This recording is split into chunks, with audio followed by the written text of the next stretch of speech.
Chapter 555. I saw the Holy Mother just now. She asked us to stitch up the Son of God's body immediately, Archbishop Matthew said to the people around him. Many people were suspicious, thinking that the old archbishop was so sad that he was hallucinating. However, it was necessary to stitch up the archbishop's body, so they did not refuse. They only asked, "What does the Holy Mother want to do?" "I don't know," Archbishop Matthew said blankly. Even Holy Mother Danny did not know what she could do, let alone him. If she treated a living person, she was confident that it would take effect in a day or two, but a dead person, it was also the first time she had the idea of using the Holy Mother's power to drive the healing spell. It was also the first time she used it in actual combat. It was the first time she healed a dead person. This, countless firsts met, and Holy Mother Danny did not know what would happen.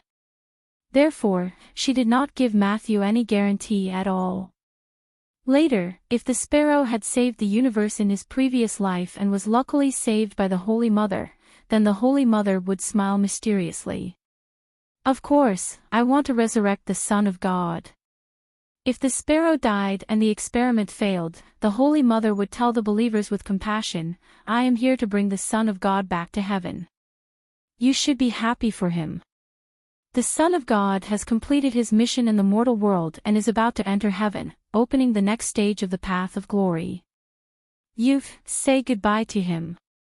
Then, the dragon flame would burn the sparrow's soul and body, turning it into spiritual matter to raise the dragon baby. In short, Danny needed a miracle to restore the faith of the believers.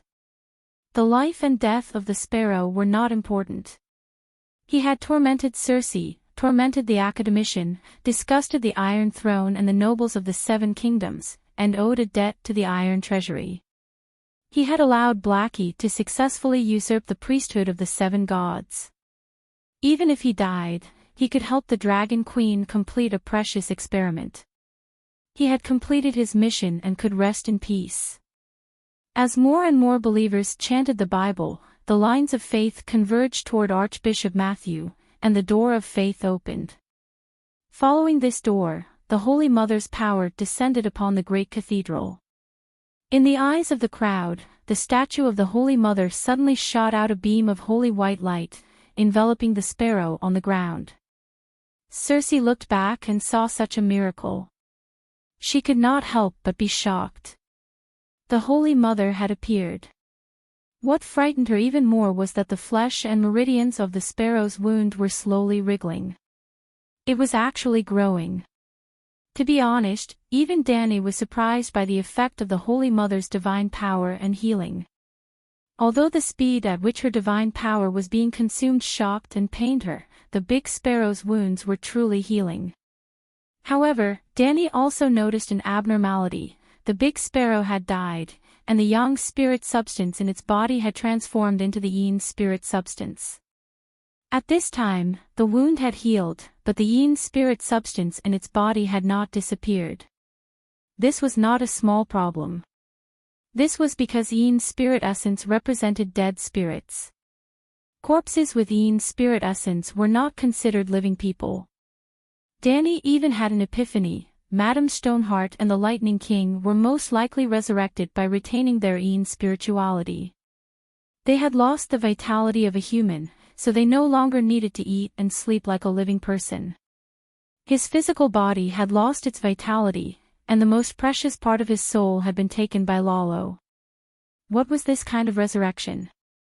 Danny was in trouble. If this continued, she would also revive a monster. This was not what she wanted. However, the yin spiritual substance was all over the big sparrow's body, so it was impossible to remove a certain part. The people of the Holy Church and the audience in front of the magic mirror were all shocked by the arrival of the Holy Mother, but the Holy Mother was in a dilemma. Should she give up on treatment and burn the big sparrow's corpse? Or, should she revive a monster whose future even she was not sure about? She would not cut off part of the big sparrow's soul like Lalo. Perhaps the big sparrow could retain its original personality after being resurrected, but the changes in its body would affect its spirit sooner or later. If I can burn the corpse and rebuild the body from the flames according to the way of hatching a dragon. Wouldn't it become a dragon? Danny found her own ridiculous idea funny. Flames could indeed burn Ian's spirit essence, but could the big sparrow withstand the flames without turning into ashes? Sigh, I'm sorry, good church member, you can go in peace. Suddenly, Danny caught a glimpse of the pool below the big sparrow's soul. Two groups of water songs entered the pool of faith and combined with the power of faith to form the divine power of water. The big sparrow was walking in the pool in a daze. In his consciousness, he suddenly lost consciousness and died. Then, he followed a white light and entered a world, filled with the aura of the seven gods. There was a clear ocean under his feet. The ocean was not deep, just up to his feet. The water was holy, boundless, and vast.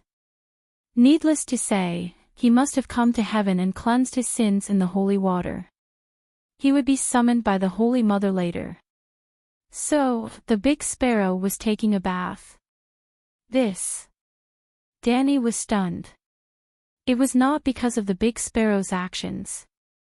Facing the divine power of water, a mortal's soul was like a fish in the ocean.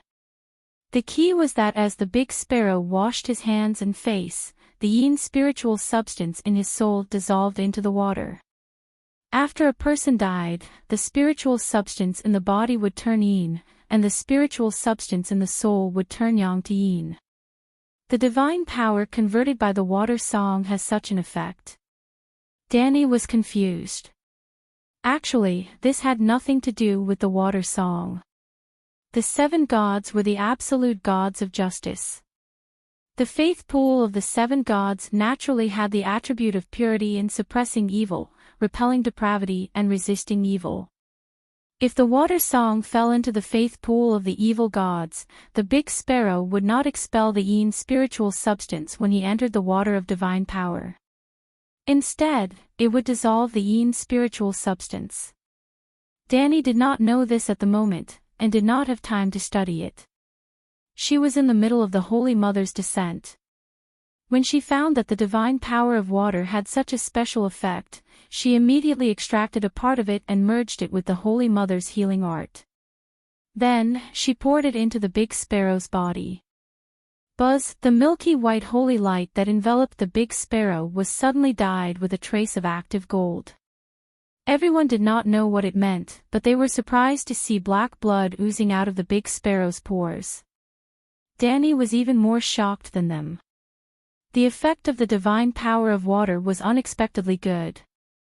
After the type B active spiritual substance dissolved in the divine power of water, it automatically repaired the cells with yin spiritual substance. Danny thought it was cells, but it was not. If the cells died, they would break down directly. Part of them would be absorbed by other cells as nutrients, and the remaining impurities would be expelled from the body. In short, the original healing art, spiritual bestowment, type B active spiritual substance, could only heal the wound, that is, the physical missing part, and would not repair the intact part. After adding the divine power of water, it changed. For example, if a gecko lost its tail, the type B active spiritual substance could make the missing tail grow out of the wound, but it would not make the gecko's belly grow a second tail out of thin air.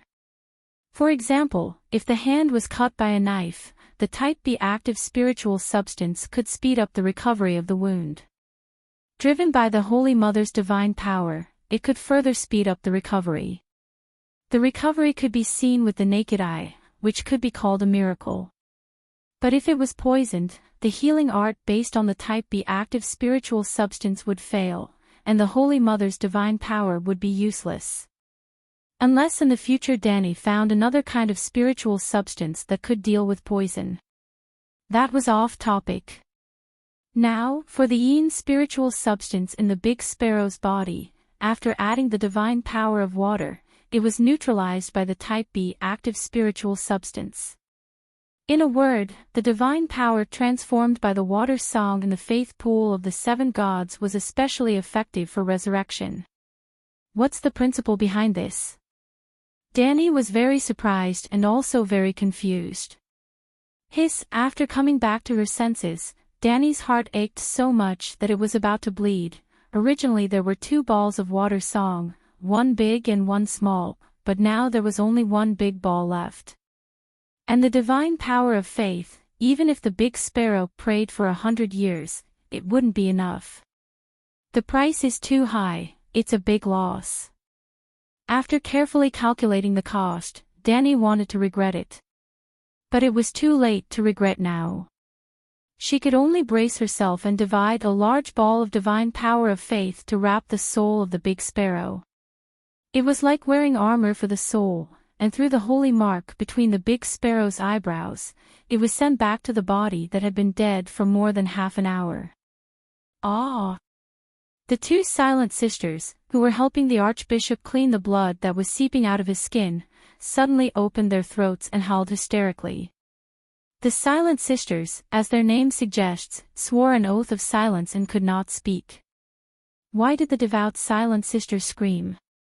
Ah, ah, ah, the monk close to the archbishop also screamed. The archbishop is alive, his fingers moved, I saw it. Lancel's eyes widened and said in disbelief. The archbishop's cold body is warm again. The silent sisters were shocked. Silence. Archbishop Matthew was also trembling with excitement, but he still forced himself to calm down and said, "The Holy Mother has descended. What is your attitude?" Yes, the light that fell on the big sparrow's body did not disappear, the Holy Mother was still descending. So, the monks joined the chanting army again. This time, they were more devout than countless times before, and the divine power of faith poured into the divine power of faith doubled. How could they not be devout when they witnessed the arrival of a miracle in person?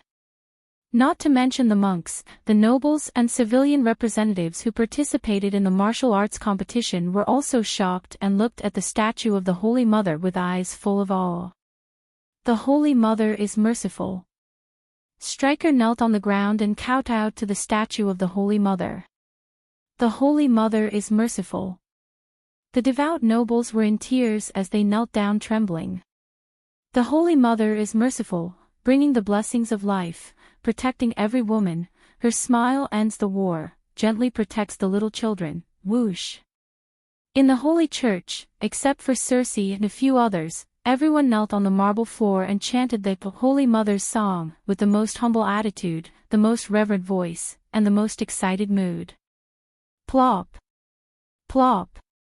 Even the people in front of the magic mirror lost their composure. Quentin and old Yamant slid down from their chairs and knelt on the ground. 7 gods above, the Holy Mother has appeared, the big sparrow has come to life. Tyrion's eyes widened, as if he was in a dream. The centaur maids were shocked and at a loss. They looked at each other, and then looked at their leader with a pair of black almond-shaped eyes.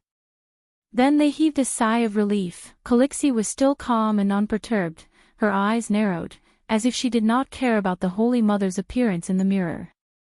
As expected of Calixie. Looking at Yamant, Quentin, and the others who were shouting and kowtowing, the centaur maids felt an inexplicable sense of superiority. Ignorant. No matter how powerful the Holy Mother was, could she be more powerful than Calixie, who gave birth to the steed of the world? 7 gods above.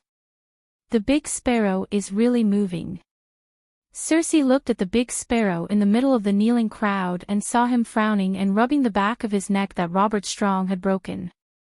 A layer of white sweat appeared on the back of her neck, and her soul almost flew out of her body. The Holy Mother is merciful, why did she bring the big sparrow back to life? Circe wailed, pulling Robert Strong and running towards the Holy Church's gate. After a few steps, she found Uluin still standing there, his face solemn and his eyes flashing. Circe whispered, "Why are you still standing here instead of running?" "I'm looking at the Holy Mother's quality." Uluin's voice was faint. Looking at what, Cersei was stunned. Yuluin's left eye patch had been removed, revealing a black eye that shone with malice. They only looked at each other for a moment.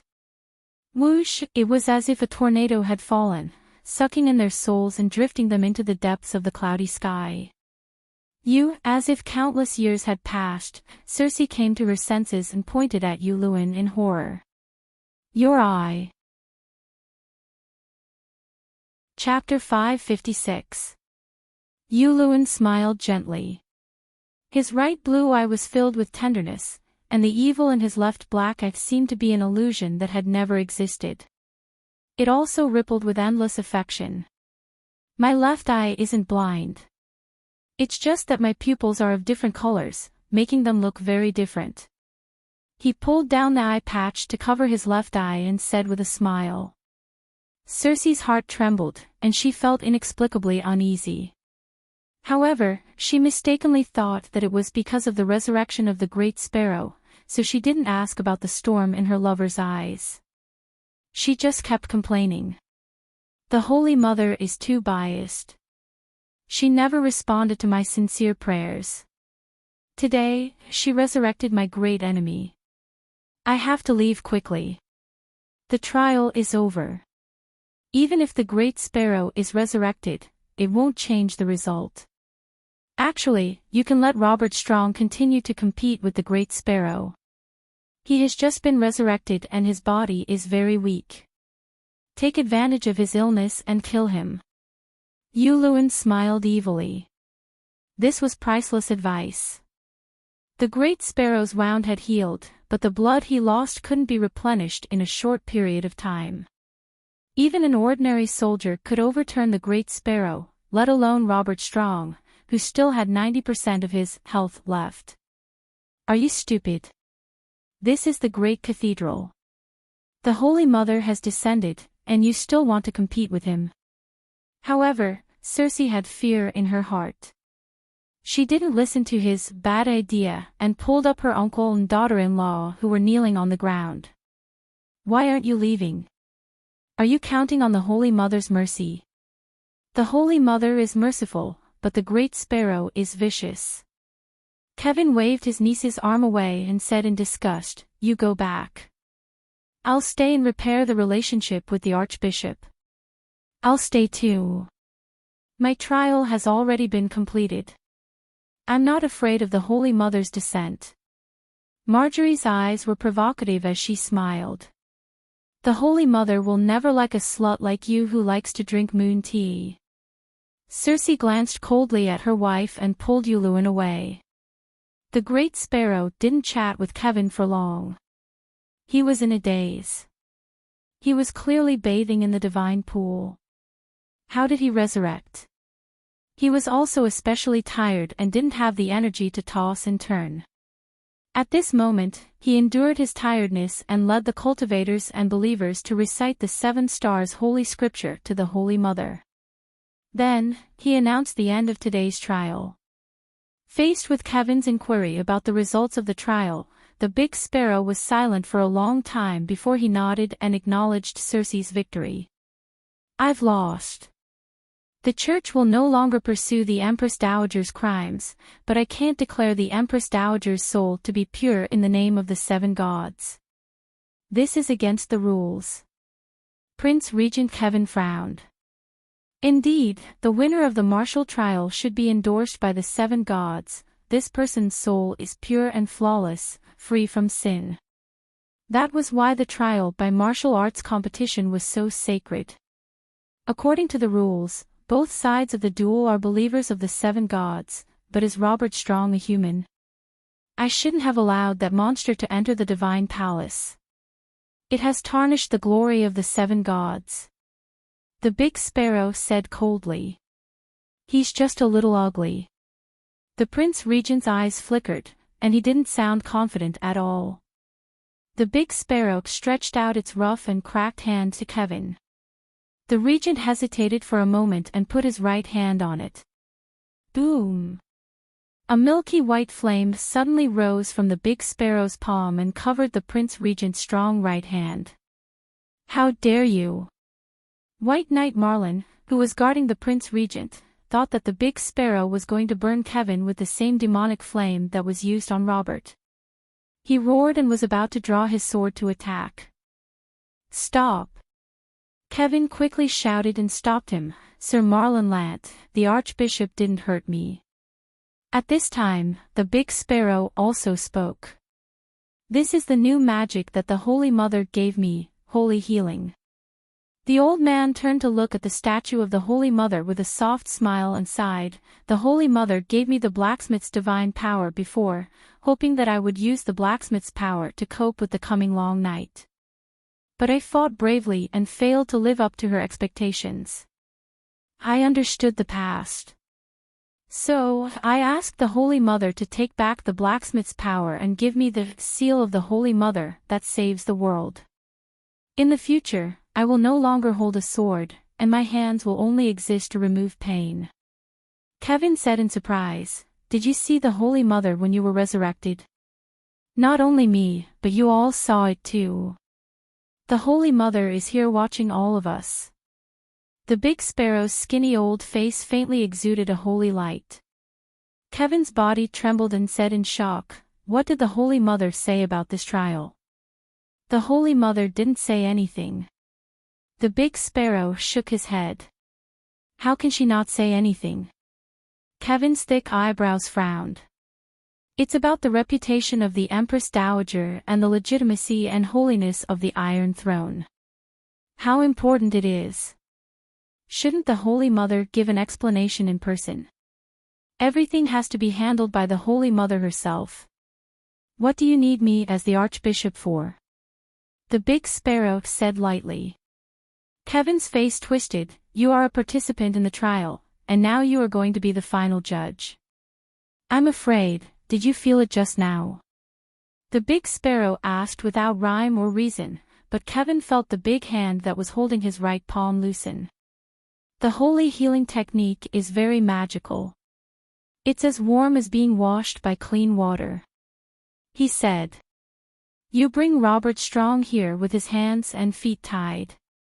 In front of everyone, if he can withstand the holy healing technique that is beneficial to humans, I will announce the Empress Dowager's purity on behalf of the 7 gods.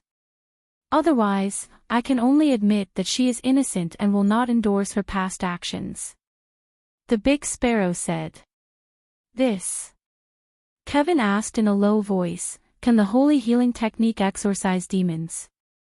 The 7 gods are the holy of justice. Whether it's the blacksmith's holy flame or the Holy Mother's holy healing technique, they all have special damage to demons. I lost to Robert Strong before because he was stimulated by the blacksmith's holy flame and went crazy, disrupting the rhythm of the battle. The big sparrow was resurrected, and his confidence in the 7 gods was unprecedentedly strong, so he no longer hid some of the mysteries of the 7 gods that the Holy Mother told him. Danny was really scared. She was afraid that he would seek death because of his ignorance, so she told him all the range and limitations of the holy spells, and also gave him the basic supernatural knowledge. She was not afraid of the big sparrow seeking death, but this time the cost was too high. She was afraid that the big sparrow would die again before she could recover the cost. Sir Kevin went back with mixed feelings. The big sparrow did not persist for too long. Before resting, he told the monks not to repair the floor of the holy church that was smashed by Robert. When he recovered his energy, he would personally atone for his sins to the Holy Mother. The news of the Holy Mother's arrival caused a huge storm in King's Landing. 7 gods above, is this a myth? The dead can be resurrected by the Holy Mother. Sigh, I already said that Robert Strong was not human. Sure enough, even the Holy Mother was alarmed. Previously, there were people in Hejian who said that the Red God could resurrect the dead. I did not believe it, but now the big sparrow's head was pulled out alive. I saw it with my own eyes. I don't know about the Red God, but if anyone says that the 7 gods are 7 pieces of wood, I will become the son of war and fight for the glory of the Holy Mother. 7 gods above, when I was in the square outside the holy church, I felt a gentle and kind gaze. So it was the Holy Mother. This was not just one or two people, or just the monks of the church spreading the news of the Holy Mother's arrival. Hundreds of nobles, dozens of civilian representatives, and even the royal family witnessed the miracle. It was said that even Empress Circe, who won the trial of martial arts, after returning to the Red Castle, arranged for the craftsman to make a statue of the Holy Mother in the small room next to the bedroom. King's Landing welcomed a wave of popularity of the Seven Gods belief, and Slave Bay was also in turmoil. The old dragon knows the way, Lao Wu, who had been away for almost half a month, came back dying. No matter how careful he was, Lao Wu still suffered from the plague. When the pterosaur circled above Astapor but did not land, Danny's heart sank. She guessed that something bad had happened to Lao Wu. Sure enough, when she rode the black dragon and took off, she saw that Lao Wu's cheeks were full of green, bean-sized lumps, which looked like the skin of a toad. "Your Majesty, I have the plague. Go to the gray-scale disease quarantine area." He panted and struggled to shout. At the rocky beach 50 kilometers west of the city, a courtyard house was built. It was the quarantine area where the patients with the gray-scale disease were kept. Danny was not reckless enough to come into contact with Lao Wu directly. First, she took a tube of blood. No doubt, it was a syringe. After that, she returned to the laboratory and observed with the wizard lens. It was very scary. It was another magic beast-level virus. Danny did not know how to make the antidote. The only thing was that, like the gray-scale disease virus, Danny was completely immune to this virus, which she named Toad Face. In fact, it was caused by a mosquito passing through the breathing hole of the safety helmet and biting the nose. Because the patient's skin was swollen, it looked like the skin of a toad. Just when Danny was about to invite the first of the young generation in the East again, the toad skin on Clinton's body disappeared by itself, and he inexplicably recovered. After checking his blood, she saw that there was an extra antibody in his blood. This is not surprising. After the gray-scale disease patient recovers, he is almost immune to all the plagues in the world, Kuei-shi said. Then why was Sir Clinton infected with Toad Face? Danny asked. Kuei-shi said, the environment of Sosros is special. The plague that adapts to the environment there can rarely survive in the human world. If you can go to Asia, you will easily understand this. The black water in the River of Ashes is almost impossible for any creatures to survive, but a kind of aberrant horror fish was born in it. Supposedly, the horror fish's survival ability is strong enough.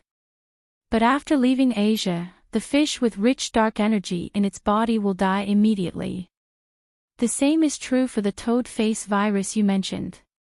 After leaving the Sosros rainforest, it will immediately decay. After it has weakened to a certain extent, it will be eliminated by the gray-scale disease antibody. Although Kuei-shi's theory and the fact that Old Man had recovered showed that the gray-scale disease antibody could prevent the plague, Tyrion still felt lucky and proud for his actions that day. After more than a week, he vomited everything he ate and could only drink sun wine, which was dragon essence mixed with brandy. The once tall and sturdy middle-aged knight had become so thin that he looked like a sickly skeleton. Didn't he see that when the Dragon Queen mentioned Sosros, her face was solemn and her eyes flashed with faint fear? "Sir, tell me about your experience," Tyrion said excitedly. He was afraid of Sosros because he had not lived long enough, but it did not change his personality of yearning for adventure and the unknown. If one day in the future, he had visited the relatively safe areas such as the Jade Sea, the Trembling Sea, the Summer Sea, and the Sunset Sea, he might try to explore the mysterious Sosros himself without the Dragon Queen's command. Old Man's skin was tightly attached to his skull, like a living skeleton, but his eyes were brighter than before. He recalled and said, the pterosaur was flying in the sky all the time. I could only see green forests, green grass, bushes full of colorful flowers, wide rivers like bright silver streamers, and dark city ruins hidden in the forest. At first, it was okay.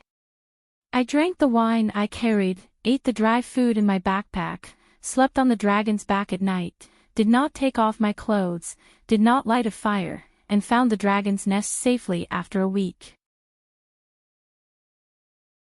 Chapter 557. It's a vast green swamp in the middle of the rainforest. The air is filled with water vapor and heat. The green aquatic plants are like the hair of the dead, rippling in the green, smelly stagnant water. The luxuriant shrubs are like blankets on the dark swamp. There are also strange flowers, either sweet or smelly. The swamp isn't too big. It's like a scar in the rainforest, about 70 to 80 acres. It's probably the Silver Prince's home. There are 7 to 8 swamp dragons, either flying in the sky or lying in the swamp. They pass their days leisurely and carefree. The longest of them is 12 to 13 meters, about the same as Little Gold. The smallest is no bigger than a hunting dog, about the same as Little Red. When they hear the Silver Prince's long howl, the big and small pterosaurs all rise and howl in response. Their voices are joyful but also sad. Speaking of this, the skinny old guy, who looked like a crab with a shell on the outside, couldn't help but sigh. Since it's the Silver Prince's tribe, why don't you recruit a few small pterosaurs? Tyrion asked. Tyrion's pterosaur was called Tessa, while Old Guy's was called Silver Prince. They were both regrets in their hearts. Don't you hunt? Old Guy frowned. Why not? To be able to ride a horse, I specially invented a saddle called Cripple's Savior. When I returned to Winterfell from the Great Wall, I even gave one to the Bran of the House of Stark. As Tyrion spoke, he subconsciously turned his gaze to old Ymont. The two of them looked at each other, their faces filled with emotion. Old Ymont entertaining the Queen's brother at the Great Wall seemed like yesterday. Today, they were reunited at the other end of the world. Old Guy said, since you've hunted before, you should understand the tradition of not harming young pterosaurs and pregnant pterosaurs. Besides, what's the use of a young pterosaur? It's a waste of food, it has no combat power, and it can't carry people. It's better to leave it there and make it the Queen's natural hunting ground. That makes sense. Then have you found any other groups of pterosaurs? Aemon asked. Yes, the old man sighed. I saw that there were no adult dragons in the Silver Prince's tribe, so I didn't stop and continued south. After flying for only half an hour, they encountered a group of small pterosaurs that looked like a swarm of bees. They were only as big as monkey and had brown bellies. Although they were small in size, they were exceptionally ferocious. Hundreds of little pterosaurs were actually chasing after the python that was as thick as a pillar. The python was 30 to 40 meters long. Its scales were sparkling, and its horns were towering. It was like a giant whale that had fallen into a lake, stirring up the mud in the swamp. The heavens and the earth were overturned, and the green swamp was drowned in black filth. However, it was still gnawed by the little winged dragon until its scales and armor were broken, and its blood dyed half of the swamp red. That scene made me tremble with fear, as if I had come to another world. Tyrion was lost in thought. He began to put himself in the shoes of an old man and asked nervously, "The little pterosaur didn't attack you?" No, the old man shook his head. I can confirm 3 things about the Sosrath rainforest. Firstly, it is extremely dangerous. Ferocious beasts are everywhere, and it is wild. Secondly, plagues are numerous and frequent, like mosquitoes in the south. Thirdly, the pterosaurs are the overlords of the rainforest, and there are almost no external enemies. As long as the pterosaurs of one tribe don't invade another tribe, there are few wars between pterosaurs. Other than the python, what else did you see? Danny asked curiously. A 2-meter-long red-shelled centipede, a vulture the size of a small house, a 3-legged black fish, an ape that looked like a barbarian. The process of searching for the pterosaur tribe was not boring at all. People like me were also intoxicated by the wonders of the Sosrath rainforest. However, the rainforest was too dangerous. I followed His Majesty's instructions, drank the wine I brought, ate the dry food I had in my backpack, and did not take off my armor or helmet. When I ate, went to the bathroom, and slept, I also covered myself with a layer of gauze. No matter how hot and humid the weather was, I did not expose an inch of my skin. However, there were always gaps in my armor. A small mosquito bit me, and I lost my ability to move within half an hour. After another hour, I felt like I was going to die. It was worse than death. Fortunately, I didn't go, the dwarf muttered. Danny glanced at him and said calmly, Tyrion, Sir Clinton did not do his best, and you were the banker in the trial of martial arts the last time. I lost 1,000,000 gold coins to you when you bet on the death of the sparrow. Why don't you make another trip to repay your debt? Your Majesty, the first time is unfamiliar, the second time is familiar. Besides, you said that Sir Clinton's body has an additional anti-plague antibody. Why don't we wait for him to recover? An old general will know the way, Tyrion said with an embarrassed smile. Even though Clinton guessed that the dwarf was afraid of death, he still replied with a determined expression, Your Majesty, don't worry. With my previous experience, I will be able to find dragons for you again very soon. Danny glanced at the dwarf. The dwarf sensed something, and the relieved expression on his face immediately disappeared. He shouted anxiously, Oh, sir, you don't know, right? Prince Aegon was assassinated. His left waist was stabbed, and he is still bedridden now. What, His Highness was assassinated? The sickly old man who was lying on the chair widened his eyes and sat up abruptly. His hands pressed on the armrest of the chair unconsciously, and the veins on the back of his hands were exposed. He was obviously shocked and worried to the extreme. The dwarf successfully changed the topic, and Danny only glanced at him with a cold smile. She nodded and said, Sir, in the days when you were not around, Tyrion's solid state sprouted, and he brought Aegon to the Passion Garden every day. Such a stable work and rest schedule allowed the assassins to find an opportunity to take advantage of. However, you don't have to worry. Aegon's condition has stabilized, and he can get out of bed and walk. Moreover, I have already avenged the two of them. I flew to Queers that day and burned down the city.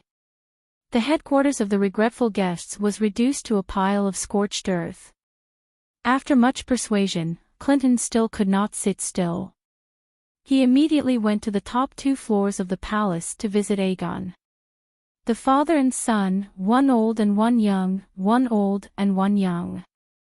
One's face was as pale as a ghost, while the other's cheeks were as green as a devil's. However, both of them were as thin as a match, and their bodies were weak and weak. They swayed and hugged each other like 2 hemp roots entangled together. They looked at each other speechlessly. It was so heartwarming, but also so desolate. Little devil. After a moment of tenderness, the old man suddenly turned around and glared at the dwarf. Prince Aegon, such an innocent and strong child, was tricked into this state by you. Tyrion shrunk his neck. He wanted to refute, but he could not find a reason to. He was infected with the grayscale disease because he brought him to attend the coming-of-age ceremony and had too much fun. He was assassinated because he provided him with the Emperor's blessing and gave the assassins a chance. However, the father and son, Aegon and the old man, seemed to be in a good mood. A few days later, both of them recovered. The old man began rehabilitation training, preparing to fight the Green Hell again. Aegon found Dahe, whom he had not seen for a long time, and continued to act pitiful, telling Dahe about the painful experience during the assassination. Winter had arrived. Old Yamant, who knew how to predict the season through the stars, began to go to the top of the pyramid every day to observe the direction of the stars with the stargazing mirror. This day, after finishing his work, he saw Aegon sitting at the foot of the wall under Dahe. He frowned and walked forward. Aegon, Dany's cargo ship plan is about to start, do you know? Auntie is going to take action against the new guys. Aegon suddenly understood. Walking forward, Ymont caught a glimpse of the black fire at Aegon's waist. He lowered his eyes and said gently, "This time, Sir Clinton did not bring back a pterosaur, and the war is about to start. Every bit of strength must be used." So, Aegon did not understand what he meant. At this time, even Sir Mormont has subdued a shadow dragon. Only the oldest grayish-green swamp dragon is left. You can't use it as a spare tire anymore. Your strength cannot be idle, Ymont said in a deep voice. Aegon's expression changed as he shouted, "Auntie promised me." "Yes, she promised you. But as the only Targaryen male in his prime, even if you don't contribute much to the family, at least don't drag your auntie down, right?" Ymont's expression was solemn, but his tone was as gentle as usual.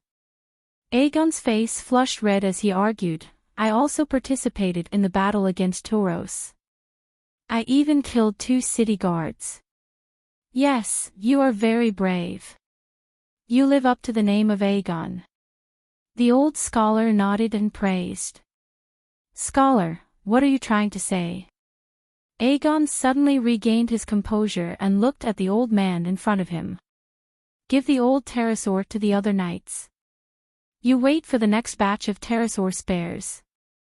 The old dragon is 50 meters long, several times larger than Blackie. It is the mount of Benny, the leader of Matari's pterosaur knights. Obviously, even Mataris does not have the confidence to find another pterosaur stronger than it." Aegon frowned. "That is true. But the more it is like this, the more it will be useful in the upcoming battle." Seeing Aegon's conflicted expression, old Ymont's eyes flashed as he said meaningfully, "In terms of strength, the old green dragon is not much weaker than the Megalosaurus." Megalosaurus.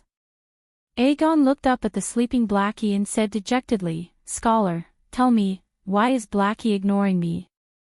He can clearly understand human language. I told him about my ambition to fight for the Iron Throne and told him about the sorrow in my heart. Why can't he sympathize with me? Taming dragons is the same as learning magic. It requires talent. Many Targaryens do not have dragons and are even eaten by dragons." Ymont said. "But I definitely have talent. You know about the prophecy of the dragon having 3 heads." His words were too logical. Ymont could not refute and could only say reluctantly, "Then continue your relationship with Blackie. After 8 to 10 years, he will eventually respond to you." 8 to 10 years.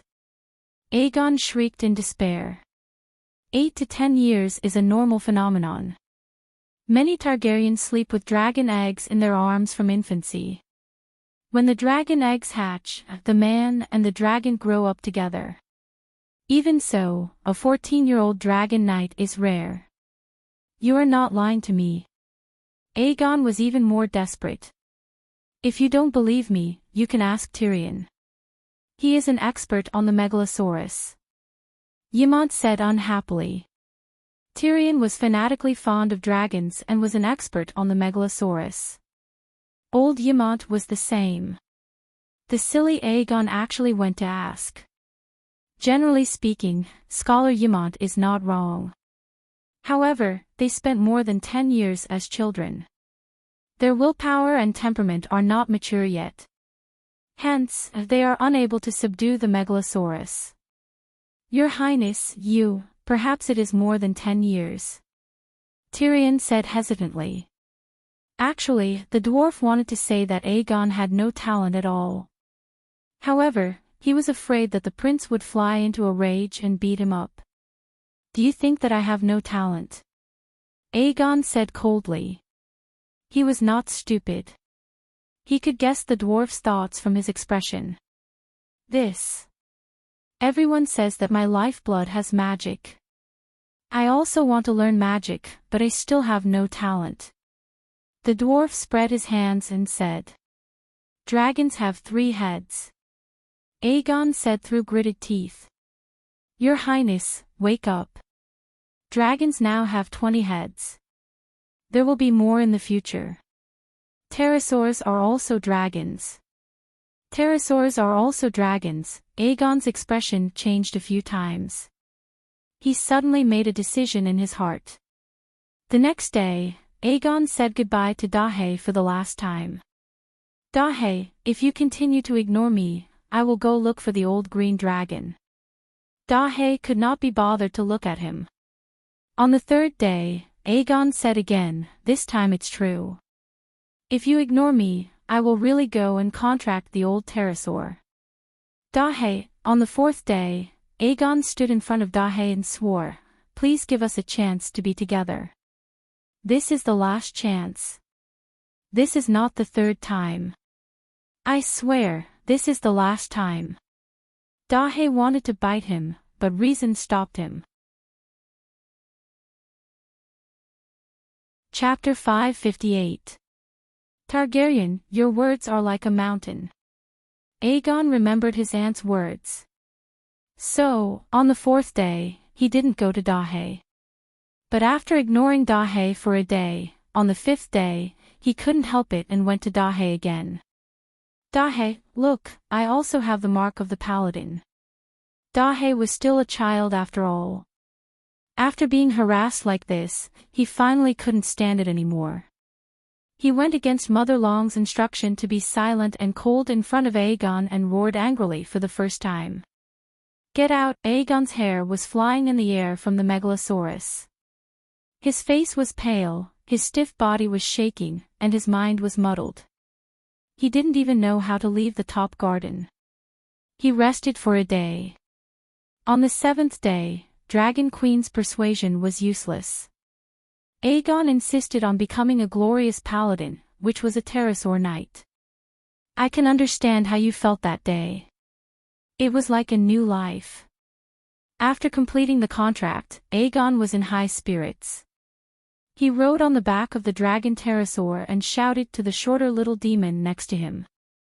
While Tyrion rode on Tessa's back and was ready to lead Aegon on the first test flight around Slave Bay.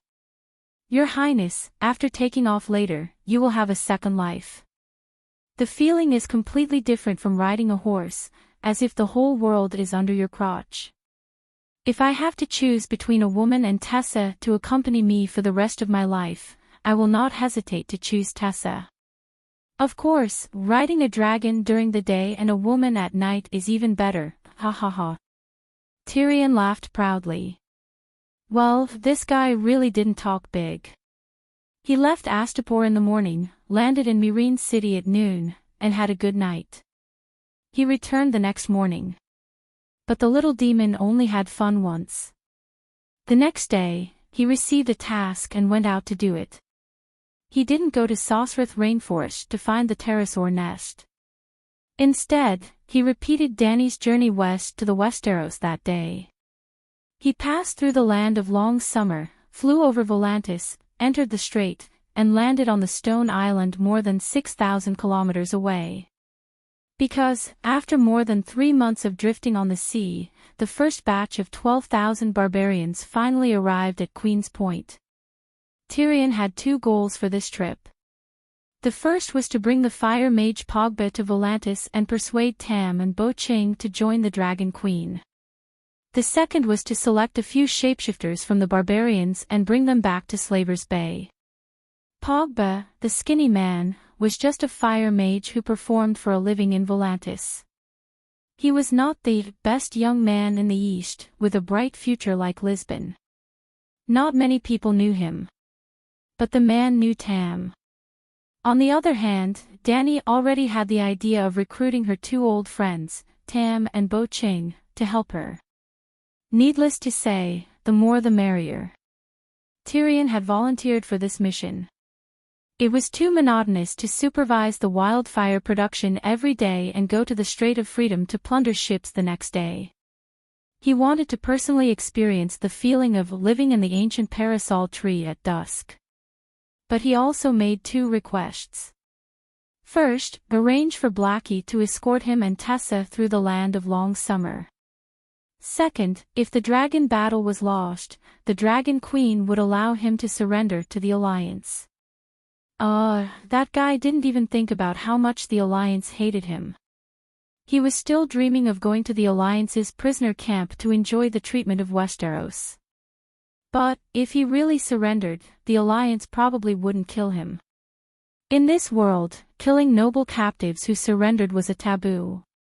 Even for the slave owners, the Dragon Queen rarely acted recklessly. She first sent them to reform through labor, and when the war was over, they would be put on trial. Luckily, Tyrion didn't meet the winged dragon knights of the Alliance.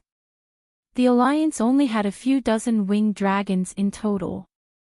After arranging for the winged dragon squads to be stationed in Matarus, Tolos, and New Jas, their military strength was already empty. Including the escort of the Flying Brigade, the Alliance had no ability to control the vast airspace of the Land of Long Summer. In fact, Zero had already brought back more than 30 winged dragon knights as captives and retrained them. In other words, the Dragon Queen's spies had already played a role in locating them. After Tyrion left the skinny man in the outskirts of Volantis, he didn't stop to wait and continued to head west. Unlike Blackie, who left early and arrived late, Tessa took 2 days and 2 nights. Even so, when he arrived at Queen's Corner and saw the true dragon flag in the camp below, Tyrion was still filled with emotions. Back then, he used more than half a year to travel from King's Landing to Slaver's Bay. Now, it only took him 2 days. No wonder the people of Valeglia can rule the world. Perhaps, the Dragon Queen can really create an unprecedented Targaryen empire, he thought with mixed feelings. Megalosaurus, Megalosaurus, long live the Dragon Queen, long live Blackie. Suddenly, countless people rushed out of the manor below and gathered at the wide threshing ground. They waved their hands and shouted at the winged dragons in the sky. The black dragon is a little different. It's bigger and its wings are wider. Even its color has turned green. On the ground, among the welcoming crowd, Shieldbreaker Shallan covered his forehead with his hand and looked at the dragon under the scorching sun. That's not a black dragon, the great sea elephant mumbled. Hey, a few days ago, when the Hand of the Queen called us for a meeting, what did he say? The Dragon Queen will arrange for the winged dragon knights to come and pick up Eagle Howl, Wolf Eyes, and the other shapeshifters, Harley said. This Harley wasn't Dany's former shield-bearer, Harley the Hunter. Instead, he was her son, Longface, Harley the Longface. He had inherited his father's 2 positions of clan leader and Chiliarch. The other 2 were the Kiliarchs of the barbarians who followed the Dragon Queen to fight the other ghosts outside the Great Wall. Now, they had been promoted from Kiliarchs to Kiliarchs. They were in charge of a few thousand barbarians and were considered the leaders of the barbarians at Queen's Corner. Following the custom of the Night Watchers, a horn signaled the arrival of allies. Tyrion saw a 2-story marble building in the center of the village. He guessed that it was Barristan's base. So, he rode Tessa and landed beside the pond in the square. Barristan was still dressed in the same way. A black iron helmet, white glazed plate armor, and a white, flawless wool cloak. Tyrion was dazed for a moment. This was the first time he saw the old knight in 4 years. The last time they met was before Robert went north to Winterfell. Sir, it's been many years. You're still as strong as ever. You look even better than before, Tyrion said as he slid down from the wings. This wasn't entirely a compliment. Although the old knight was 4 years older, he was full of energy. His appearance didn't change much, but his spirit was radiant. You, on the other hand, have changed a lot. Old Bart looked at the dwarf with a critical gaze. Green helmet, green armor, green cloak. There was a golden roaring lion's head on the chest of the cloak and armor. There was a hideous scar on his face that stretched from the corner of his mouth to his forehead. His nose was gone, leaving only 2 black holes. It was ugly, but it matched his disreputable identity. An unclean soul deserved to have an ugly demon-like appearance. However, beside him was a behemoth that was 40 meters long and 2 stories tall. What was the queen thinking, to let such a person become a glorious winged dragon knight? Old Bart felt very uncomfortable facing a little devil that killed his own father, king, and father, and was an official of the same court as him. Compared to him, the big bear that betrayed his honor and became his sworn brother didn't seem so unbearable. Wow, is this a winged dragon? It's so big, so powerful. Tyrion looked closely. It was a small woman that was 1.55 meters tall. She was in her early 20s, with olive skin, big black eyes that shone with surprise, and a head of glossy black curly hair. Although she was small, she was well developed, beautiful and sexy. She's called Tessa, my partner. Tyrion's eyes lit up, and he grinned and said, "You're right, she's very powerful, but her dragon knight is 10 times braver." "Is that so?" The short woman returned a charming smile and said, "Can I touch her?" "You can also touch the dragon knight, ahem." Old Bart glared at the dwarf, and said seriously, "Tyrion, this is Princess Yalan of Dorne." "Wow!" Tyrion was surprised, and his eyes lit up even more. He bowed and said, "Your Highness, your beauty is enough to make the sun and the sky pale in comparison. Not to mention touching, if you want, I can take you flying around." Yalan was eager to try. Old Bart frowned and said, "Let's get down to business first." The few of them entered the hall of the stone building, and Barristan introduced Tyrion to a few of the barbarian 1,000 marquises and a dozen or so shapeshifters in the barbarian team. Not just shapeshifters, as long as the Dragon Queen gives the order, we can continue to take the ship to Slaver's Bay and help her fight against that alliance. Little Harley patted his chest and said, "The Dragon Queen keeps her promise, and we were given houses and land as soon as we arrived here. The free people also keep their promises, and we respect the Queen as the king of the fortress, and all of the free people will listen to the Queen's orders, and we will go through fire and water without hesitation." Big Sea Elephant said with a serious face. "We will go through fire and water without hesitation." The barbarian 1,000-man commanders and shapeshifters shouted until their necks were red. Barristan's expression did not change, and Yalan's eyes were filled with shock and disbelief. On the other hand, Tyrion, who saw the barbarians beyond the fortress for the first time, had a very calm reaction to them, and was as calm as Barristan. It was because they had followed the Dragon Queen for many days, and they had seen too many of such scenes. The slaves all had this kind of fanatical attitude when facing the Dragon Queen. Slaver's Bay is too far from here, and the night is coming. Let's stick to our original plan, and focus on planting winter wheat and sweet potatoes. Barristan shook his head and said, "Sigh, it's too hot here, and I even forgot that it's winter." Big Sea Elephant tugged at his long beard, and cried out, "This is a good place, it's warmer than beyond the fortress, and the land is more fertile. Yeah, I haven't eaten sweet apples in months at the Great Wall, and I'm sick of eating fruits here. The people here are more amiable too." Amiable? The corner of Tyrion's mouth twitched. Didn't the Tyroshi people come to encircle you once? Tens of thousands of barbarians had taken root in 200 kilometers of Tyroshi land. It would be strange if the Tyroshi people did not react at all. Actually, the Tyroshi people already knew that the Dragon Queen would transport the barbarians to the land of strife. There was no way to hide it. The northerners near the Great Wall knew about it, and so did the Bravosi people. Many people saw the fleet going south from East Sea Watch, and replenishing water and fruits at Widow's Bay, Valley Seagull Town, Dragonstone Island, and other places in the Northern Territory. The Tyroshi people even sent out a fleet to intercept the barbarian fleet.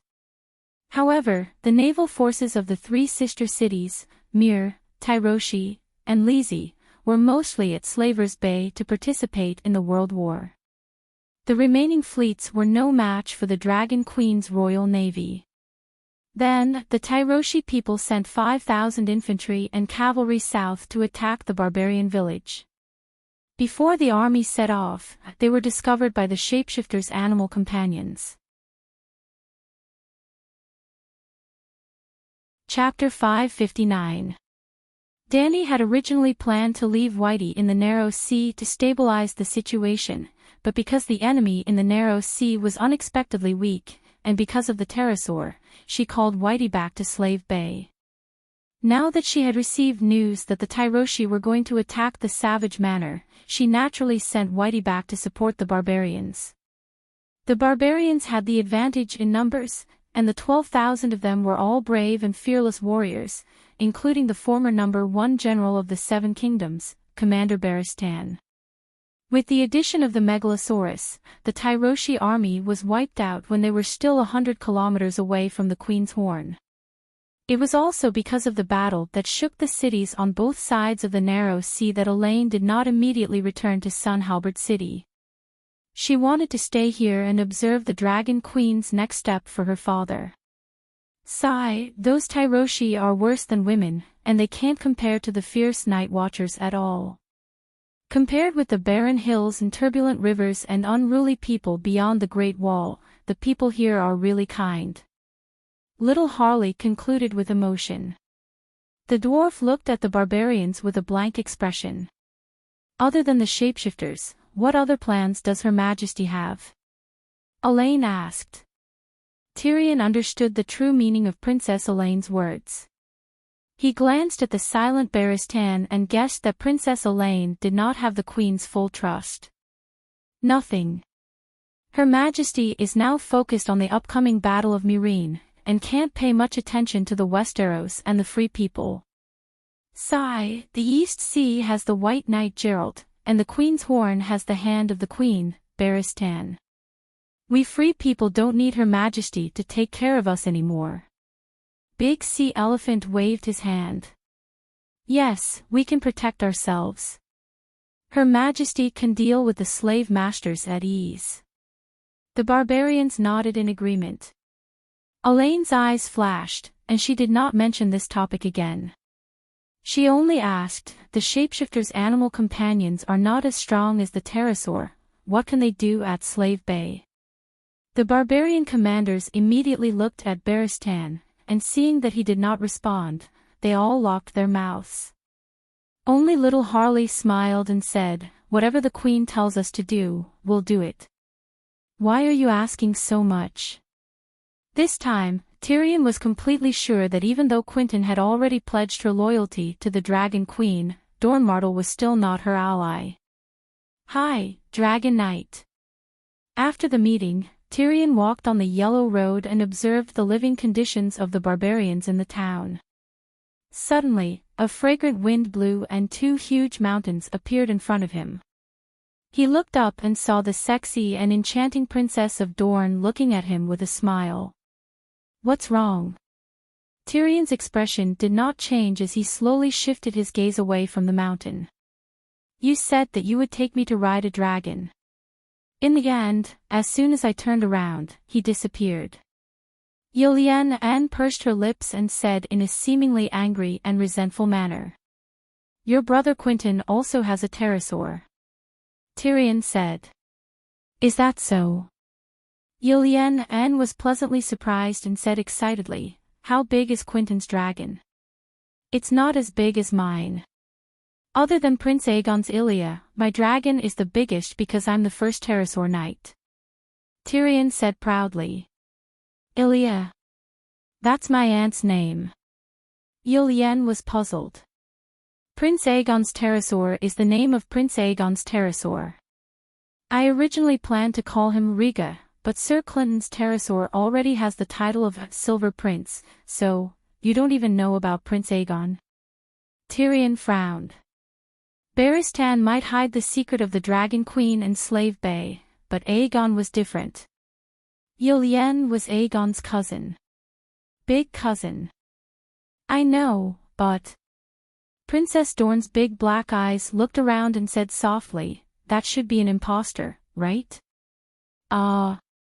The corner of Tyrion's mouth twitched. Eldest cousin sister and eldest cousin brother were really siblings. You can be suspicious, but there is no clear evidence to prove that Prince Aegon is an imposter.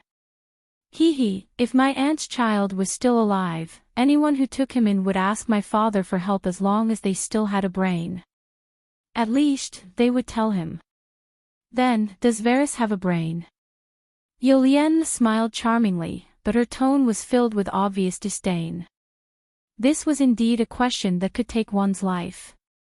If Uncle Dowling could not be trusted, then there was no need to ask him for help in the future. If he could not be trusted 18 years ago, then he would be even more untrustworthy 18 years later. If Uncle Dowling could be trusted, then he and Dorne would be an important pillar of support in the future. If he could be trusted now, then he would definitely be trusted 18 years ago. Since he could be trusted, why not trust him? Tyrion sighed in his heart. A man and a woman quickly came to Tess's side. The dwarf climbed up first and pulled the Dorne princess in front of him enthusiastically. He hugged her and pulled the reins. Amidst the woman's excited cheers, the pterosaur leaped and spread its wings to soar. In an instant, they rose into the blue sky. Clouds that looked like cotton candy floated around them. The golden sun seemed to be hanging above their heads. Several small islands were like black dots on the dark blue tablecloth. Looking down, the savage town that had 10,000 people living in had also become a piece of tofu. This is great. The feeling of flying is nothing compared to riding a horse. Yen's cheeks were flushed. She turned around and kissed the dwarf's ugly face. With a soft and warm body in his arms, the little demon raised his head. An hour later, Yen looked at the blue sky in front of her with misty eyes. A gentle breeze blew the wet hair on her forehead. Her body was languid and weak. What kind of person is Dany Rise? Her voice was a little hoarse, but her tone was less polite and more direct than before. A powerful queen that cannot be provoked. We can only submit to her, Tyrion said weakly. My father wants Quentyn to marry her and then take back the Iron Throne with the power of Dorne, Yen said. Tyrion leaned back on the dragon's saddle. His chin rested on the Dorne princess's soft and delicate shoulder. He was immersed in her charm and muttered, give up on that idea. If she wants something, she will only use her own strength and wisdom to obtain it. Compromise, marriage, cooperation, and so on. None of them exist. In her eyes, she is the current of the new era. Others only have two choices. Either follow her lead and join in, or be washed away by the water like garbage on a rainy day. Very domineering, but not wise. Marriage is the best way to reduce resistance. Compromise is the highest art of governance. My father is very happy that Quentyn is valued by her, but he will not sacrifice his life for his son's title. The misty look in Yen's eyes lessened. Do you know what she said about your Dorne's legendary hero, Nymeria? The dwarf chuckled. Tell me about it, Yen said with interest. Nymeria is a great heroine, what's wrong with that? Do you think she's wrong?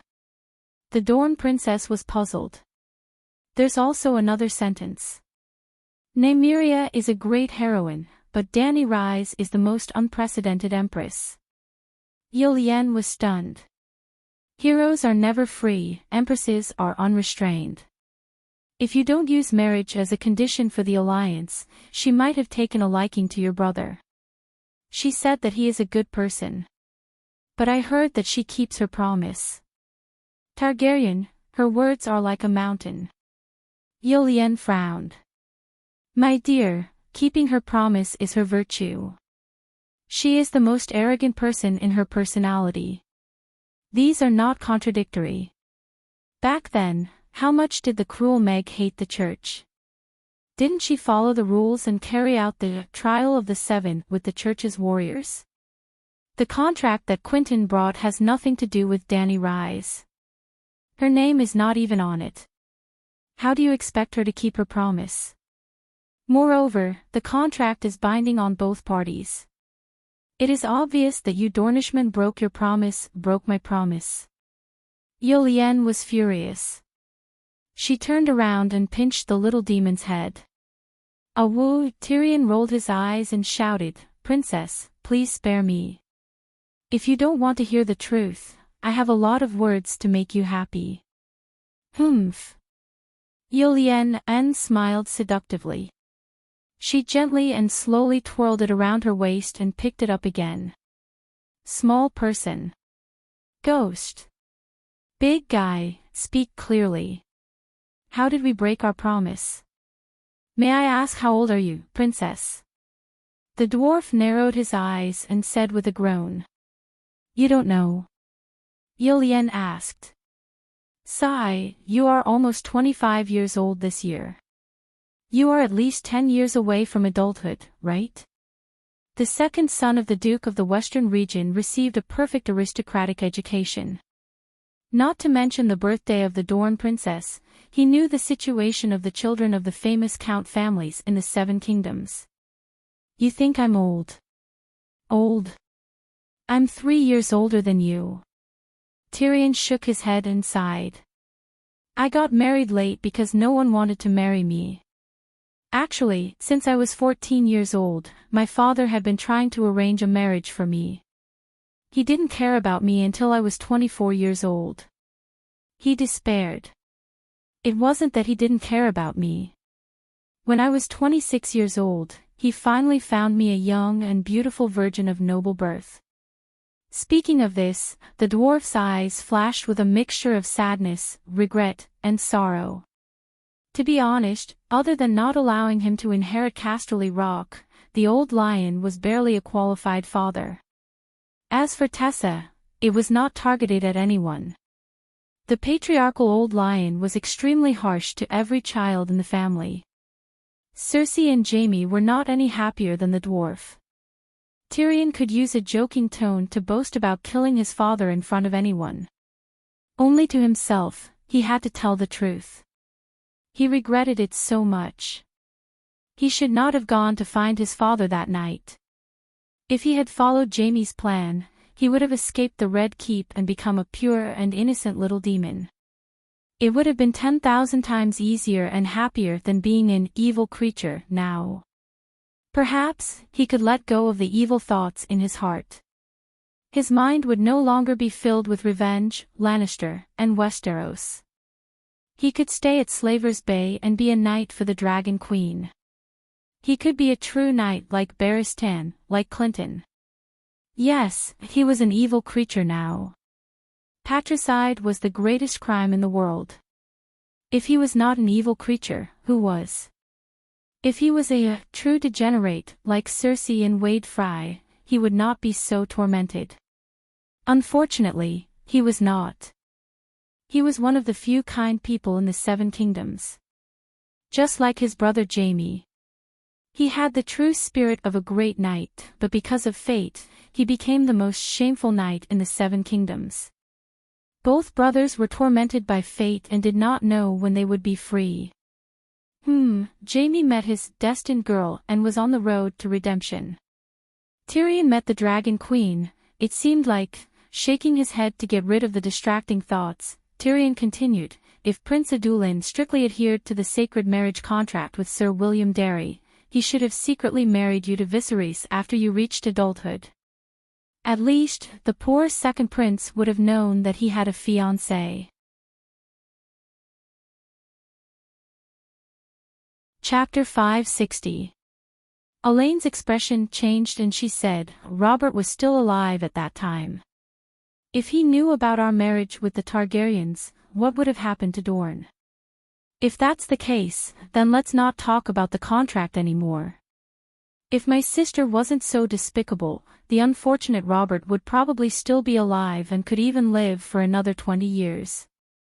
Are you planning to marry Old Way's second prince when you're 50 years old? Even if the prince is still alive, he must be too old to do it. Tyrion shrugged and joked. Go to hell. Elaine angrily slapped the dwarf and said, how many people have proposed to me over the years? Renly, Loras, Tully, Rob's uncle, and even that old bastard Walder Frey shamelessly sent marriage letters to my father. But my father has always kept the contract in mind and let me guard it for Prince Viserys. The dwarf opened his mouth and wanted to say, don't try to lie to me. I'm also a Westeros and a famous know-it-all of the Seven Kingdoms in King's Landing. Princess Elaine's glorious deeds are no secret in the circle. Everyone says that you're more like your uncle, Prince Oberyn. He's a true Dornishman who eats both men and women, even sheep. You've been famous for your beauty since you were young. You've wandered the world and had countless lovers. You're also fascinated by handsome men or men with adventurous and forbidden temperaments. For example, I'm a winged dragon knight. For example, Renly. Although he's not very handsome, he's definitely one of the most handsome men in the Seven Kingdoms. He didn't propose to you at all. Instead, you seduced him time and time again. There's also the Knight of Flowers, Loras Tyrell, who's also very handsome. You even disregarded the thousands of years of blood feud between Dorne and the Riverbend and planned to elope with him. Loras himself didn't even know you were going to find him. In King's Landing, these stories were the same as Littlefinger stole the Tully sisters' virginity, Renly and Loras got together, Queen Cersei had an affair with someone, and the dwarf stayed up all night in a brothel. They were all talked about enthusiastically by people in the circle. Well, the little devil was the son of a duke, and Elaine was the daughter of a prince, duke. In modern society, they were the standard insiders. Then your father should have at least told Viserys, was all he could say. You don't understand. My father has been observing the second prince, but he was fine when he was young, but when he grew up, he slowly became irritable, just like the Mad King. If he were to find out about my marriage with Dorne, he would definitely run to Dorne to look for me. He might even announce it to the entire world. For Dwayne's safety, father even hid it from me. How could he take the risk on the Mad Prince too? Elaine said. Sigh, that's where the problem lies. You guys don't want to take the risk, but you want to reap the rewards. Is that even possible? Tyrion said helplessly. Elaine shook her head and sighed. It's not that we don't want to take the risk, but my father is very cautious. Just 3 years ago, he was going to arrange for me to go to the other side of the narrow sea to serve Lord Tyroshi. He wanted to take the opportunity to meet the prince and tell him about the sacred marriage. Unfortunately, after a few months, news of his death at the hands of the Horse King arrived. Tyrion sneered. In the end, you guys still despise the second prince, who has nothing. When he had nothing, you guys never thought of looking for him. When he became the second uncle of the strongest Horse King in the Dothraki Sea and was about to gain the loyalty of tens of thousands of roaring warriors, Prince Dawson was ready to send you to bond with him. Elaine narrowed her eyes and looked at the dwarf. You are also the son of a duke. How can you say something so naive? He has nothing, and his character is not good. Of course, we ignored him. With the power of Dorne alone, we can't take the Iron Throne. When he has the capital to call himself king, even if we don't get a return on our investment, at least we won't lose money. We can also tolerate his character flaws. The dwarf was stunned on the spot and was speechless. Now, I have told you about the Dragon Queen's character and way of doing things. Can you also tell me about Prince Dawson's thoughts? He changed the topic. The little demon was never stupid. He knew that this was not just because of his nature. The Dornies wanted to understand the Dragon Queen through him. But he knew the other party's goal. He still chose to tell them the truth and make the most accurate judgment for them. Because he also had a request. Elaine looked at the dwarf deeply and said, "The Dragon Queen rejected the marriage alliance with Quentyn. My father was very disappointed, but he was not angry. Because Dorne only wants revenge. He wants to seek justice from Lannister for my aunt's death. We don't have any extravagant hopes for the Iron Throne other than marriage. If the Queen officially challenges the Iron Throne in the future, Dorne will support her just like when Aerys was in the past. He can even make Quentyn her White Knight. But that's all. Dorne will not be the main force, and will not use the power of the whole country to help her." "Oh, very wise. The Queen will most likely be able to accept it." Tyrion nodded. His eyes flashed as he said, "But now, there is an additional variable. Aegon." Aegon. Elaine's beautiful face showed a hint of difficulty. After a while, she sighed and said, "If he does not meet my father personally and obtain my father's approval, Dorne will not give him any substantial help. Sigh, it is also Dany Rise's fault. Otherwise, things would not be so troublesome. Blame her. What does she have to do with this?" Tyrion asked curiously. "If Viserys is still alive, it does not matter whether Aegon is real or fake. I will marry him according to the holy marriage contract. His inheritance rights are far above Aegon," Elaine said. Without a doubt, Viserys's inheritance rights were higher than Aegon's. First of all, Viserys was definitely a Targaryen. The people of the Seven Kingdoms knew and recognized him. Aegon's background was unknown, and his identity was uncertain. Even if Liga was still alive, and Aegon was really his son, would Liga's inheritance rights be higher than second brother Ways? No. Because Liga had violated the holy marriage contract, he would lose his inheritance rights like Prince Flay, the male dragon who broke off the marriage contract. Secondly, an older brother who grew up with her would definitely be closer to her than a nephew who appeared out of nowhere. Who would the Dragon Queen support? You think that Viserys's death is related to the Dragon Queen? Tyrion asked with a strange expression. Hee. Horse King Drogo poured a jar of golden liquid on her brother's head in front of her. During that time, she did not say a single word to prevent the tragedy from happening. Elaine sneered. "You know quite a lot," Tyrion said. "Viserys is still my fiancé. I can't marry him. At least I have to know how he died," Elaine said with disappointment. "Then tell me, why did she want her brother to die?" Tyrion asked. Elaine hesitated and shook her head. "Previously, I thought that she wanted the Iron Throne. Without Viserys, she would be the only Targaryen. But now, from her actions, it seems that she does not have such an urgent desire for the Iron Throne. Perhaps, with the presence of dragons and the prosperity of Slave Bay, her mentality had changed. But no matter what, she is responsible for Viserys's death. I can imagine the despair Viserys felt when he placed his hopes on his only family in a tent filled with barbarian centaurs, but did not receive any response." "Your emotions are really cute." Tyrion chuckled. "What, am I wrong? I am not the only one in the Seven Kingdoms who thinks so." Elaine frowned. "If I did not understand centaur customs, would have the same thoughts as you." Sighing, Tyrion slowly explained, "First, you have to understand that when 14-year-old Dany Rise married Drogo, it was not a Westeros marriage.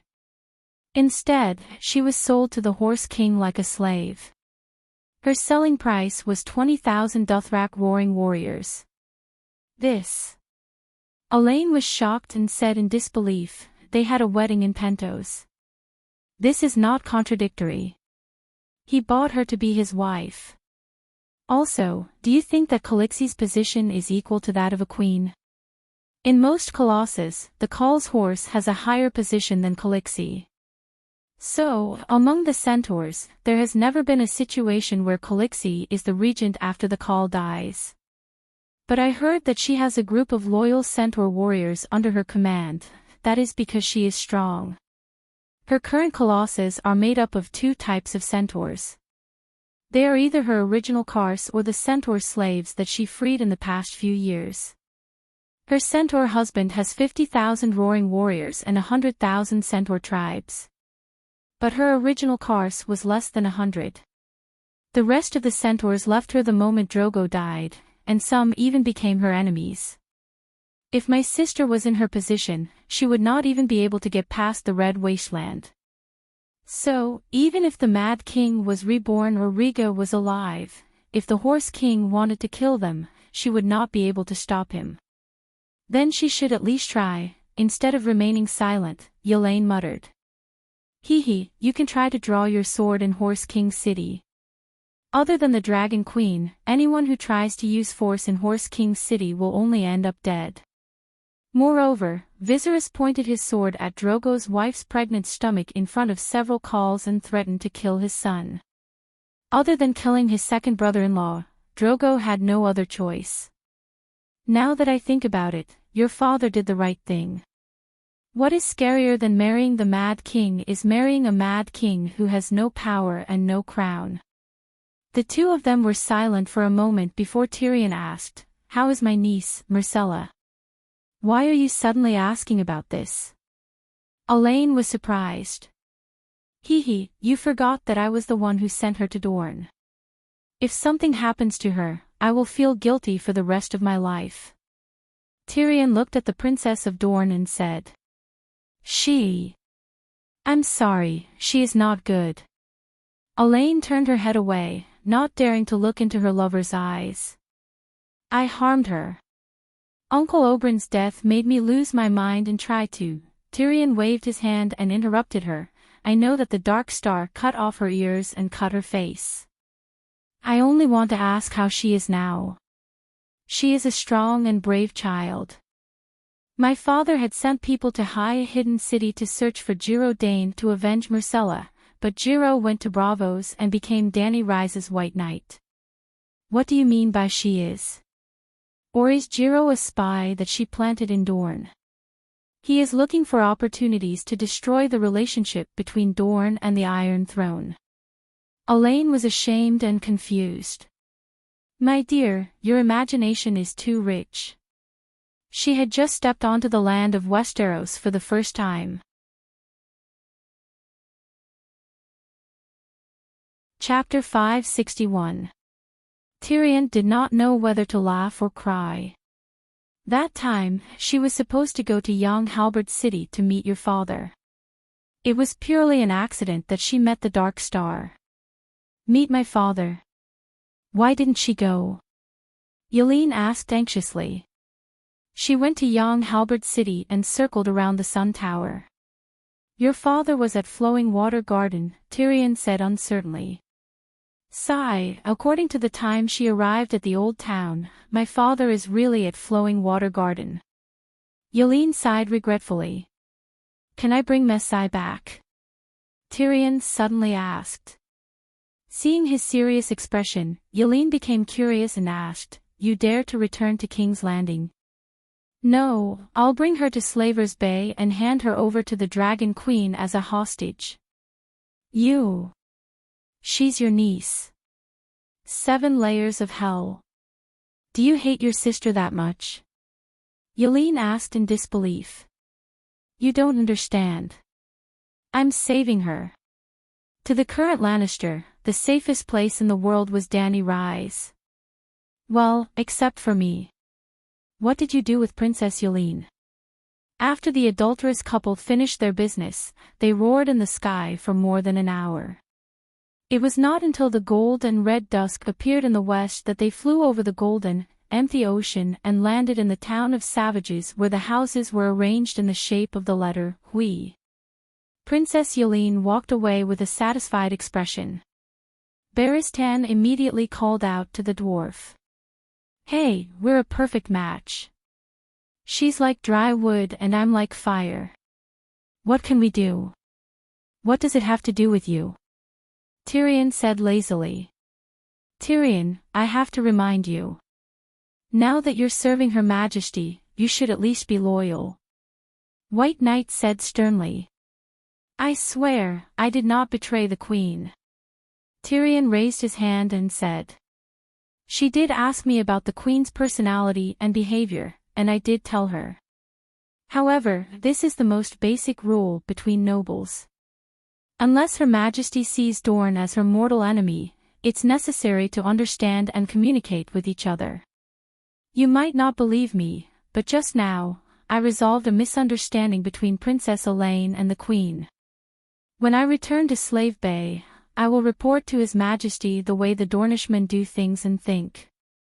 Yes, I'm the bridge between Her Majesty and Dorne Hill. I'm working. Barristan opened his mouth but did not know how to refute the dwarf's fallacious reasoning. He could only mutter, you should leave now. The shapeshifter has already packed and can depart immediately. No, it's not easy to fly thousands of kilometers at a time. I have to make a trip back to the Westeros. Tyrion shook his head. Where are you going? White Knight frowned. What a coincidence, today is the day my sister and Yuluen are getting engaged. I have to go to King's Landing to give the newlyweds a gift, Tyrion said with a grin. Are you crazy? The expression on old Baugh's face was as if he had seen a ghost in broad daylight. Tyrion shrugged and smiled meaningfully. Sir, think about it. If I wanted to betray the Queen, why would I tell you in advance? Also, do you think my sister will accept me? What do you want to do? Old Baugh looked at him coldly. No matter what I do, I will explain it to Her Majesty later. Tyrion did not even take his supper. Instead, he set out in the red and gold of the sunset. He was not alone. He was accompanied by a strong shapeshifter. The imp was right about one thing. Today was the day of Cersei and Yuluen's wedding. According to Prince Regent Kevin's plan, his niece and Yuluen would be engaged today. Tomorrow, Tywin would leave Carlin Bay. The day after tomorrow, his annoying niece and niece's son-in-law would be out of his sight. The couple would go west along the Mander River to High Court and complete the final negotiations with the Tyrells. Tywin would return the Shield Islands and receive a ransom from High Court. The Seven Kingdoms would be unified and peaceful again. In this way, he could spare all his energy to deal with the Holy Sparrow and Holy Dany. The Holy Sparrow and Holy Dany were still too far away. When he thought of Lannister and the Iron Throne finally getting rid of that stinky and sticky Cersei, Sir Kevin smiled at the banquet. He was in a good mood and drank a few more cups. When White Knight Boros Bronn woke him up, the Prince Regent was still a little confused. Your Majesty, I am sorry to disturb your rest, but there is a little boy outside Meg Tower asking to see you.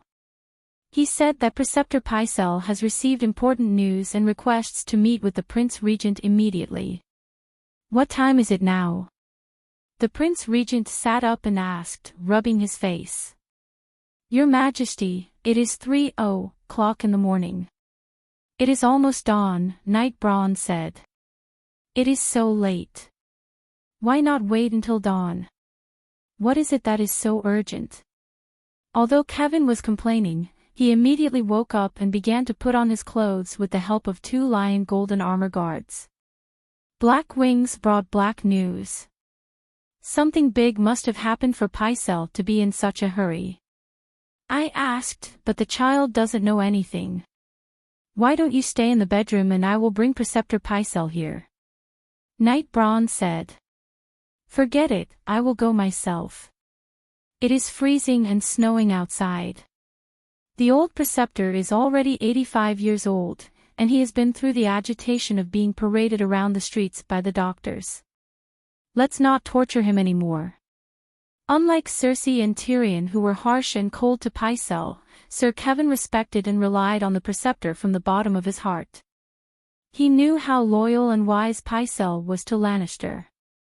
During Ares' time, he was in the dragon camp but his heart was in the lion camp. In the end, he caused the death of the Mad King's entire family. It was Pycelle who persuaded the Mad King to open the city gates and let Tywin in. During Robert's time, not only did he keep quiet about Cersei's affairs, but he also killed Jon Arryn, the first foster father of power, who discovered the secret. Littlefinger instigated Lysa to poison Jon Arryn. However, it was a slow-acting poison and could be saved. Pycelle chased away Scholar Common, who was treating the old man. Incidentally, Scholar Common was the exclusive scholar of the Arryn family, just like Master Luwin was in Winterfell. However, he betrayed old Jon. Pycelle did not allow him to continue treating Jon, so he did not care about himself anymore. During Tommen's time, Pycelle also worked hard to clean up the mess left by Cersei. He was even the one who gave Kevan the title of regent. The regent was willing to give preferential treatment to such an old loyal official. The child who delivered the letter was 12 or 13 years old. He was wrapped in a faded sheepskin jacket and stood under the drawbridge, his neck shrunk and his feet stamping. He was a clever little apprentice. Kevan had seen him a few times in the Crow's Nest.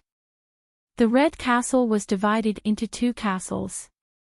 The Meg Tower in the inner layer belonged to the royal family. It was surrounded by a 4-meter-thick city wall and a dry moat with iron spikes. Other than the drawbridge, there was almost no other way in or out. Around the Meg Tower, there was the Crow's Nest where the Grand Tutor lived, the Hand of the King's Prime Minister's Tower, the White Knight's White Sword Tower, the hall where court meetings were held, the Holy Church, the Virgin's residence, the dungeon, and so on. The drawbridge was lowered. Sir Kevan walked out of the gate under the protection of a White Knight and 8 Golden Lion guards. Seeing the little apprentice's red and cracked face, the regent stopped and took out 2 copper coins from his pocket. He handed them over and said, "Go in and ask the guards for a glass of wine to warm up." Crunch, crunch. Under the bleak and cold full moon, the group of people left a trail of messy footprints in the snow from the inner courtyard to their bare feet. Is there really going to be a long night? Looking at the tower and stone path that seemed to be covered by a white blanket, and then looking at the icicles that looked like spears under the eaves, Sir Kevan suddenly had a bad feeling. The scholars were used to living in the Crow's Nest. Even the Grand Tutor's room was under the Crow's Nest. A maid under the tower received the regent and left 8 guards behind. Kevan and the White Knight Bronn pushed open the door to the Grand Tutor's room. Immediately, a warm red light with the smell of wine hit their faces. The fireplace was burning. There were 2 chairs in front of the fireplace with their backs against the door. From Sir Kevan's perspective, he could see half of Grand Tutor Pycelle's bald head sticking out of one of the chairs. The other chair was empty. Perhaps it was prepared for him. There was a small table beside the 2 chairs. There were 2 bottles of golden wine and 2 glasses on it. Kevan stood at the door and stomped his feet. He shook off the snow on his boots and cloak to the ground.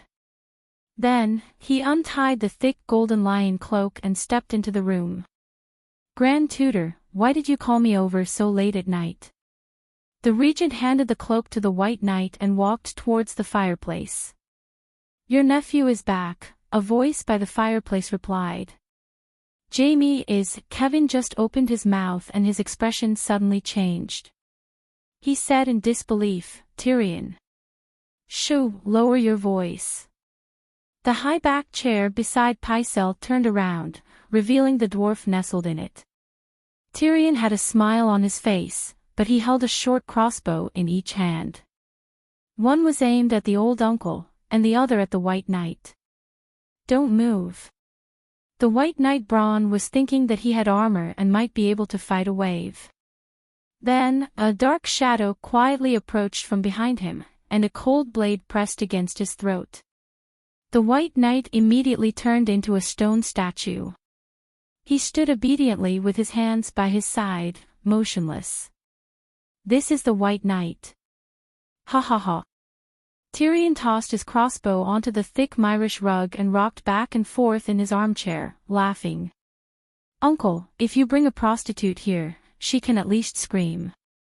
I wonder, my father was wise and mighty all his life, why did he find this trash again? During the rebellion of the Four Kings, Cersei was worried that her son would fall into the evil hands of Tyrion, so she arranged for Boros Bronn to escort Tommen away from the King's Landing. Previously, Tyrion ignored Cersei's objection and sent Myrcella to Dorne for a marriage alliance. The imp arranged for the clansmen to disguise themselves as bandits and rob them halfway. The White Knight did not resist and directly handed Tommen over. For this, he became the second White Knight to be expelled by Cersei. When Tywin was in control of the King's Landing, he called back the coward knight again and entered the palace for a second time. At this moment, being mocked by Tyrion to be worse than a prostitute, the White Knight's face turned red, but he did not dare to say a word. So Cersei was right. You have been hiding in the Red Keep and causing trouble, Kevin said with a pale face. Sigh, now I finally understand why everyone says that Westeros are poor and remote. They are too uninformed. To think that I am the Wildfire General, a second-grade officer who has obtained the Yellow Magua, and have done a few shocking things in Slaver's Bay. Uncle, you don't know anything about it at all. Tyrion shook his head. Slaver's Bay. Kevin was stunned and said in anger, You have joined Dany Rise, and now you are here to kill me.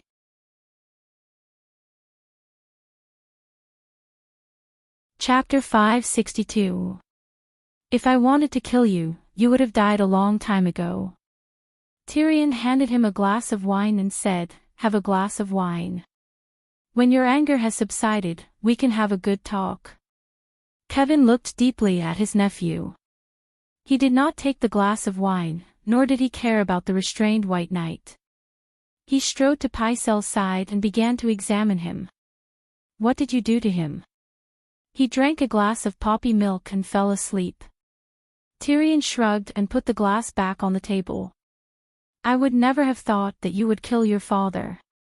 That scene would not happen even in my darkest nightmare. Kevin stood up straight and looked down at Tyrion with a complicated expression. Sigh, I have thought of that scene many times, but it was not directed at my father, but my sister. Perhaps there are ghosts in the Red Keep. I was possessed by the Mad King, Rhaegar, Princess Dorne, Princess Lelia. I was possessed by countless Targaryen ghosts and could not control myself. Tyrion mocked. What do you want to say? Repent to me. Kevin said coldly. What's the use of repenting to you? Even a sparrow can communicate with the Holy Mother. Can you? The dwarf laughed strangely. Then why are you looking for me? Tyrion put away the mocking expression on his face and said seriously, For Lannister. For Lannister, you should not have killed my brother, your father. Kevin said sternly. Sigh, uncle, I still have the Dragon Queen's mission on me. I don't have much time. If we keep repeating this topic, I'm afraid we will not get anything done today. Tyrion sighed. Kevin narrowed his eyes and sized up the dwarf. The green helmet, green armor, and green cloak made him look majestic and spirited. Especially the roaring lion head on his chest, the emblem of Lannister's clan. His expression softened. This nephew of his had killed his king, his father, and his father. He had committed all sorts of crimes, but, at least he hadn't forgotten Lannister's identity. The Prince Regent dragged a chair from the side and sat opposite the dwarf. He said faintly, How did you get in? Hee, you should be asking me how I got out last time. Tyrion winked and laughed again. Kevin's expression turned solemn. Could it be that the secret passage is really connected to every part of the Red Castle? There was a secret passage in the tower of the Prime Minister that led outside the Red Keep. This was discovered after Tywin's death, but Cersei burned the tower of the Prime Minister to the ground with wildfire. Tyrion shook his head. The secret passage is too complicated. I don't know where it leads to. But it was clear that Varys knew. Uncle, you made a stupid and fatal mistake. You knew that someone with bad intentions was in control of the secret passageway of the Red Castle, but you let him do as he pleased. Today, I can directly sneak into the crow's nest from outside the city and threaten Paziel to send someone to invite you over. Tomorrow, there will be someone else who can do the same thing. Or, do you think that Varys is kind to you and Lannister? Sir Kevin could not refute the facts. He sighed. I have also arranged for people to explore the secret passage, but as you said, it is too big and too complicated. 7 or 8 people died and still could not figure out the direction of the passage. Since we can't control it, but the enemy can easily use it, then we will destroy it. Tyrion said faintly. Destroy it? Kevin's body trembled. At first, he had a look of disbelief, but after thinking carefully for a while, he suddenly felt that he was really stupid. The Lion family's old dog sighed. You are right. Dangerous things that can't be controlled should be destroyed. But the secret passage is huge and under the Red Castle. How can we do it without damaging the foundation? If we fill it with soil, it will be too much work. He frowned and asked. Hee. Tyrion laughed eerily and said in a low voice, How do hunters hunt? You can arrange for people to set up hundreds of traps inside. There is an 80% chance that they will catch the big rat in the dark. You mean? Kevin glanced at the man with messy hair who was holding White Knight hostage. He also lowered his voice so that only he and Tyrion could hear. Varys is still under the Red Castle. He did not go to Slaver's Bay, so he must be at King's Landing. He will attack you sooner or later. Just as the Dragon Queen said, Lannister's enemies would be happy to see Cersei put on a clown show on the Iron Throne. You are the pillar of support for the Iron Throne and Lannister. You are the first target that all enemies want to take down. This is why I took the risk to come here today. Tyrion said confidently. Kevin was not moved by his nephew's compliment. He had always been clear about his position. He only asked in confusion, Didn't Varys save you? Jaime and I were both used by him. Tyrion's ugly face was gloomy. His heterochromatic eyes flashed with hatred and regret. He gritted his teeth and said, I am guilty. I do not deny it. But that was also a trap set up by Varys. He created the conditions for my patricide. Did he give you the crossbow? Or did he hold your hand and pull the trigger? Kevin's eyes were cold. He was disgusted by his nephew's sophistry. Forget it. Tyrion waved his hand and sighed. Since the Holy Mother has appeared, I also have the resolve to go to the 7th level of hell to reunite with my father. I just want to remind you that you are very dangerous now. Varys, Cersei, and Stark all want to kill you. They have the means to kill you easily. Kevin was touched for a moment, but he still said expressionlessly, I have 10,000 warriors of the West.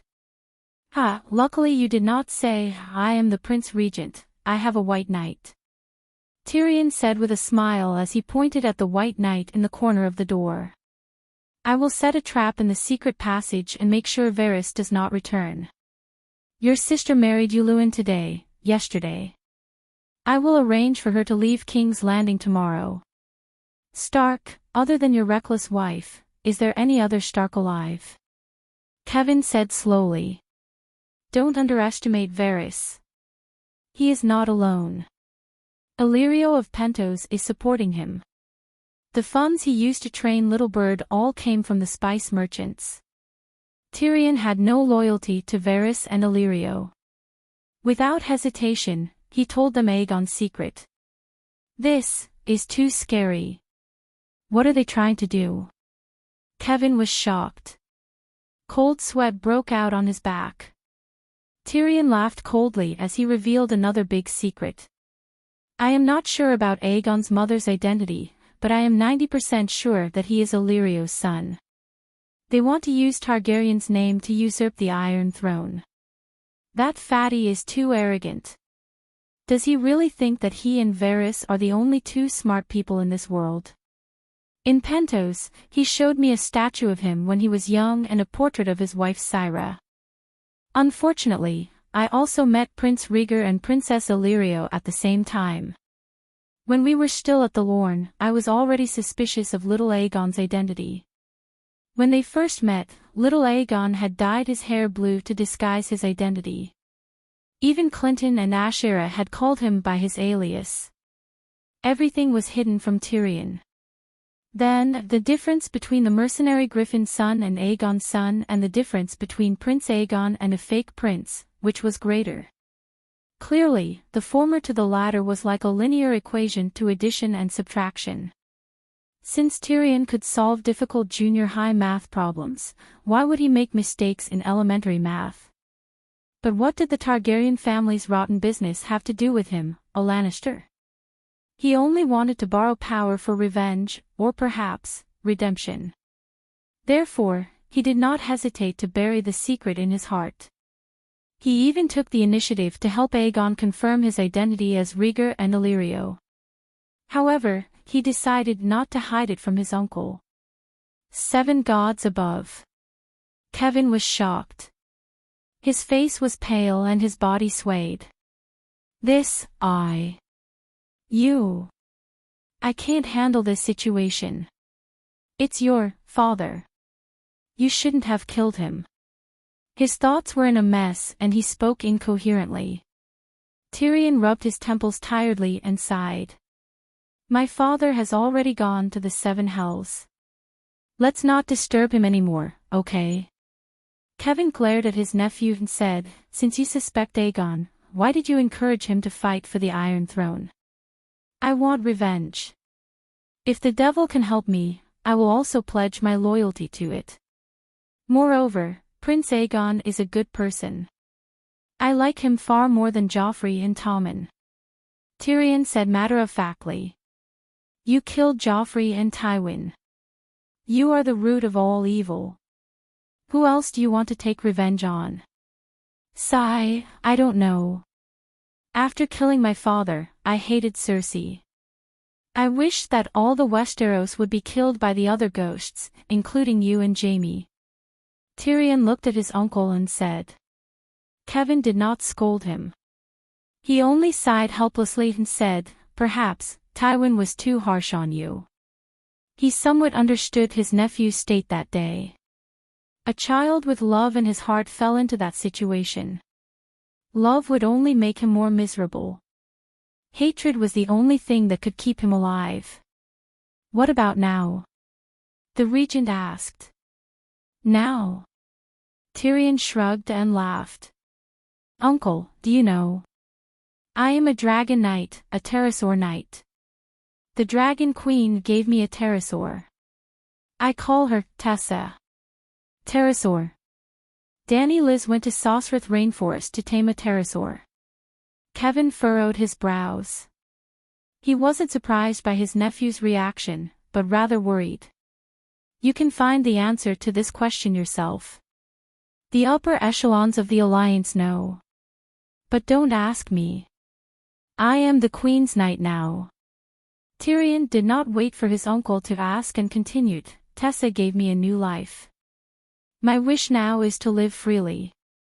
Lannister and Casterly Rock was saved from the Dragon Queen's flames of revenge. I will be satisfied if I give Littlefinger retribution.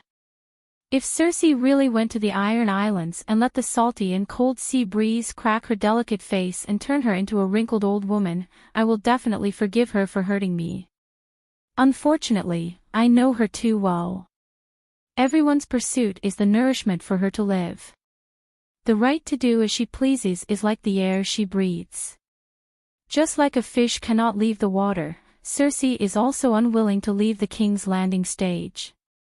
So, uncle, you must be careful these few days. Do not interact with her in the Queen Dowager's palace, especially when Luwin is present. You must be wary of the Dragon Queen and deal with my sister. I am her uncle. I spared no effort and poured my heart and soul into protecting her son's country. Kai Feng said solemnly. You are reasoning with my sister. Tyrion sneered. Why revenge on Littlefinger? Sir Kevin changed the topic. The Prince Regent still did not believe that his niece would harm him. He only thought that Tyrion was too biased against Cersei. He was the one who started the war between the lion and the wolf. He and Old Rose murdered Joffrey. He was also the one who stole Sansa. Tyrion's face twisted. Sansa is in Arryn Valley. You are in Slaver's Bay. How do you know this secret? Kevin frowned. The Dragon Queen told me. She has already seen through Littlefinger.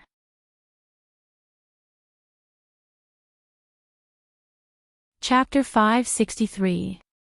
Kevin shook his head when he heard his nephew's slander towards Littlefinger. The Arryn Valley is a powerful force, and it currently listens to the Iron Throne.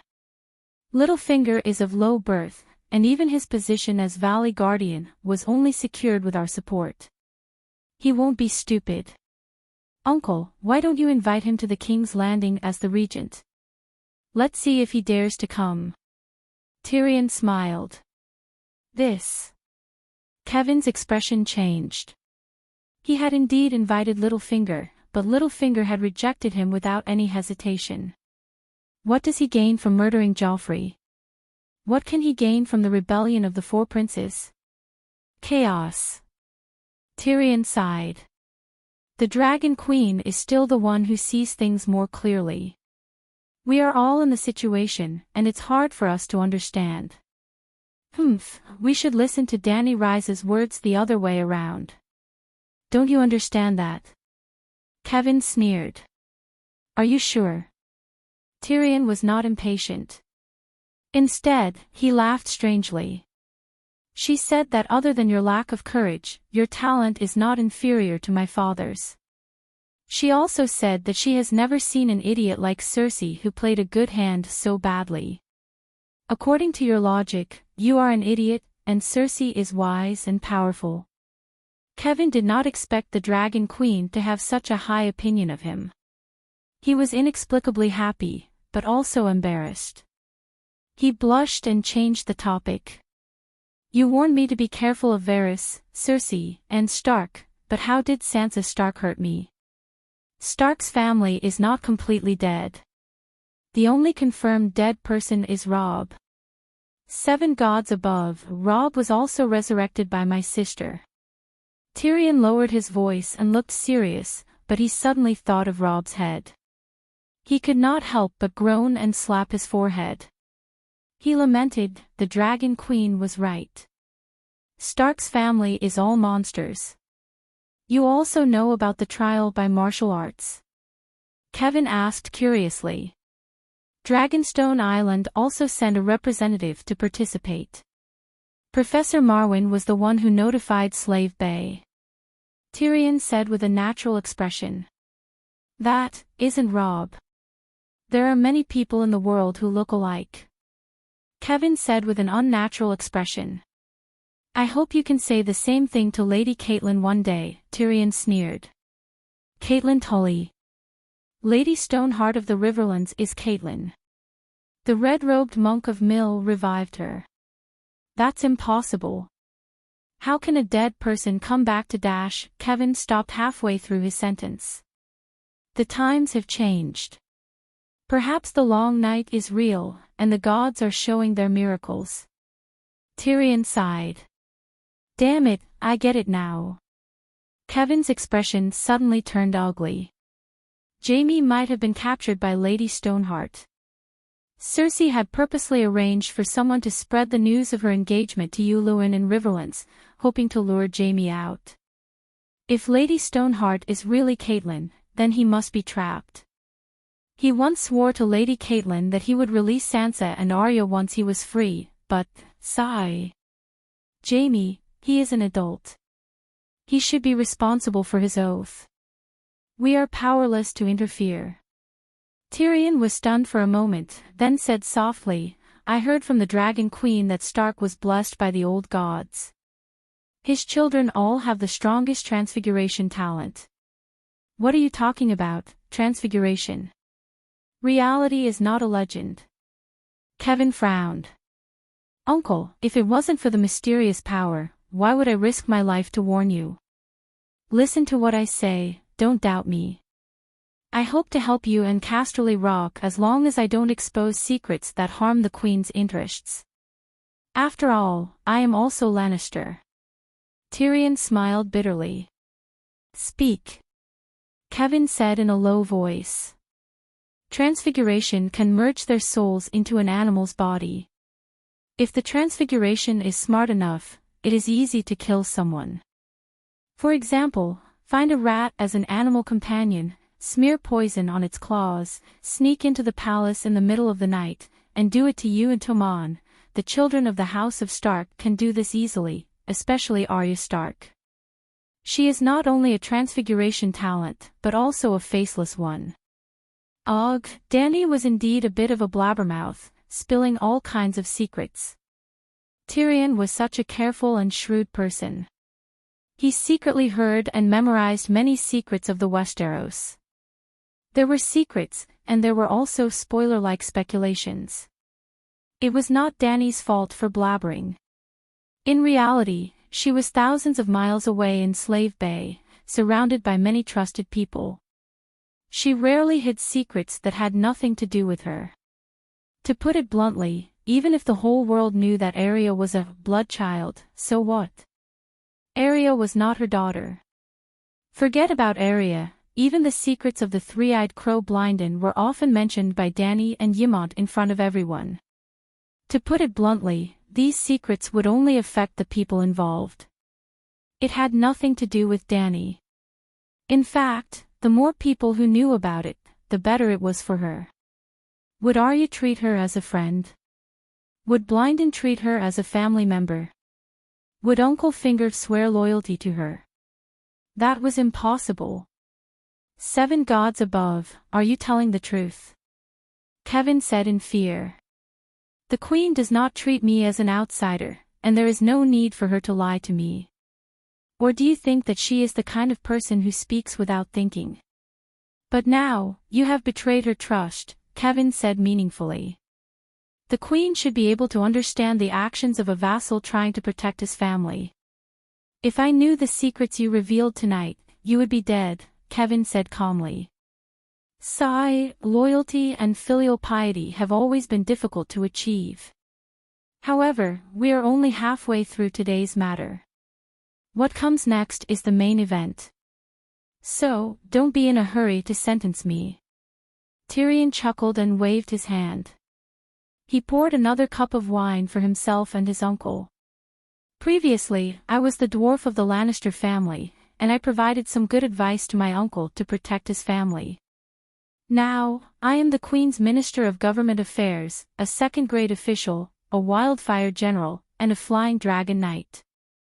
I hope that the Lannister family will surrender to the Queen unconditionally. In other words, give up the Iron Throne, hand over the tribesmen who harmed the Targaryens in the War of the Usurpers, and swear on the honor of their ancestors that Casterly Rock will forever be loyal to Queen Dany Rise and her children, and send hostages to serve as the Queen's attendants or maids. Yes, Messiah or Tommen can atone for their grandfather and father's sins. Are you crazy? Do you know what you are saying? Kevin's eyes widened, as though he had seen a ghost.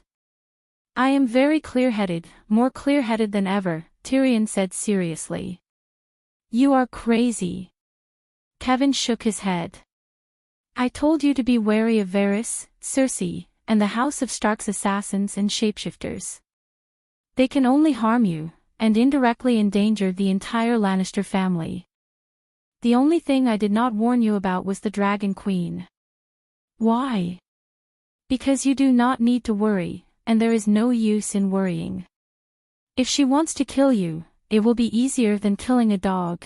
If she wants to destroy Casterly Rock and Lannister, it will not be harder than taking down New Guys. New Guys, the Pearl of the Summer Sea, the courtyard where the Western world sailed to the Eastern Jade Sea. Such a great city, but it is only a small part of the Queen's grand strategy. Tyrion pinched the pad of his little finger and gestured in front of his uncle. Queers, the hub that connects the Eastern world to the Western world. Because the Queen was unhappy, more than half of the royal family and wealthy merchants died, and hundreds of merchant ships were lost at the docks. Compared to Queers and New Guys, Casterly Rock and King's Landing are country bumpkins. If you do not go out, you will not know how big the world is. If you do not follow the Dragon Queen, you will not know how strong a person can be. No matter how strong she is still only one person, Kevin said. Now, she has almost single-handedly overturned the world. Uncle, believe me, this is the best choice for Lannister. Tyrion looked straight into the Prince Regent's eyes and said each word solemnly. Kevin said angrily, I have just quelled the chaos of the Seven Kingdoms, and Tommen's rule has just been stabilized, and you want me to give up the Iron Throne. Because of this, Lannister's act of giving up the Iron Throne is considered sincere. The Queen is not interested in the chaotic Seven Kingdoms. Tyrion said. If you were not the Prince Regent, if Cersei was still in power, would not have come tonight. Uncle, you have to understand that your duty is to protect the family, not to help a bastard steal something that is not inferior to him and that he does not have the ability to possess. Tommen is your nephew. Kevin growled. I love Tommen, just like you love me. But Tommen's surname is Theon Byra. Even if everyone knows that he is Lannister, he can never represent Lannister. His royal robes will always have the crest of the crowned stag. His descendants are the same. They will take the surname of Theon Byra and inherit Theon Byra's glory and ancestral teachings. Perhaps, after 2 or 3 generations, Tommen's Byra Theon dynasty will no longer have anything to do with Casterly Rock City in the west. Just like Theon Byra and Targaryen. Using 100% of his strength to protect Theon's bastard kingdom, Lannister will only get a portion of the benefits, but he will have to bear all the responsibility if he fails the extermination of his family. Tommen will not survive. Giving up Tommen and his throne, we will only lose that portion of the benefits, but we will gain Casterly Rock City's eternal existence. Tommen will not die. You are a smart man, can't you understand such a simple principle? Kevin's expression changed several times. After a long silence, he hesitated and said, Do we really not have any hope at all?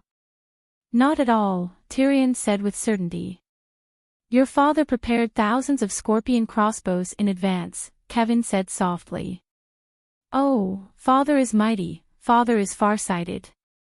The dwarf raised his hand and cheered, then shook his head and said, Of course the scorpion crossbows are useful, but the Megalosaurus can also throw wildfire bullets in addition to spitting fire. Tyrion patted his chest and said proudly and helplessly, I am a second-grade wildfire general under Dragon Queen. Didn't Toros also have 2,000 dragon-slaying crossbows?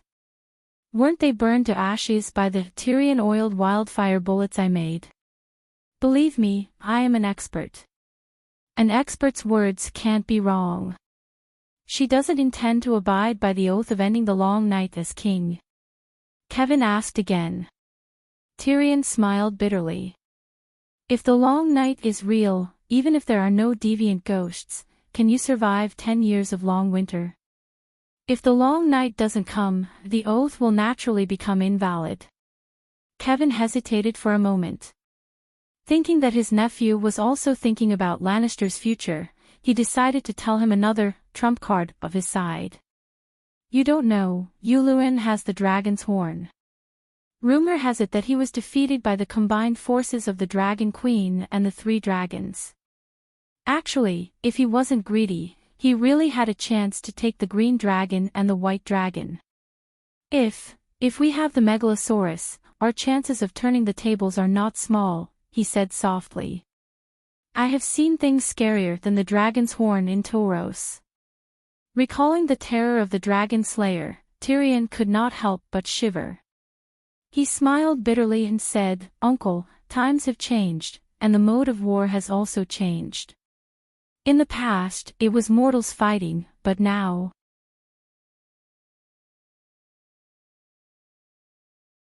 Chapter 564. Tyrion said bitterly, "You don't even have the right to participate in the current war without supernatural powers, demigods, or true gods supporting you. Our Lannisters should just leave.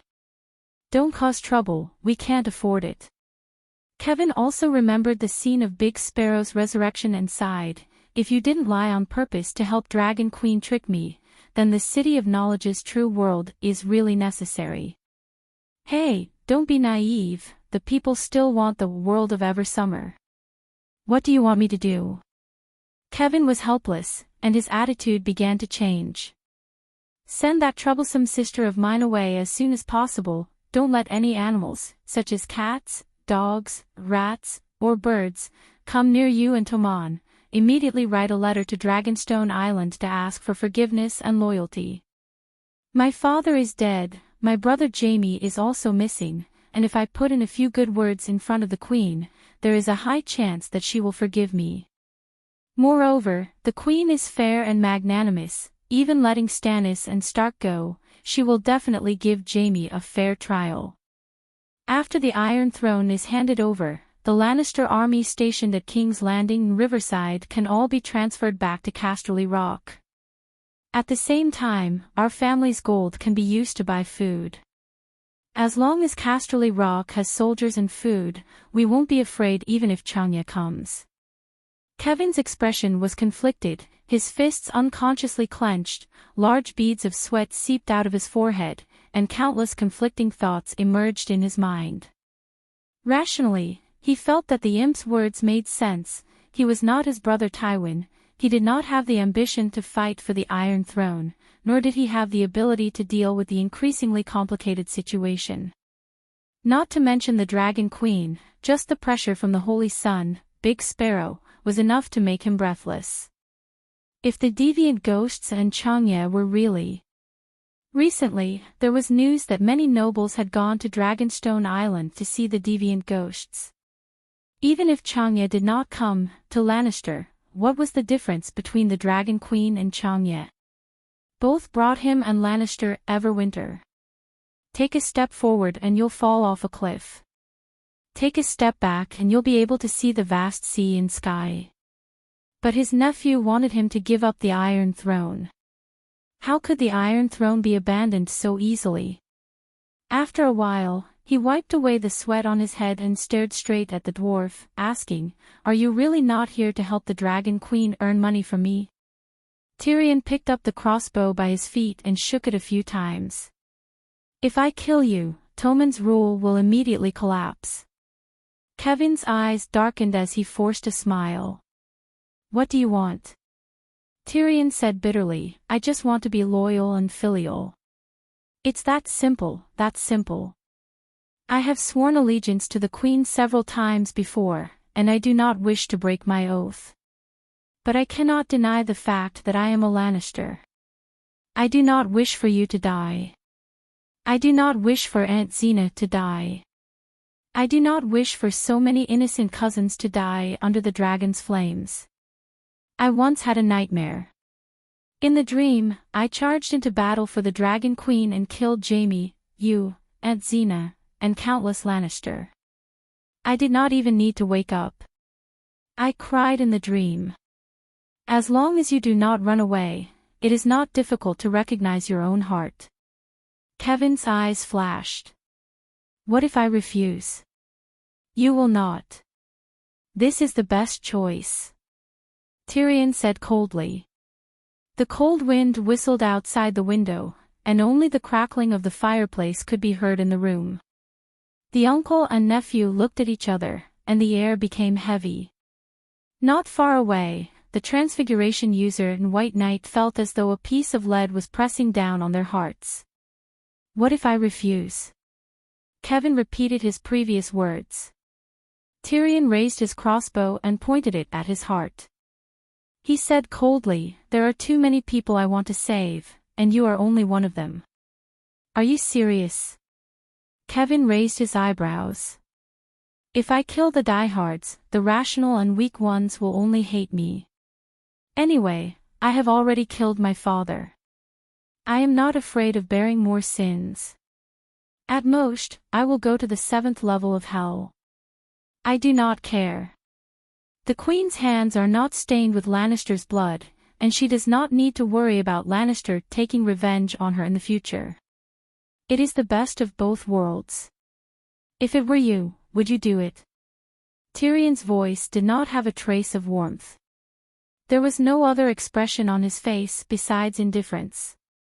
You have the courage to kill your father, the courage to point your crossbow at me, and the determination to clean up the clansmen who do not agree with you. Why don't you use this crossbow to kill the instigator? Kevin's body relaxed as if a heavy burden had been lifted from his shoulders. He leaned back in his chair and said slowly. I don't dare to think about it, Tyrion said. Kevin nodded and said, don't dare to think about it. That's a good reason to convince me.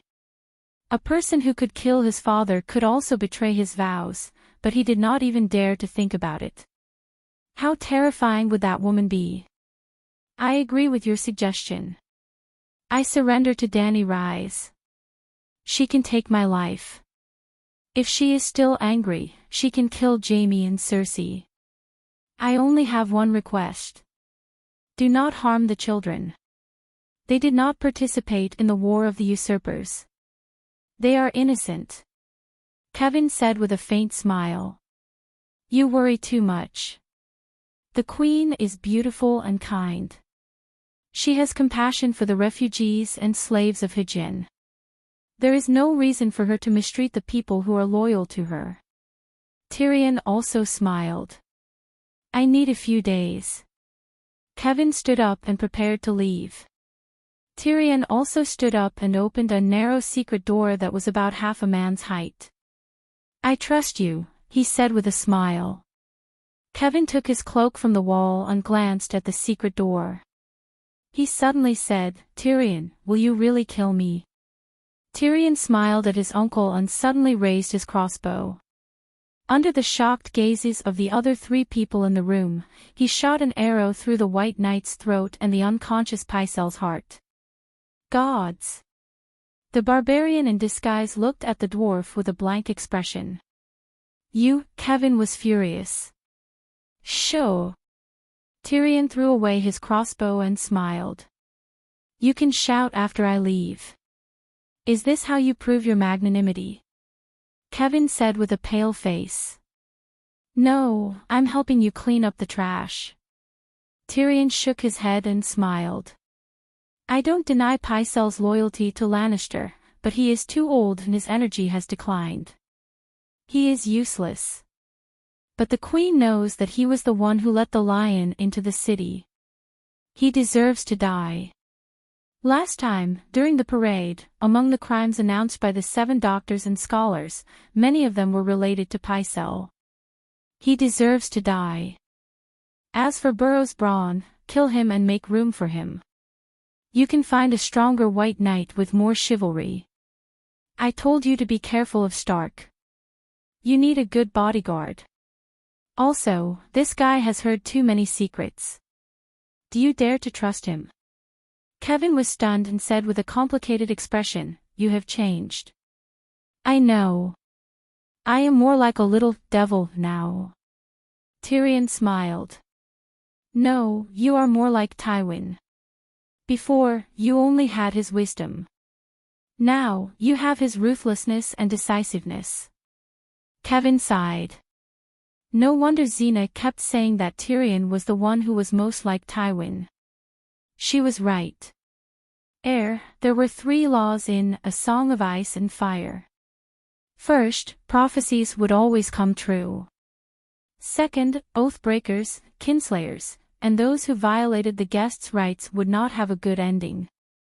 Third, the things that the characters believed were often wrong or the opposite. Oh, I almost forgot. Tyrion slapped his forehead and said, Uncle, please write a certificate in the name of the regent. What certificate? Kevin was confused.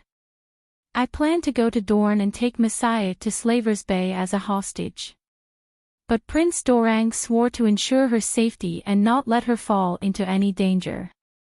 Although half of his oath was broken by Princess Elaine, without your cooperation, he will not hand over Messiah. Tyrion said. That was the reason why Dorang was so determined to protect Messiah in Wandering Power. When the dwarf was the acting prime minister, there were conditions for him to send his niece to Dorne for marriage. Dorang had to make a sacred oath and give Messiah the right to be a guest.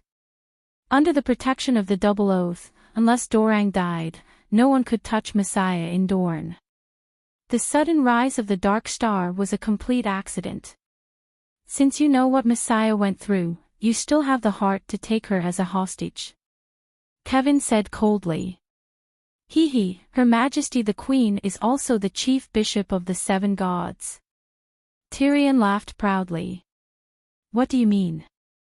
Kevin was puzzled. If the Great Sparrow can be resurrected, why can't Messiah grow ears? If you go and beg the Great Sparrow, he will definitely not agree. The Great Sparrow is not even willing to crown Tommen. But the Dark Star is the Queen's White Knight. I also know your secret. Why don't you kill me? Walking in the secret passage leading to the seaside, Savage Haug gulped down golden wine while asking the dwarf beside him. Haug was a shapeshifter and also a powerful warrior. The imp only knew about the secret passage to the Tower of the Prime Minister. But, when the Tower of the Prime Minister was burned by Cersei, the shapeshifter's animal companion helped him find the secret passage to the crow's nest next door. It was also the animal companion that monitored Kevin and the others. As a reward, Tyrion promised to treat him to the best wine in the world. Now, Haug had a string of wine bottles around his neck. They were all golden wine from the Green Pavilion Island that the dwarf found in the crow's nest. They were part of Grand Preceptor Pycelle's collection. If I kill you, who will prove my innocence to the Queen? Tyrion laughed. Just like the day when he tamed the Alpine clan in the Bright Moon Mountains, the dwarf had established a relationship with Savage Haug that was more than friendship after just 10 hours of interaction. The Alpine clan were also savages. They were the ancestors that fled to the Bright Moon Mountains. Their customs and personality were not much different from the savages beyond the Great Wall. Tyrion was very good at and liked to deal with such simple-minded people. You are too cunning. I don't know if you will betray the Queen. I can't prove your innocence. I will only tell everything you said to the Dragon Queen. That is exactly what I need you to do. Tyrion laughed. If the Queen wants to kill you, I will twist off your head without hesitation, cut off your manhood and keep it. Savage Haug mumbled. What do you want my penis for? The dwarf's smile froze. He had a bad feeling in his heart. Sure enough, Shapeshifter Haug said without hesitation, a dwarf's penis is magical. I have long wanted one to make a protective talisman. Taimai and Shaga are still friendlier. The Muggle savages did not know witchcraft, so they would not covet his penis. If they traveled by sea, it would be at least 2,000 kilometers from the Queen's Corner to the King's Landing. If they rode a dragon, it would be less than 1,400 kilometers. When they met Elaine again, it was already 3:00 in the afternoon. Tyrion now had the ability to sleep while riding a dragon. Without stopping, he called the Princess of Dorne and flew 500 kilometers to the flowing water garden in Dorne.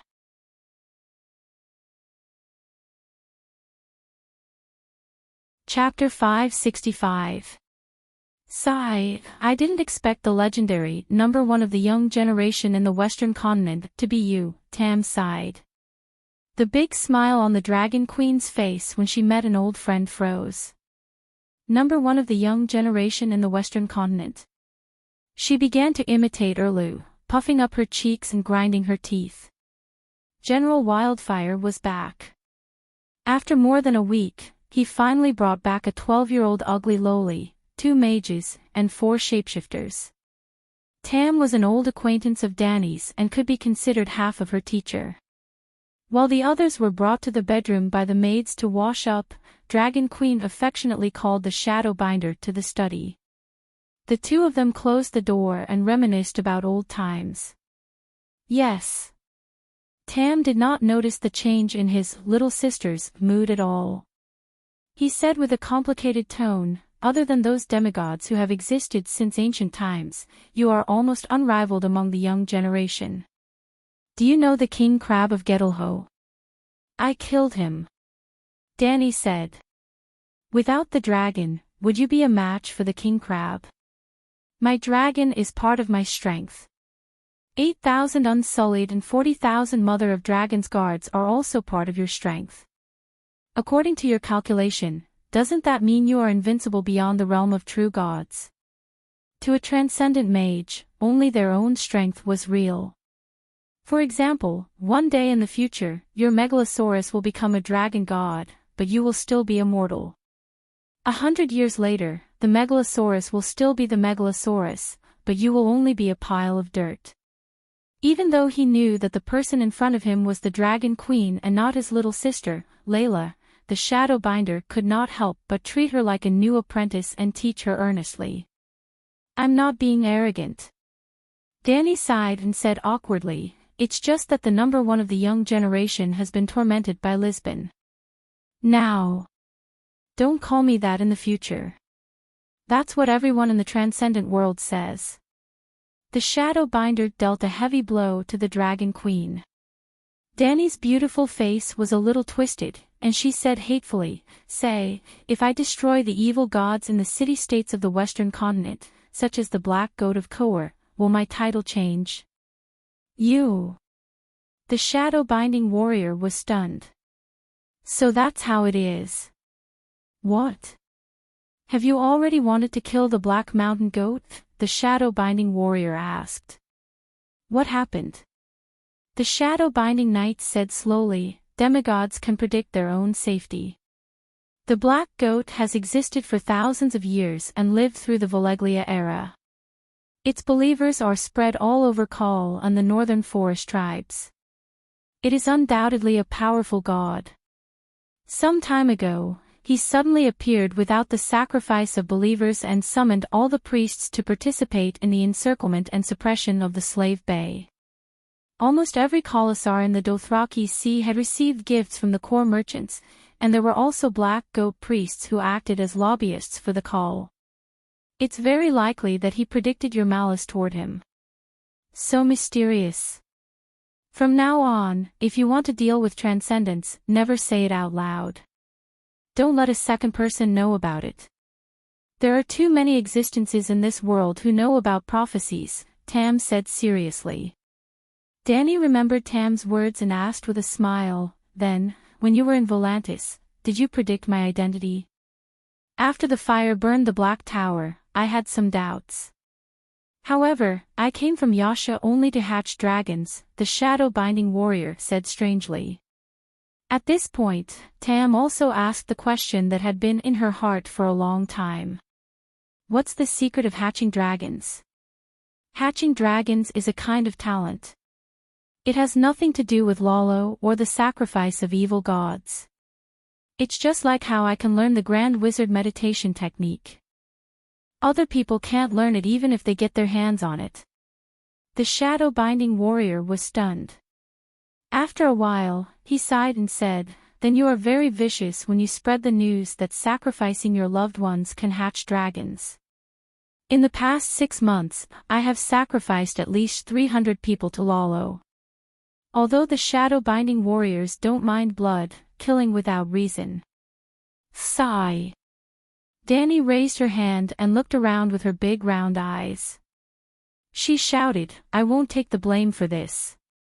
I did say that sacrificing my loved ones to hatch dragons. However, I had just arrived in Astapor and was short of money. I needed to fool the good Lord and raise the price of the dragon eggs in exchange for the Unsullied. From the beginning to the end, I didn't spread this news to the public. It was you who spread it.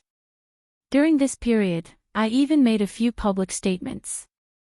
Your denial will only make us more convinced. Tam interrupted her. Dani curled her lips and said, "That's your business. It has nothing to do with me." "All right, I don't want to talk about that anymore." Tam opened the backpack by his feet and took out an ebony box inlaid with red and blue gems. It was as big as a rice cooker and looked very exquisite. 7 gods above. Dani's pupils contracted as she said in disbelief, "You even stole the dragon eggs of Volantis. You sensed it." Tam was also shocked. He looked at the dragon queen and opened the lid. As expected, there was a black and red dragon egg placed on the green silk of the barbarian land. "You have already established the 7 gods dragon church in the barbarian land under Buchang's name. He has no choice but to leave. If he suddenly leaves, I won't be able to give the Volantis a reasonable explanation and will definitely be implicated. Also, everyone knows that I was the one who brought Layla to Consul Mirajo's house last time. No matter what, my reputation in the Western continent is completely ruined. I don't mind being accused of stealing dragon eggs," the shadow-binding knight said with a complicated tone. Hearing that she was not calm, Dani hurriedly comforted her, "Don't worry, your reputation won't be ruined. In the future history books, you will be a brave, kind, honest and trustworthy legendary wizard with powerful magic power." "How do you know?" Tam asked curiously. "Because I am the one who wrote the history books." Such shameless words were said by the Dragon Queen in such a righteous manner. The shadow-binding knight's expression could not be seen with the red lacquered wooden mask, but her hands on her knees were clearly trembling, showing the intense emotions in her heart. "When will this egg hatch?" She dryly changed the topic. "It's useless." Dani glanced at the dragon egg and said regretfully, although Lalo was greedy, he was honest enough. He accepted the sacrifice and would definitely give a response. This egg belonged to Targaryen. It was not completely petrified and still had a trace of vitality. Now, it is filled with incomplete undead from the world of death. When Tam carried the backpack into the study, Dani immediately sensed the evil aura of dead souls inside.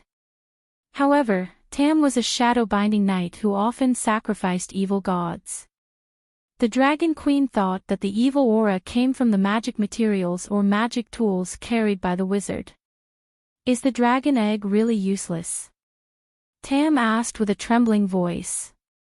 "Maybe it can hatch a monster, but I don't recommend you keep it," Dani said. "Keep what?" "I was going to give it to you." Tam sighed. "Then destroy it." Buzz buzz buzz, as the two of them were talking, suddenly, a red light flashed across the dragon crystal mirror opposite them. "What kind of magic tool is that?" Tam asked in surprise. "What did you see?" Dani asked curiously. "The magic waves are similar to a glass candle, but the aura is vast and vast. This is Valeglia's magic network." As she said that, Dani activated the magic mirror. With a whoosh, there was no image or sound. Only a ray of blue light shot towards her forehead. This was the normal way to use the magic network. The previous live stream was equivalent to watching a 4K movie on a mobile phone in the 2G era. After a while, the Dragon Queen opened her eyes and said with a strange expression, "He's really looking for trouble."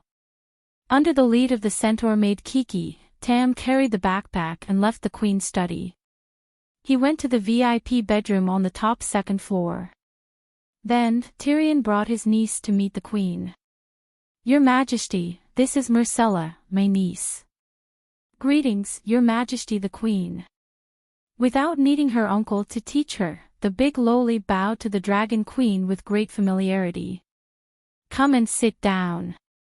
Dani looked at the little girl while pointing at the soft couch opposite her. Myrcella was 12 years old this year, 1.5 meters tall. She was much taller than her uncle. Her face was small and delicate. She had milk-white skin and a head of fluffy golden hair. Delicate, beautiful, and polite. Especially her pair of sky-blue eyes. They were big and spirited. There was only curiosity and a hint of confusion. There was no fear or cowardice. She was a very courageous little girl. The only thing was that Marcella was missing half of her left ear. There was also a hideous centipede-like scar on her fair and tender cheek. It was almost comparable to the scar on her Uncle Tyrion's face. Being stared at by the Dragon Queen for a while, the little girl noticed it and shrunk her neck in self-abasement. Dany retracted her gaze and turned to the dwarf. She asked curiously, "What did you do in the Westeros for Prince Dowling to be willing to let you go?" "Before I went to Dorne, Prince Dowling was prepared to send Marcella back to the King's Landing." Also, Tyrion looked at his niece. His cheek muscles twitched. He found it hard to speak. "Let's put it this way. My sister was very dissatisfied with the marriage between Marcella and the little Prince of Dorne. When she was still the Queen Regent, she arranged for Sir Balon Sven to go to Dorne to bring Marcella back to the King's Landing. That's fine, but my sister is crazy." Time and time again, Tyrion was about to say something bad about Cersei. However, he stopped when he saw his niece beside him. "Sigh, my sister invited the Dornishmen to escort Marcella to the King's Landing. However, she secretly arranged for people to disguise themselves as bandits. She planned to use my name to attack Marcella's group in the Imperial Forest and kill Prince Tristan, who was accompanying her. Quentyn and Elain's younger brother, Marcella's fiancé. The Imperial Forest was a forest outside the King's Landing that belonged to the king. Tyrion had taken in a few subordinates from the clans in the Mingwe Mountains. One of them was a barbarian called Ashaga. After his employer lost power, the imp was stripped of his position as the acting prime minister. He led his Stone Crow tribe to settle down in the Imperial Forest. Because of that, Cersei came up with this idea. The Dornishmen are not simple. They knew about my sister's plan and planned to beat her at her own game." The dwarf smiled bitterly and shook his head. "If I did not take Marcella away, she would have lost her life in the aftermath of the power struggle, just like her face. Prince Michio is a man of principle. He did not want to break his oath and did not want to hurt Marcella. However, the incident with the Dark Star made him understand that things would not always go as he wished. After seeing my uncle's letter, he immediately agreed to let her go." Marcella's eyes darkened. A trace of sadness and sorrow appeared on her scarred face. "Then why did you bring her to me?" Dany asked curiously.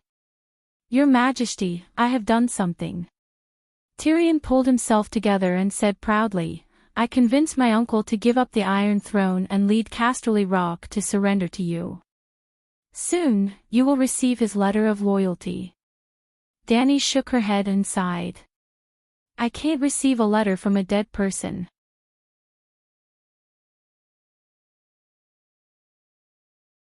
Chapter 566. Lead the Lannister clan to surrender to Targaryen. It might sound crazy, but Kevin was not crazy. Instead, he was very rational. After Tyrion left and returned to his bedroom in Meg Tower, he did not go back to sleep. Instead, he carefully recalled his nephew's words and thought about it. Then, he realized something terrifying. In the process of overthrowing the Iron Throne of Aerys, the crowned stag of the Stormlands, the crescent falcon of the Arryn Valley, the dire wolf of the Northern Territory, and the leaping trout of the river, they had to deal with the Targaryen without a dragon, the High Garden Rose, and half of Dorne. Robert barely held on to the righteous name and combined the strength of the four countries. Even with the Lion of the Western Territory holding Targaryen back, the two sides were barely split. Robert was 6, and Rhaegar was 4. Now, the Stormlands, River, and the Northern Territory had become a burden to the Iron Throne. Little finger of the Aran Valley had evil intentions, the High Garden Rose was not on the same side, and Dorn. Even if the little demon did not reveal any information about the alliance between Dorn and the Dragon Queen, Kevin was not stupid. Could he not guess? Without a doubt, the Iron Throne of Lannister was fighting alone and was restrained by his teammates. It was far from being as strong as Aerys' Azera. Without a doubt, the Dragon Queen with the Megalosaurus, pterosaurs, and an army of tens of thousands was not weaker than Robert's four-nation alliance. Dragon Queen Robert and Kevin. There was really no chance of winning. As the sky gradually brightened, the sound of the crowd and the clashing of armors and weapons could be heard in the silent Red Keep. The Lion family's old dog sighed and decided to do the small things by himself like in the past. He would listen to his brother for the big things. The Tyrion from last night was the old lion Tywin. With a decision in his heart, he began to make arrangements. First, he secretly arranged for his trusted subordinates to dig holes in the secret tunnels under the Red Keep, bury poisonous stingers, and set traps for ferocious beasts. He even hid wildfire flasks in a few of the pits. Then, he mobilized the Lannister army outside the city into the Red Keep to deal with a possible coup. After a busy day, he returned to his bedroom at night and bent over the table to write a letter of surrender and loyalty.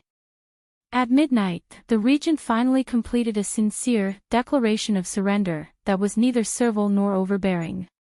Just as he was folding the letter and stamping it with the regent's letter wax, his niece's voice sounded outside the door. "Are you crazy? Are you stupid? Don't you recognize me? Remember, you are the Lions of Casterly Rock, not the retainers of Sir Kevin. And I, Cersei Lannister, am the heir to Duke Tywin. I am the one you should be loyal to." As usual, Cersei was stopped at the door by the guards before she received permission from the Prince Regent. Unlike in the past, she did not wait for the guards to pass on the message. Instead, she loudly scolded the guards of the Lion family and even proclaimed her own rights, just like in the period of the Regent Empress Dowager. However, Kevin could understand. The little devil had appeared in the Red Castle again, so it was normal for his niece to go crazy. With a sigh, he announced to the door, "Let the Empress Dowager in." Cersei rushed to the desk like a tornado and roared at her uncle, "Did the little devil come to find you?" Kevin raised his eyebrows. Cersei was not alone. Her husband, Yuluin, followed in with a smile on his face. "He sneaked into the crow's nest, forced Pycelle to lure me over, and finally shot the Grand Master and Sir Bronn." Holy Mother! Cersei hugged her head and walked around the desk aimlessly like a small train that had lost control. I knew it, that monster has always been under our feet, I knew it, I told you to burn the secret passage with wildfire, you didn't listen, I told you." Sir Kevin interrupted his niece who had fallen into a state of madness and said, "He left King's Landing a long time ago, and now he is the right-hand man of the Dragon Queen." Oh. Cersei raised her head and howled. Her beautiful blue eyes were bloodshot and bulging out of her eye sockets. Dany Rise. I should have known, Dorne and Highgarden's power is limited, they can't overthrow my rule, he can only find stronger, more vicious foreign aid. The mystic dragon witch and the mutated monster, colluding with each other, they are a match made in heaven. You were locked up by the Big Sparrow, it has nothing to do with Dany Rise, have you forgotten? Kevin said helplessly. Yes, and the Big Sparrow. Cersei suddenly shouted as if she had been enlightened, the Big Sparrow and the Mystic Dragon Witch are also in cahoots, those three evil people conspired together to kill me, I have no shame in losing. Kevin was completely speechless, he could only stare at Yuluin and say, "Wake up your wife." Yuluin shrugged and smiled helplessly. After a while, Cersei suddenly looked up and stared at her uncle with a pair of green eyes. "Why didn't the little devil kill you?" "I am his uncle, why would he kill me for no reason?" Kevin frowned. Do demons need a reason to do evil? Joffrey, my father, which one of them is not his family? Or, are you in cahoots? Cersei looked at her uncle suspiciously. Kevin almost exploded with anger. He wanted to scold his niece, but on second thought, he did seem to have reached a tacit understanding with Tyrion to protect the Lannister family. Sigh. Kevin sighed and said tiredly, Cersei, you have too much prejudice against Tyrion. Cersei heard this and was really angry. She said with a twisted face, I guessed it, you are in cahoots. I was wrong about you. You killed my father, dethroned me from the position of the Queen Regent, just to sit on the Iron Throne. Now, you contacted the dwarves. Are you planning to get rid of Tommen and me? Veins popped out on Kevin's hand that was pressed against the edge of the table. He really wanted to pick up the ink bottle and throw it at his niece's twisted face. Shut up, idiot! The old dog roared like a lion. Cersei was so scared that her face turned pale. She shrunk her neck and looked at her uncle with 3 parts fear and 7 parts hatred. Remember your identity, Mrs. Greyjoy. Kevin looked at his niece coldly and said word by word, it is late now, tomorrow morning. I will give you half a day to pack. Afternoon tomorrow, if I see you in the Red Keep, in the King's Landing, I will put you in a cage and send you to the Iron Islands in a carriage. I swear, I will do what I say. You have to at least let me know what you are planning. If you dare to hurt Tommen, I'd rather die here. Cersei cried in despair and anger as tears streamed down her face. Seeing her like this, the anger in Kevin's heart quickly dissipated like a flood that broke through a dam. Tyrion thinks that the current Lannister is unable to maintain the rule of the Iron Throne, so it is better to surrender to Dany and rise. Cersei and Yuluen were family, so Kevin did not hide his plan from Tyrion. After all, when his letter of surrender was sent to Dragonstone Island, the world would soon know about it. What? Cersei stopped crying. Her face was full of tears, but she was stunned. Not only her, even Yuluen was dumbfounded. When Lannister returns to Casterly Rock, I will publicly acknowledge your relationship with Jaime, then let Tommen change his surname to Lannister and inherit the position of Duke of Casterly Rock. You will continue to be the Duchess of the Iron Islands. Kevin continued. Yuluen frowned. Then what is the point of the Iron Islands submitting to the Iron Throne? You can surrender with Lannister, and I will fight for a better deal for you. You can also continue to occupy Carlin Bay, the Shield Islands, and continue to plot against the Dragon Queen, Kevin said. The Iron Throne had already been given away, so who cared about the chaos in the Westeros? Moreover, Yuluen was only Lannister's son-in-law. I don't even care about my own life, so why would I care about your life? At this moment, Kevin's thoughts were much simpler and more relaxed. He even felt a little like he had lost his desire. You are the Mad King III. Cersei pointed at her uncle. The Mad King will voluntarily give up the Iron Throne. Kevin sneered. If my father is still alive, he will definitely kill you, Cersei said. In fact, it was Tywin who told me to do this. Kevin sighed. You are crazy, Cersei said in horror. Could it be that father has been resurrected like the Great Sparrow? Where is Myrcella? Suddenly, Cersei's expression changed as she sensed something strange. According to the plan, Myrcella would soon return to the King's Landing, but Kevin did not make any arrangements for her. After a moment of silence, Kevin said softly, You have seen how the Great Sparrow was resurrected with your own eyes. Dany Rise is also an archbishop and knows holy healing 7 hells. You imp, you want to send my daughter to Slaver's Bay to be ravaged by the mother of dragons? Cersei cried out in despair. I don't agree. I would rather let her live as an ugly girl than let her die under the dragon flames. It doesn't matter whether you agree or not. She has already been taken away by Tyrion, Kevin said calmly. So fast. Was he sent here by the dark dragon? Yuluen was shocked. Kevin smiled bitterly and shook his head. It was a pterosaur. Think about it, even Tyrion was given a pterosaur. How powerful would Dany Rise be? Roar! Suddenly, Cersei's eyes turned red. Her face twisted as she howled. She picked up a paper knife and pounced at Kevin.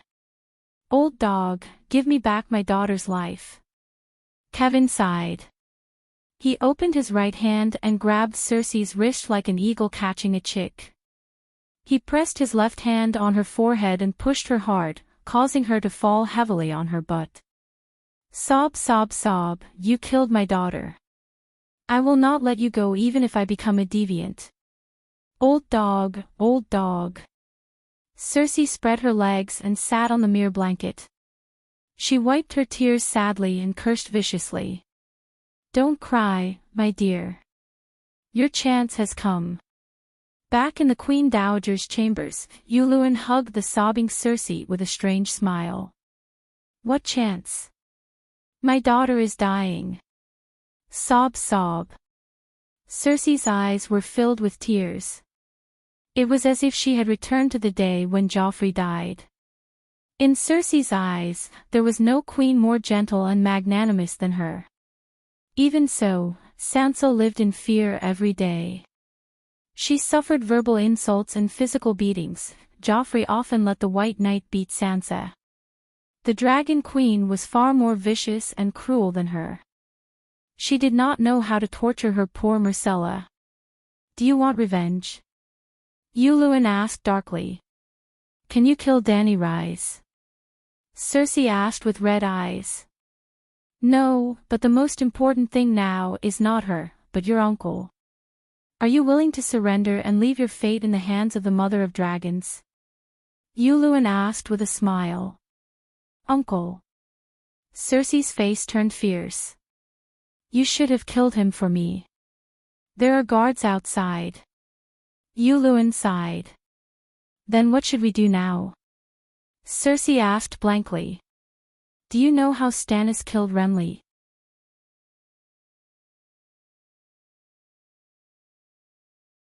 Chapter 567. The blue eye on Yuluen's right eye glowed faintly. He stuck out his dark red tongue and licked his dark blue lips. Then, he lovingly licked the tears off Cersei's soft cheeks. He leaned close to her ear and said hoarsely, Do you know how Renly died? Cersei trembled and said in disbelief, You know blood witchcraft too. My magical lips, can't you feel it? Yuluen pouted.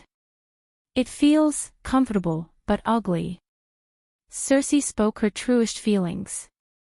Then, she became excited again and asked a series of questions. Where did you learn witchcraft? Is it the meditation of the great wizard of Valeglia? I heard from Cobourn that Dany Rise seems to have inherited the legacy of the great wizard.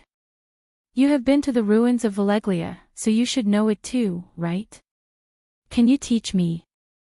Yuluen smiled strangely and got up from the couch facing the balcony. He went into the inner room and pulled out a dark red wooden suitcase from under the bed. He opened the bronze lock with a key and lifted the lid. Immediately, a strong musky smell filled the room. Ah! Cersei leaned over to take a look. Her eyes widened in horror and she screamed at the top of her lungs. Queen Dowager, do you need me to come in? A guard outside the door asked loudly. They did not immediately rush in to save the Queen Dowager because the White Knight, Robert Strong, was always by her side. It's fine, I'm fine. Cersei quickly calmed her breathing and said calmly to the guard. The guard nodded and retreated.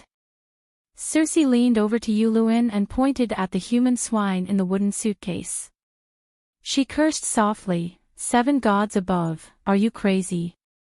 You hid a dead person under our bed. There was a thick white blanket in the wooden suitcase, and a skinny bald man who had lost both his arms and legs was lying on it. He's not dead. Weren't you curious about who I learned magic from? He was my mentor in magic and occultism. Yulun smiled. As he spoke, the bald wizard opened his eyes with a pair of dead and despairing eyes. "Ah!" Circe gasped as she looked into his eyes. She took 2 steps back in fear. His thin and pale cheeks puffed up a few times, as if he was inflating a shriveled tire. After a long while, the male adept finally gathered enough strength to open his blue lips that were identical to Yulun's. He hissed, "Whatever you want, as long as I know it, I can tell you. If I tell you everything, I'll be useless. Please kill me. He's really alive. 7 gods above, this thing has been hiding under my bed for a month or 2. Circe looked at Yulun without fear, only disgust. Perhaps he had heard all her hysterical screams these past few nights. Someone as elegant as Jamie, as handsome as Jamie, and as gentlemanly as Jamie would never do something so perverted. "Jamie, where did you go, you bastard?" "I purposely spread the news of the Empress Dowager's marriage to the 7 kingdoms, especially the Trident River, more than a month in advance. Didn't you hear? Or did you not take it seriously even though you knew? Or did you really elope with that roseless iron guard?" Circe was stunned. Her thoughts flew from the bedroom in front of her to the Trident River thousands of miles away, from the dead male adept, Renji, to her missing lover's brother. Yulun thought she was scared out of her wits. He hugged her gently and whispered in her ear, "Do you want to learn magic? Let him teach you." Circe came back to her senses and looked at the man in the box. "Who are you?" "I am the great adept of queers, Hyablay," the blue-lipped male adept replied. The great adept is the leader of the male adepts. Their position among the male adepts is equivalent to the chief bishop or high priest of the church, Yulun explained. The fear in Circe's eyes was immediately replaced by excitement. In other words, he knows all the secret spells of the male adepts. Yulun's eyes lit up. He smiled and said, "My lady, we really have a telepathic connection.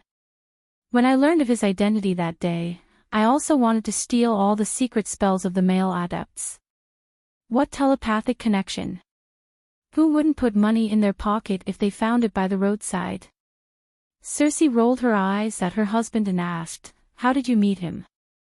"Kaio was the first dragon seeker. He found Daenerys in the Red Wastelands, but because he plotted against her dragon, the Sorcerer Templar was burned down by the mystic dragon. It was similar to the Great Templar of the 7 gods. So, he wanted revenge. To take revenge, he chased Danny Rise out to sea, but in the end, Yulun could not help but sigh at this point. When Danny Rise left Queers, she said she was going to Pentos to find Illyrio. In the end, she changed her path halfway and went to the ruins of Valeglia, where she met me. Circe thought of Yulun's stolen treasures and could not help but mock, what an ill-fated relationship. "It should have been a great opportunity, but I was too greedy," Yulun said regretfully. "When I took the risk to steal the dragon's horn and dragon egg from the Great Pyramid, I met the male adepts who returned from Volantis. They learned about Danny Rise from the Volantis people. It was also my luck. First, I got 5 fast ships and thousands of offerings from the Zingi Steel Legion, then I met the unprotected 3-masted ship of the male adepts. If not for his setback with Danny Rise, Yulun's journey in the East would have been the standard adventure template for a certain male protagonist. Sigh, Master Haya is so pitiful." After knowing that the male adepts were Dragon Queen's sworn enemies, Circe suddenly had an 80% favorable impression of him. In fact, although the male adepts were pitiful, he was not innocent. That day, in the Red Wasteland, in the White Cloud City, the 3 dragon seekers swore a sacred oath to the Dragon Queen. During Queer's journey, they would do their best to ensure the safety of her and her subordinates, and would never do anything to harm her. Other than being mysterious and pretentious, 'cause she had always provided Danny with correct and effective advice on magic. For example, she reminded her to bring a dragon along when she went to the Immortal Hall. Even Zero, the stingy guy, who desperately wanted the Megalosaurus, never thought of robbing or killing Danny to take the baby dragon for himself. He always kept to his oath and ensured that her rights as a guest would not be violated. Because of that, when Zero went to Astapor to negotiate for the ransom of the prisoners, Danny treated him with good wine and food, and did not have any intention of harming him. Of the 3 dragon seekers, only the male adepts, Haya, betrayed their oath. He first tricked Danny into going to the Immortal Hall for the Immortal to take over her body, and after that failed, he sent the regretful guest to assassinate her. In the end, he shed all pretense of cordiality and personally led his men to hunt her down. In this world, those who betrayed their oaths were bound to suffer retribution. Haya's retribution was Yuluin. Haya led the 3 strongest male adepts under his command to set off from Queers. However, the 4 male adepts only knew how to use curses to harm people. They were completely useless against pirates. When they were first captured, the male adepts even used words to threaten Yuluin to protect their identities. But who was Crow's Eye? How dare he threaten him? When Yuluin killed the male adepts who spoke rudely to him and smiled as he fed his flesh to the other 3, Haya broke down. He ate his companions first, then his own limbs. Other than a quick death, the male adepts did not ask for anything else. He would answer almost anything Yuluin asked him. He did not care about the male adept's secrets and the Immortal Hall's secrets at all. I heard that the witch by Stannis's side is a red-robed monk. Will the male adepts use the blood witchcraft of the Red God priests? Cersei asked doubtfully. Don't worry. The male adepts' curses are no weaker than those of the Shadowbinders. Yuluin smiled. He was not bragging. The male adepts were best at using curses to punish those who had offended them. They had their own strengths. What should I do? Cersei asked nervously. You just need to provide me with some blood. Leave the rest to me, Yuluin said. Blood? What do you want my blood for? The blood of hatred from a loved one, the blood of royalty, is the best medium for curses. Just like how Stannis killed Renly, the red-robed woman must have used his blood as well. Loved one. Cersei kept muttering this word. In an instant, it was as if a dam of memories had been opened in her mind. Countless images flooded her mind. 4 years old. 5 years old. Uncle Kevin had placed her on his neck like a little knight's warhorse. He had carried her on a gallop. At that time, he still had a head of golden hair that fell to his shoulders. It was warm and soft. When she was 7 years old, the daughter of a branch family in Lannister Harbor was her maid. That little bitch dared to seduce Jaime at such a young age. Cersei cut off her golden hair and cut her face. Her father wanted to beat her, but Uncle Kevin stopped him and protected her. When she was 9 years old, Uncle Kevin took her and Jaime to hunt. That was the first time she used a crossbow to hunt. 13 years old. What's wrong? The man's questioning voice rang in her ears. She also felt a tap on her shoulder. Cersei left the river of memories and came back to her senses. She hesitated and asked, "Must we kill him? Can't we just knock him out?" Yuluin's eyes flashed. He smiled and said, "Knock him out. My lady, you're so cute. Won't he wake up if he faints? If he faints for 8 or 10 years, my rule will be stable. When I was young, old Nan told me a story. A princess was cursed by a forest witch and slept for more than 10 years before she was awakened by a prince," Cersei said with a serious expression. "Stories are all lies." Yuluin's mouth twitched. Cersei shook her head and said, "No, I found that old Nan's story has come true in recent years. Mystic dragon, witch, wizard, deviant, fine," Yuluin said irritably. But your uncle is not a pure princess. He can't sleep. Cersei seemed to have thought of a wonderful idea. Her eyes glowed. She clasped her hands and said, "There's another story. A prince was cursed by a witch and turned into a frog.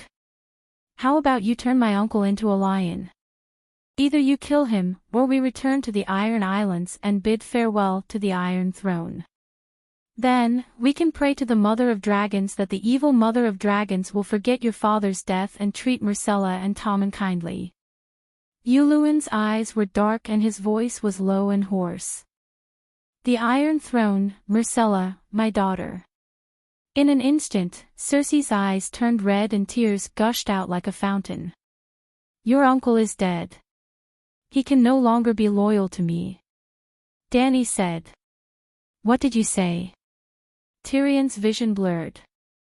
It was as if he had been hit in the head with a stick.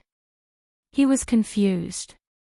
2 days ago, at midnight, Prince Regent Kevan Lannister was assassinated by his nephew who sneaked into the Red Keep. His heart was pierced and he died on the spot, Dany said faintly. "Is Jaime crazy?" Tyrion shouted in disbelief. Dragon Queen looked at him strangely for a while before saying, "I don't know if your brother is crazy or not, but you must be crazy. First, you killed your nephew. Then, you killed your father.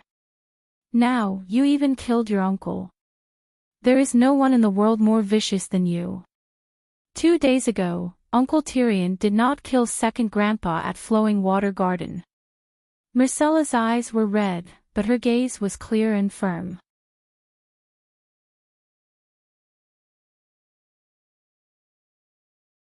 Chapter 568.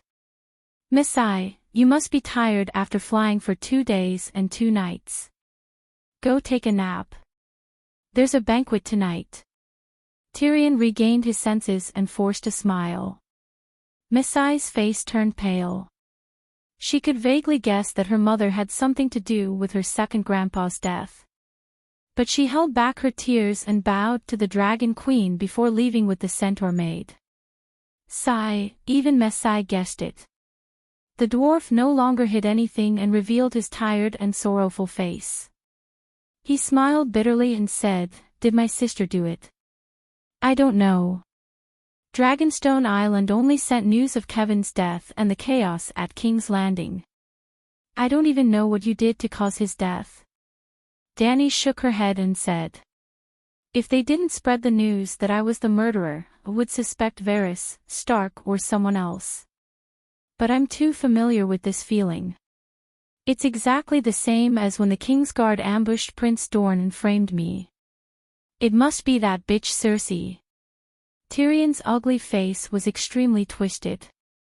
His heterochromatic eyes flashed with bone-deep hatred and indescribable sorrow.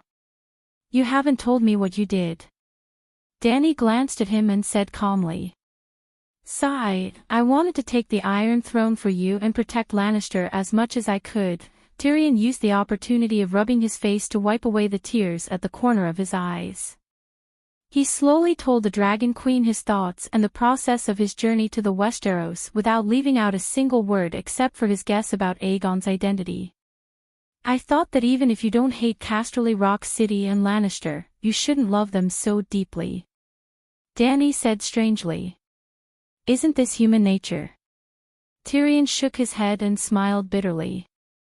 "I grew up in Casterly Rock City. My uncle and aunt's family treated me well. Except for my father who was too harsh, Casterly Rock City meant nothing to me." He looked at the Dragon Queen in front of him and changed his analogy. "It's no different from Winterfell and Stark." "That makes sense. Casterly Rock is your home, and Lannister is your family."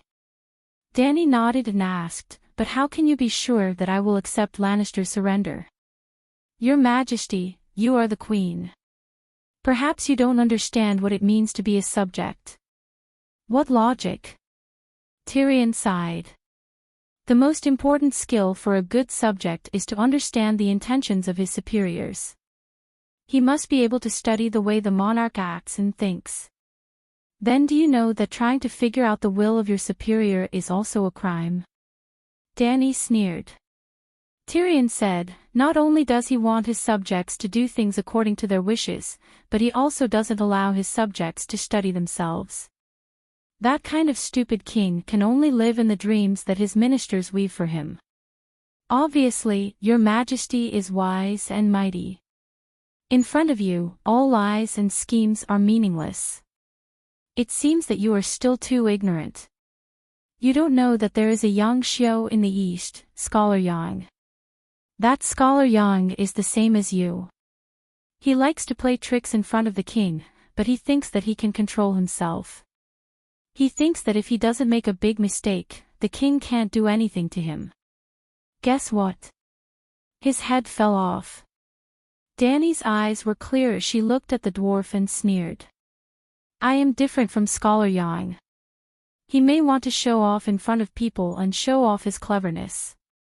I work hard in the hope that I can save a few hundred people in my family. Tyrion lamented. Dany thought carefully and realized that the dwarf was telling the truth this time. He was different from Yang Xiao. Yang Xiao was just itching for a beating. The dwarf also played tricks to scheme against the king, but his starting point was not to show off, but to cut trees for the sake of his family.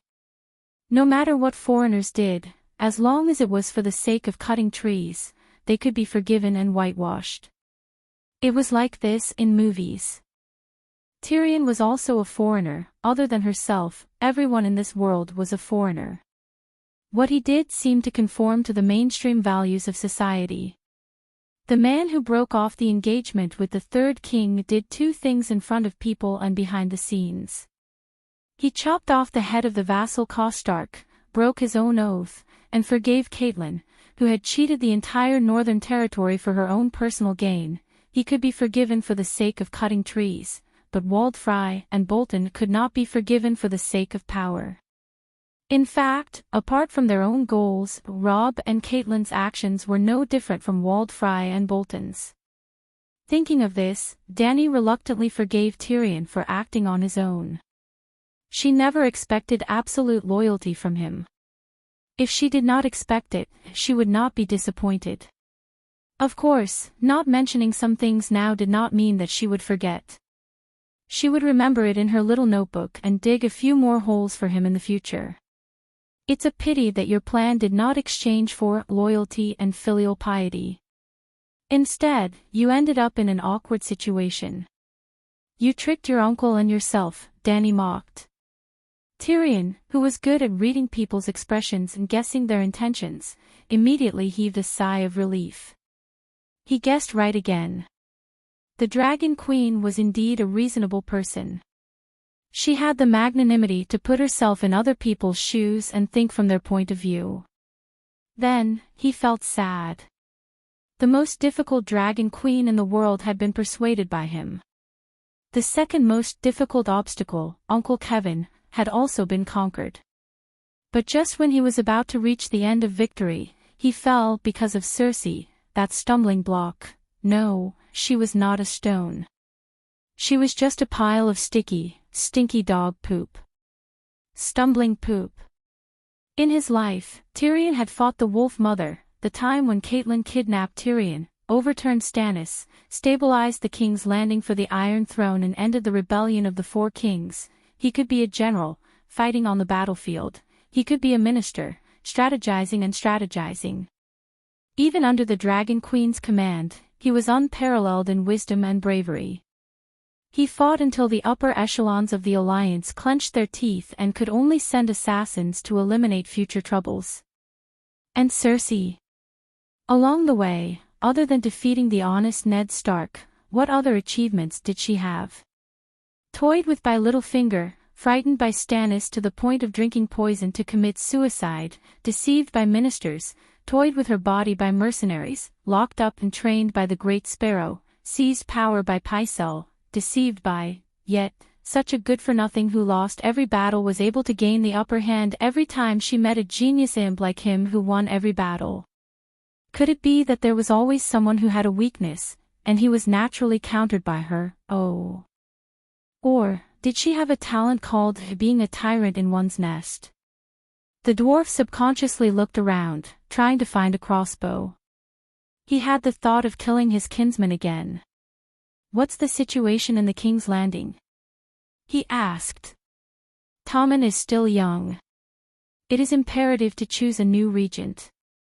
Your sister wants to enter the palace again, and the hand of the king, Mace Tyrell, is willing to share the burden of his son-in-law. Queen Marjorie feels that since her mother-in-law is already married and has become a Greyjoy, she has no right to interfere in the family matters of Thea and Bella. As the only mistress of the Red Castle, she has already come of age. She has the right and ability to manage the country for her current husband and future children. Your Majesty, it's time for you to set things right," Tyrion said excitedly. "You want me to break my oath?" Dany said calmly. "No, you don't have to do anything. You only need to send Prince Aegon and me, 2 pterosaurs and the Golden Regiment. That's enough." Tyrion's eyes lit up as he looked at the Dragon Queen expectantly. Everyone knows that Wade Fry violated the rights of the guests, but he was not the one who killed them. Can you say that he is innocent? Aegon is my nephew. What's the difference between what he did and what I did? Dany said coldly. Sigh. What a pity. The King's Landing of hundreds of thousands of citizens is going to be destroyed. Tyrion sighed. Don't try to instigate me here. The King's Landing is at most a court battle now. If Aegon really fights for the Iron Throne, it will be a disaster. Or, do you only see your own family and the nobles of the 7 kingdoms, and ignore the real citizens? Dany said with a hint of anger on her face. Tyrion wanted to argue, but he swallowed his words when he saw those purple eyes, as cold as a lake of ice. He turned his head and begged, "Then can you heal the scar on Myrcella's face?" Dany only hesitated for a moment before nodding. Let her enter the great cathedral and become the White Saintess. If she is not a devout follower of the 7 gods, the Holy Mother will not bless her. The White Saintess was completely different from the Red Saintess. The training process of the White Saintess was similar to entering a boarding school. Other than the church's classics, she also learned needlework, music, chess, calligraphy, painting, writing, archery, sword self-defense, history, literature, and other knowledge. This was not something that Dany had created. It was an elite aristocratic education unique to this world. The good lords, wise lords, and great lords of Slave Bay were fallen, but they were also the most knowledgeable group of people. That night, Dany held a welcoming party for Tam and Bo Ching. Other than those close to her who lived in the Great Pyramid, most of the people who came were the Royal Mage Corps' wildfire mages. Other than the first batch of 50 fire mages, another 30 to 40 people came one after another. Even after the wildfire bombs bombarded Tolos, the Allied army understood the importance of wild mages.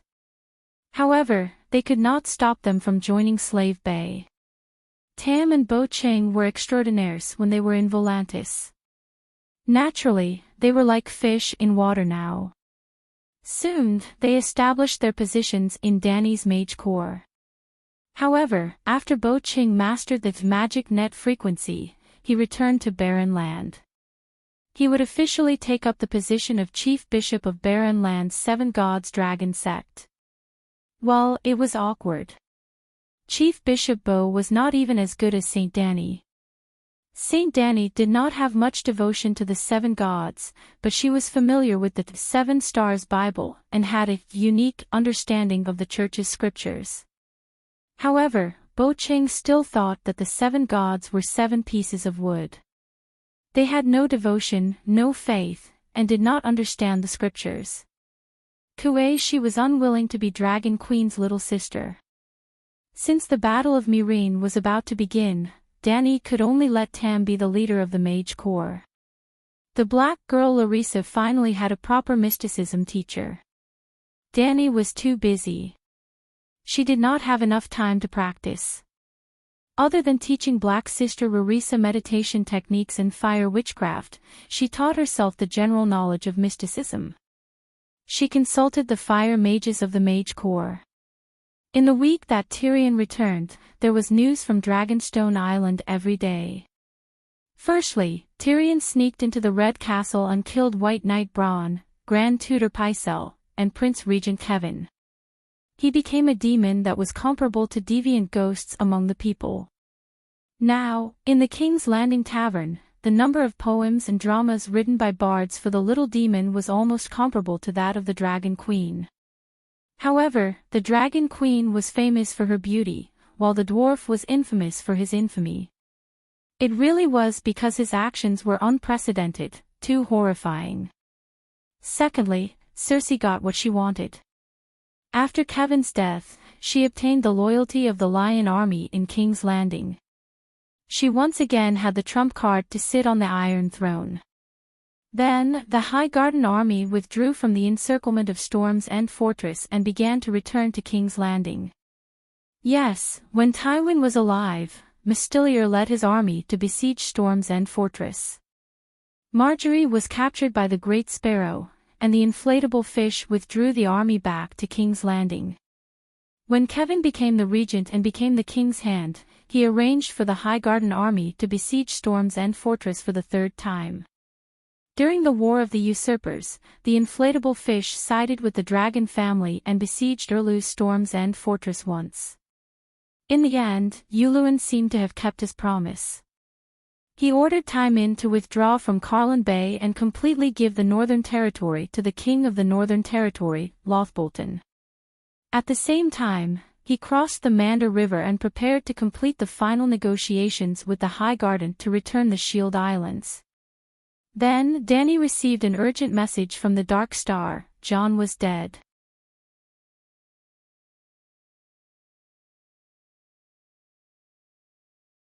Chapter 569. Dany could find Jarrow through the soul mark she left on his arm. But unlike Dany, Jarrow could not send a caller ID to the Dragon Queen through the soul fragment in his arm, just like what Dany did to Kashi. In other words, Jarrow Dane, the Reserve White Knight, did not have the ability to contact the Dragon Queen. But this time, he was the one who contacted Dany. The red-robed woman, Melisandre, interfered. That woman actually managed to connect to Dragonstone Island's magic network even though she hadn't obtained the communication frequency. She did not even use a glass candle. Don't be surprised. Your magic network almost caused a new magic tide in the sea of magic. It's hard for me not to know. In the large dragon crystal magic mirror, the red-robed woman was surrounded by a circle of flames. Jarrow Dane stood behind her. The flames swayed, and the image rippled like water. The red-robed woman was talking to the Dragon Queen who was thousands of miles away by the furnace of the King's Tower. I know that the magic network has a weak effect on the magic tide, but connecting to the crystal ball of Dragonstone Island requires a special spell. It's useless even if you know how to construct the magic network. I set the magic frequency of the communication channel. Dany frowned. The red-robed woman's white cheeks reflected the red light in front of the bonfire. Her plump red lips curled into a smug smile. Your door is locked. I can't get in, but that doesn't mean I can't knock on the door. I'm not a thief, so I don't need to sneak in. The moon singer you left behind on Dragonstone Island heard my call and opened the door. Dany was speechless. If a rogue wizard had a strong magic power, he could find the connection of the magic network, just like how a hacker on the internet could find the American military server. The problem was, which hacker would dare to use his real name to harass it? The great wizards in Valeglia's era were far more terrifying than the American army. Their counterattacks were more direct and brutal. If the person controlling the magic crystal of Dragonstone Island was not Marvin, but Dany, as long as she was willing, she could burn Melisandre's beautiful face into a skeleton with just a thought. Through the magical connection, she could transmit a fire spell. Well, the internet could only transmit information, but the magic network here could transmit real magic power. Magic power could be converted into information, and could also be converted into fire spells. However, Marvin could not be blamed for neglecting his duty. He only opened the door after confirming that Melisandre had a white knight by her side. How did John die? Dany withdrew her distracting thoughts and asked with interest. Melisandre looked at her deeply and said, he broke his oath and was beheaded by the Night Watchers. Wow, this is even more tragic than the stabbing death in the original plot. Even his head had fallen off. TSK. However, why did it sound so funny? Ha ha ha ha, Dany's heart was filled with an inexplicable sense of joy. She laughed unkindly and said, he, it's useless to look for me for this kind of thing. Just rest in peace. Oh, you can't bury them. The deviant ghosts are just beyond the Great Wall. The corpses must be burned on the spot. Did you burn them? You didn't even ask what oath he broke. Melisandre asked. Yes, how did he break his oath? Dany immediately asked. Sigh, even in the north, there are schemes and deceits brought about by power. The red-robed woman sighed and then recounted in detail what happened in the north after Dany left. After searching for the control hub of the Great Wall, or the Black Gate, in vain, Stannis immediately sent ravens to the vassals of the north. In his capacity as king, he called upon the heroes of the north to join him in the name of justice for Stark. It was very awkward. Other than a spy, no one responded. Well, Roose Bolton sent Alfcar from Carhold City to Stark as a spy. He went to the Urlu camp at the Great Wall to trick the Urlu into attacking the Bolton family's Dreadfort. The Dreadfort's walls were high and the city was deep. The Bolton family had existed for tens of thousands of years and was deeply rooted in the area. They were supported by all the people. Urlu would not suffer even if more than 1,000 cavalry soldiers fell into the Dreadfort. However, Winterfell was the opposite. The people and knights were all loyal to Stark and hated him to the core.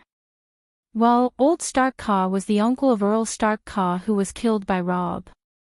Although Little Kaw had 2 sons killed by Jaime in Babel Forest, he still had a daughter in his hometown. His last son was captured by Lannister.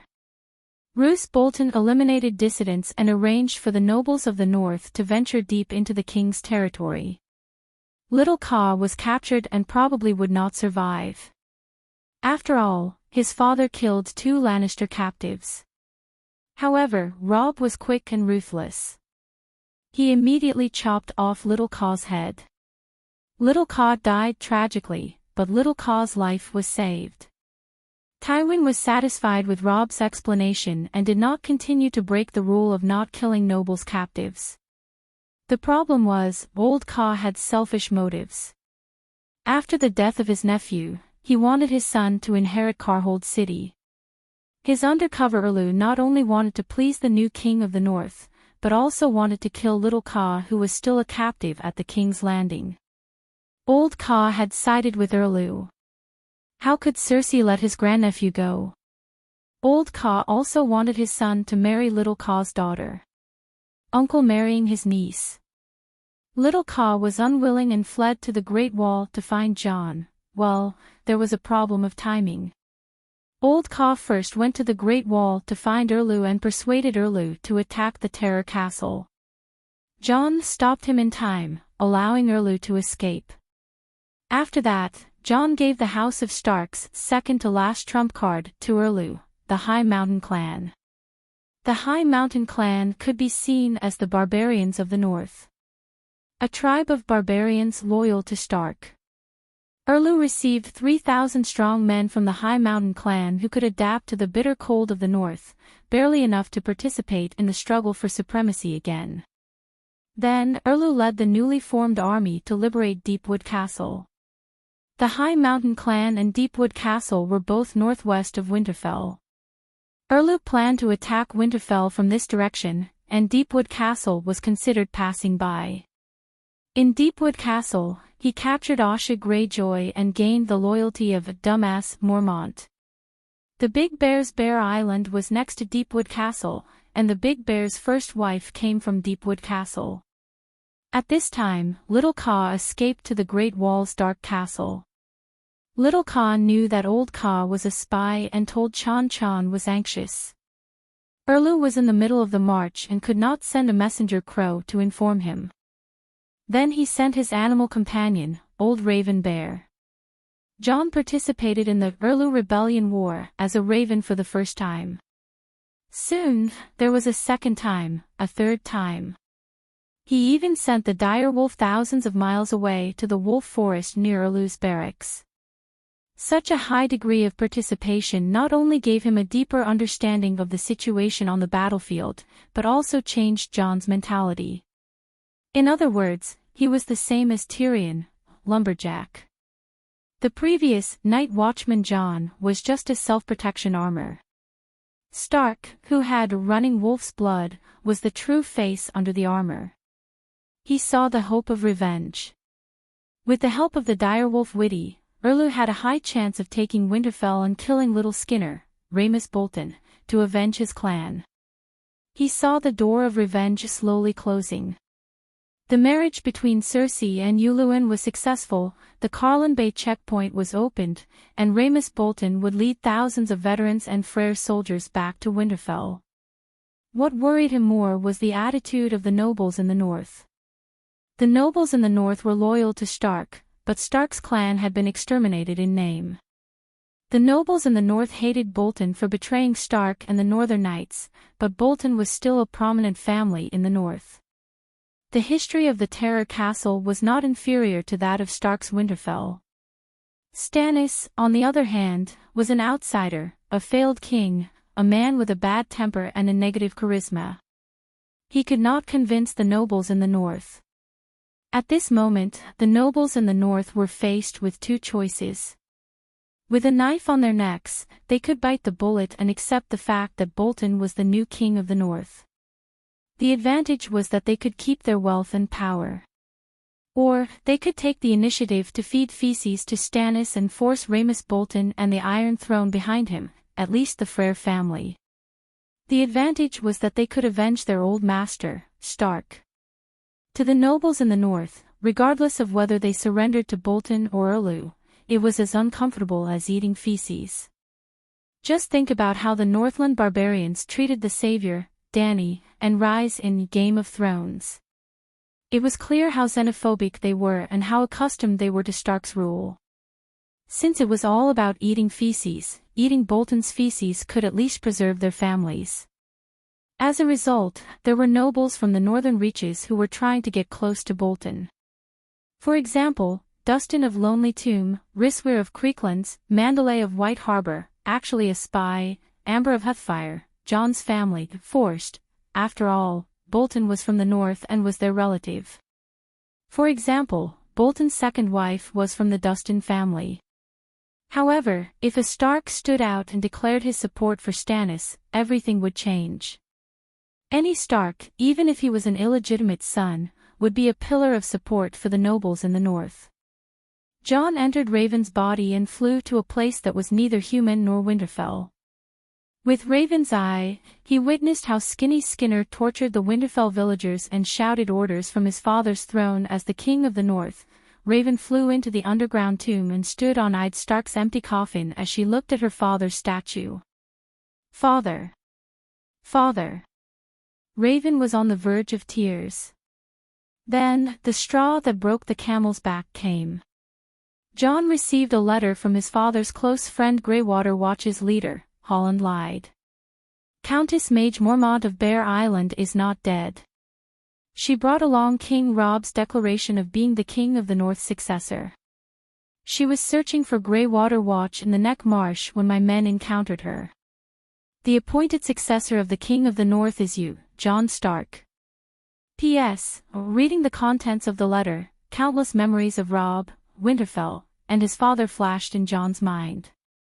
He thought of Robb, who had sparred with him at the drill ground. He was laughing and panting.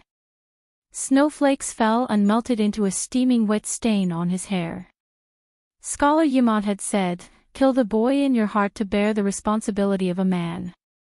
Rob had done it. What about him? Was his responsibility the Great Wall or Winterfell? Then, he thought of Bran, who climbed the walls of the tower as nimbly as monkey. He thought of Rickon, who was laughing until he was out of breath. He thought of Sansa, who was caressing a lady's fur while humming softly. He thought of Arya, whose hair was messy like a chicken's nest, running around like a crazy boy, sweet, sour, bitter, spicy, and all sorts of emotions welled up in his heart. In the command tower of Dark Castle, tears streamed down his face as he choked with sobs. The Great Wall did not lack a Jon Snow, but Stark only had one Jon. Stark.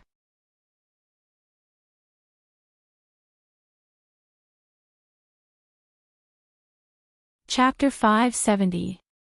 Targaryen had mad blood, while Stark had running wolf blood. At that moment it was unknown whether it was the mad blood acting up, the running wolf blood awakening, or the mad dragon and running wolf blood boiling at the same time. Jon decided to help Erlu take down Bolton and Lannister on the Iron Throne. The Night Watchers will not participate in the conflict of the Seven Kingdoms. I will not ask my brothers to break their oath. I will go to Winterfell alone.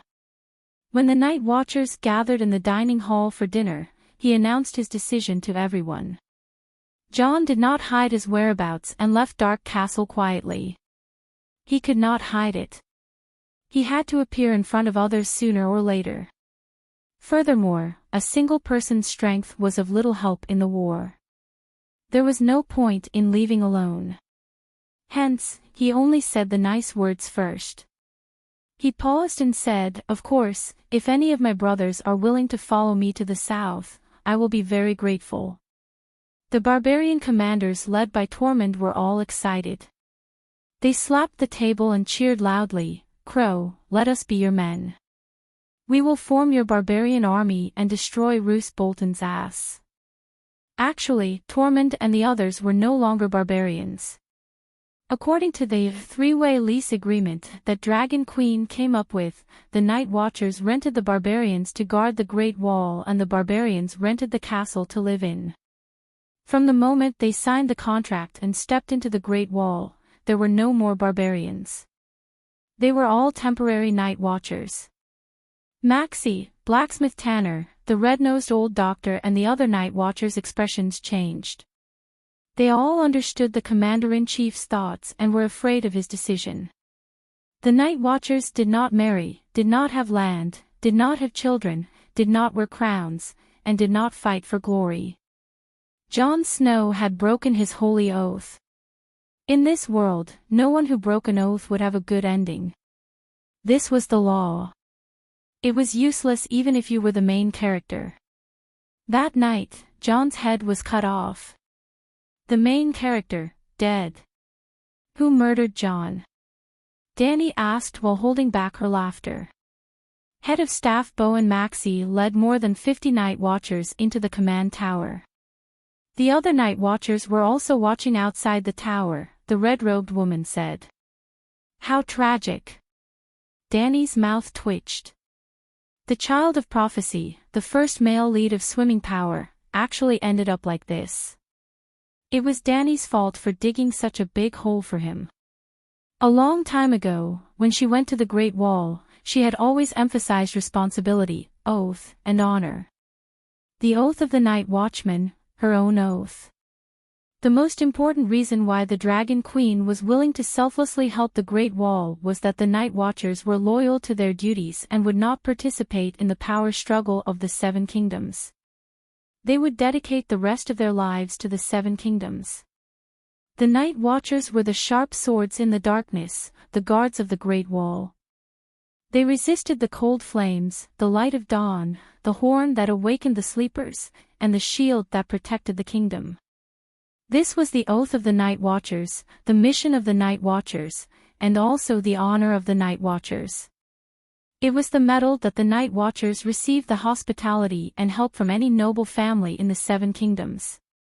Since the Night Watchers did not participate in any faction struggles, after the Dragon Queen promoted the vow of, "The one who ends the long night shall be the king," the nobles of the Seven Kingdoms more or less sent supplies and knights to the Great Wall. Even Casterly Rock City kept their promise. After Tywin lifted the blockade of Lannister Harbor, they arranged for ships to send large amounts of food, furs, and prisoners to the Shadow Tower. If the Night Watchers allowed Jon to recruit the barbarians and Night Watchers to the south to participate in the battle for Winterfell, and even to participate in the crusade against Lannister's Iron Throne, the Night Watchers would lose their honor. They would no longer be pure, and they would no longer receive any help from the nobles. Jon Snow was not an ordinary Night Watcher. He was the leader of the Great Wall, the commander-in-chief of the Night Watchers. Jaelo Dane represented the Dragon Queen in sending tens of thousands of tons of supplies to the Great Wall. The food, drinks, and clothing of the Night Watchers and barbarians all came from the Dragon Queen. Now, if Jon wanted to lead his men to the south, he could only use the Dragon Queen's supplies as supplies. This was because the thousands of kilometers of journey from the Great Wall to Winterfell was a world of ice and snow. It was almost deserted. Other than the food on the Great Wall, Jon and his barbarians had nowhere to find food. But if the Dragon Queen knew about this, would she be happy? Dany could say with certainty, "I'm very, very angry." The barbarians were deeply grateful to her for using food to help the barbarians. When they heard that the Slaves' Bay needed shapeshifters, they did not even need to mobilize. A large group of people, young and old, men and women, came to look for her. Even if she used food to help the people of the north, the people who ate the Dragon Queen's food would more or less remember her good deeds. Even if the people of the north were ingrates and did not remember her good deeds, she had done a good deed. But if she provided food and military equipment to Stark so that he could fight for the throne of the King of the North, other than disgust and killing, what could it bring her? For the past half a year, other than the Dragon Queen, most of the people who provided aid to the Great Wall were the nobles outside the North. The North had been at war for the past few years, and the wheat was rotting in the fields. Until now, even the Lord's family did not have much food left. They sent supplies thousands of miles to the Great Wall, only to find out that the Night Watchmen had gone to participate in the war between the Seven Kingdoms. How could they not be angry? Don't forget, there were still deviant ghosts gathering beyond the Great Wall. At such a critical time, the discipline and honor of the Night Watchmen could not be lost. Therefore, Jon, who had betrayed the oath, had to die. There was no injustice. The Night Watchmen who murdered him, such as Bowen and Marcy, did not betray the oath either. Murdering the brothers of the Night Watchmen was also a betrayal of the oath. They were not sinners, but great heroes who cleaned up the vermin of the organization. On this point, in order to protect the image of the protagonist, the TV series, Game of Thrones, reversed the cause and effect to a certain extent. After being assassinated by the Sworn brothers, Jon was disheartened after being resurrected. He gave up his identity as a Night Watchman and officially became Jon Stark to participate in the Battle of Winterfell. Since Jon Snow is dead, then burn his body and choose a new commander-in-chief of the Night Watchmen. Why do you want me? Dany asked, puzzled. Jon is not completely dead. His soul did not return to the kingdom of the dead.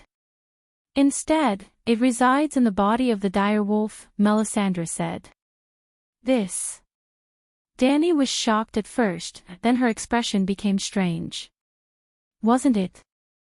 Jon was a shapeshifter, and shapeshifters would not die so easily. Even the weakest shapeshifters could start a second life in the body of an animal companion. Jon's talent was top-notch among shapeshifters, and he could definitely maintain his human consciousness at this moment. Could it be that without her, the destined female lead, the male lead would become a real single dog, wolf? Oh, no, Ygritte the fiery kiss was not dead. John was not a single dog, and he did not need her, the destined female lead. You plan to resurrect him? Dany asked. The red-robed woman frowned and said, Jon Snow died 3 days ago. That night, I stitched his body up, but when I tried to pray to Lalo to give him the kiss of life, Jon rejected me. I'm a little confused. How many Jon are there? Since he hasn't been resurrected, how could he reject you? Dany asked strangely. Didn't I tell you before? Other than the dire wolf, he also has a raven companion. That raven belonged to the previous commander-in-chief of the Night Watchers and can speak human language, Melisandre said. But you also said that he started a second life in the body of the dire wolf. Why is he in the raven's body? The red-robed woman said, Jon Snow is very talented, and the Great Wall is the gateway to the world. Dark Castle is filled with active magic factors. Even if he doesn't know how to cultivate, he can quickly increase his magic power and magic talent. Not to mention, he has been practicing the shadow binding meditation technique you taught him. Right now, his soul is almost indestructible, and he can freely move between the raven and the dire wolf. He can't be compared to a normal shapeshifter at all. Shit, almost indestructible soul, isn't that the Green Prophet? Suppressing the shock in her heart, Dany asked, what does he want me to do? Since Jon refused to let the red-robed woman resurrect him and came looking for her, it meant that the person who broke the oath, Ghost, must have something to ask of her. I don't know. Melisandre's face showed a hint of confusion. She shook her head and said, I'm just helping him to send a message. He hopes that you can come to the Great Wall again.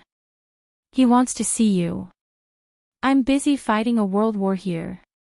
How can I have time to see a dead person? Oh, 7 gods, it's scary just hearing it.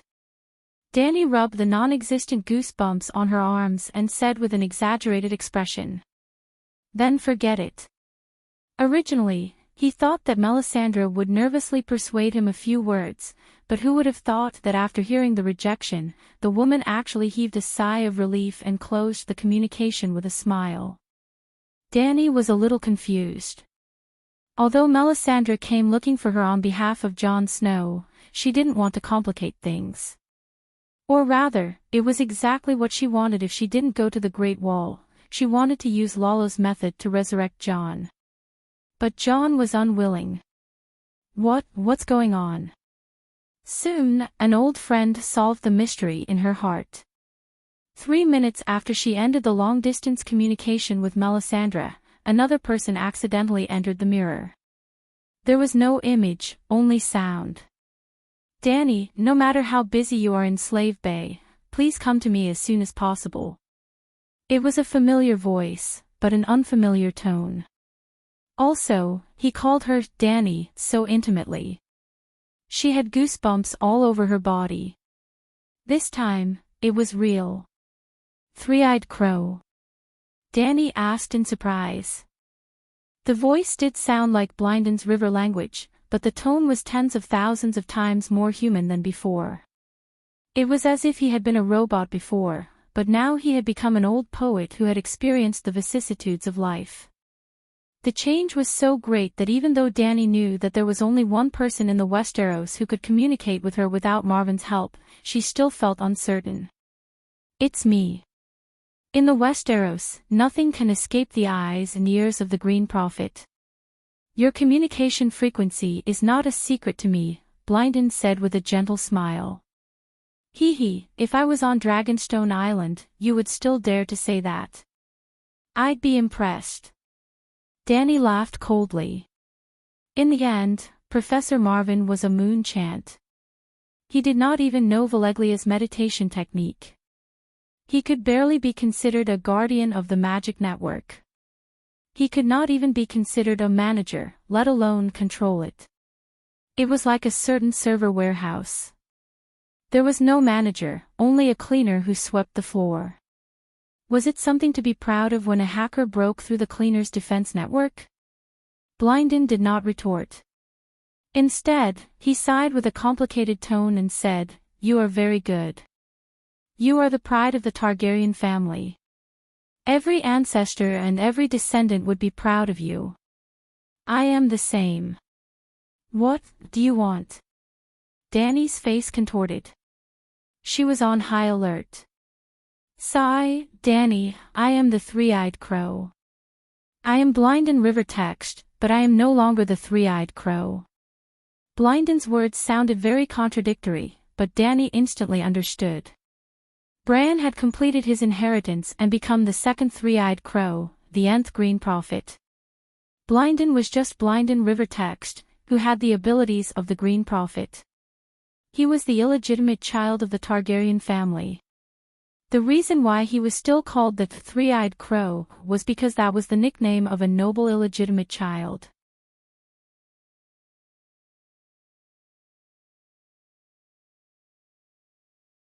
Chapter 571. Speak clearly. I don't understand. Dany understood, but she still pretended to be confused. Who knew if that guy was lying to her? "I apologize to you for everything I've done to you." He apologized sincerely before slowly explaining, "What's the strongest and most indestructible thing in this world? Even steel will rot if time is extended to 1,000,000 years. Reality has proven that only spiritual willpower can last forever. But only the purest, most resolute, and most recognized spirit can be passed down from generation to generation. The Green Prophet is a spiritual inheritance. The previous Green Prophet passed down his spirit, soul, memories, willpower, and talents to the next generation. Millions of years, generation after generation, during this process, a person's memories and emotions gradually decreased until they were completely wiped out. Only the purest, most core willpower was passed down. The core willpower of each generation of Green Prophet was like a crown that represented authority, power, and the king's responsibility. If one wants to wear the crown, one must bear its weight. The crown had existed for 1,000,000 years. A person's willpower and emotions were so insignificant before it.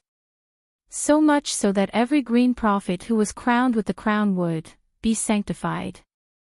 Just like a god, just like the world of Westeros itself. Sanctity had its duty, and the world was selfless. The Green Prophet's responsibility did not lie with a person, a family, a tribe, or a country. It lay with the entire world and all the living beings in this world.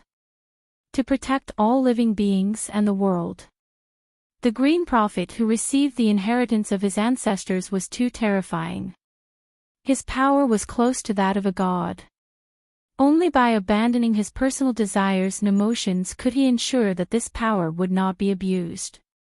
When I wear the crown, I'm no longer blind in Riverwen. When I hand over the crown, I'll regain my original identity and emotions. Memories never disappear. What disappears are Blinden Riverwen's emotions and willpower. Dany was silent for a moment. She thought carefully about the information in Blinden's words. It seemed like the Green Prophet's inheritance was not a simple possession. If it was a complete possession, Blinden would not have regained his willpower after handing over the crown. Of course, she couldn't rule out the possibility that he was lying to earn her money. However, Blinden's logic did not have any obvious loopholes. If the inheritance of the Green Prophet was a crown, then this crown was created by the combined efforts of countless Green Prophets. Everyone had different emotions and preferences.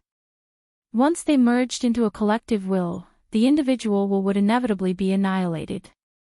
For example, some Green Prophet liked sweet tofu pudding, while others liked salty tofu pudding.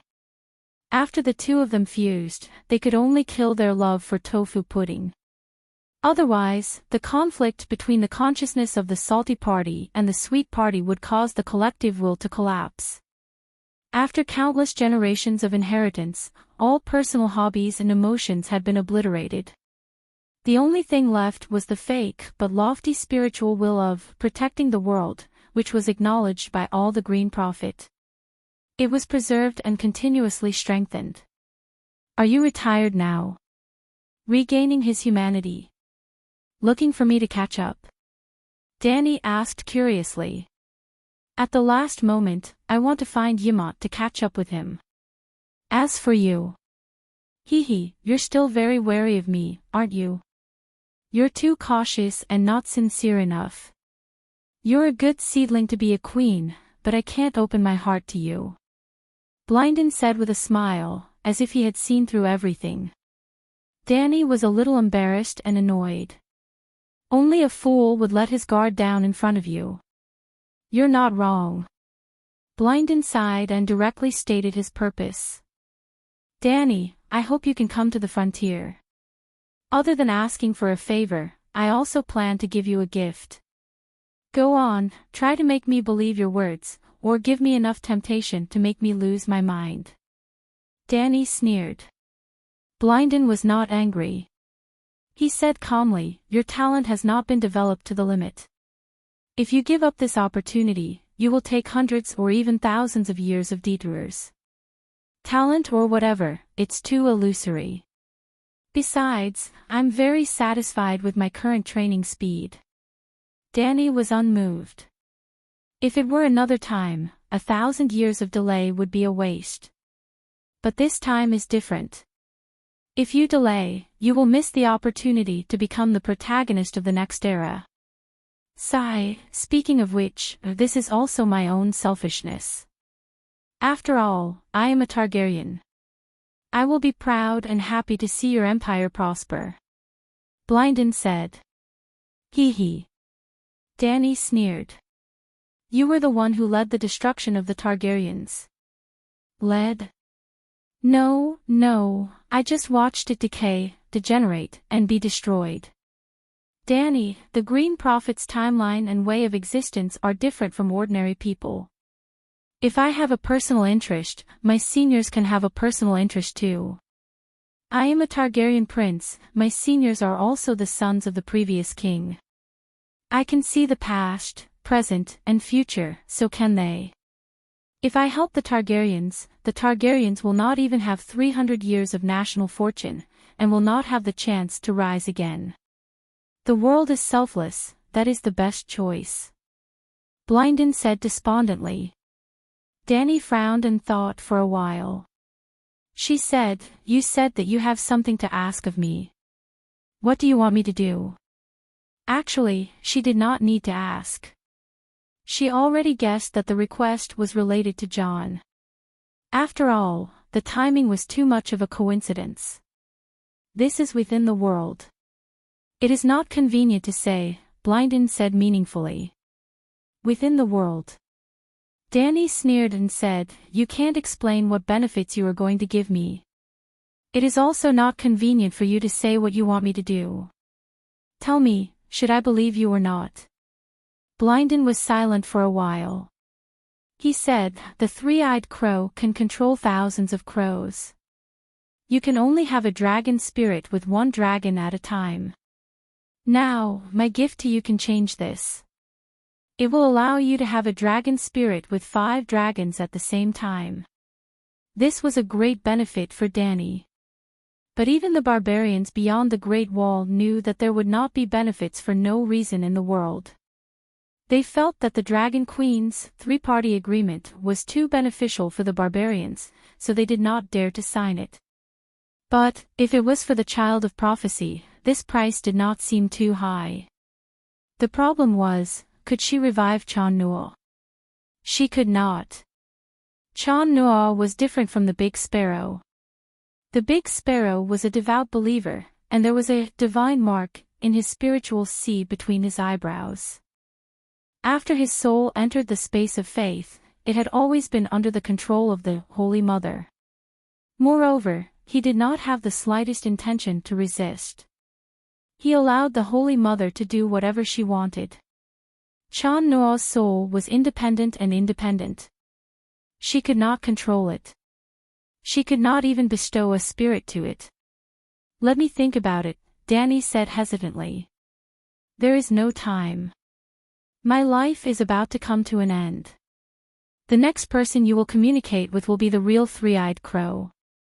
It will be the same three-eyed crow as before, Blindin said helplessly. Danny said, "Who is your successor?" "He is not my successor. He is the successor of the crown. He is the second son of the House of Stark, Brandon Stark." Brandon did not hesitate, nor did he lie. "Where can I find you?" Danny asked again. The next moment, a map of the Westeros appeared on the mirror.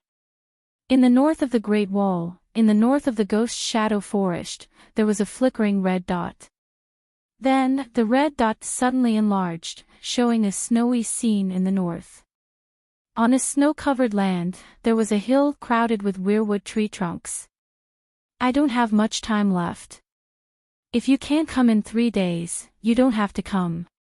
Let everything happen according to the predetermined destiny," Blindin said in a low voice. "Old Master Ymont is next door. Do you want to ask him to come over and talk to you?" Danny had a thought and suggested. "Ymont. Okay." Half an hour later, the magic communication ended.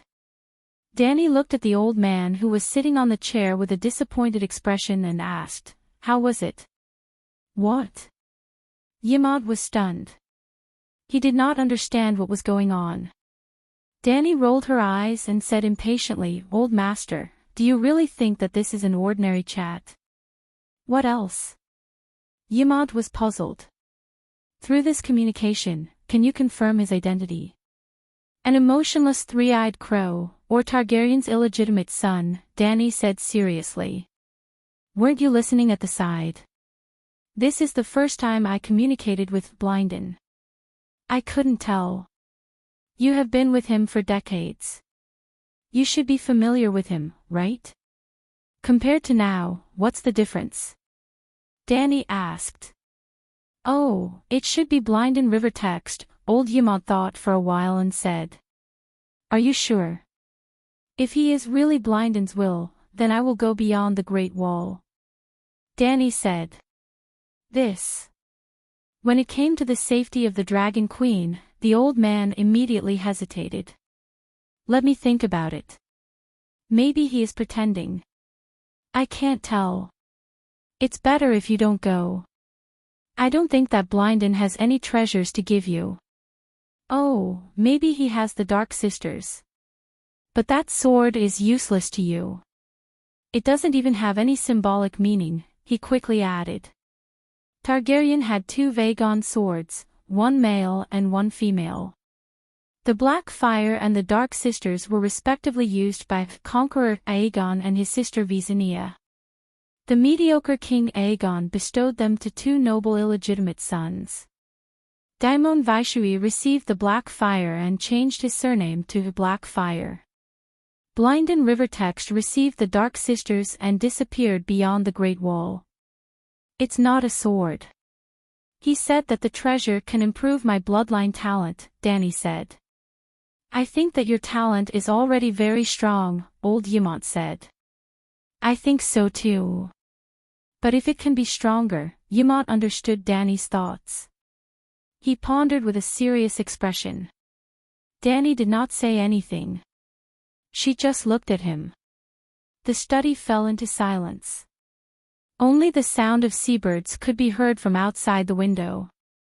After a while, the old man said seriously, "I'm 70% sure that Blindin is Blindin."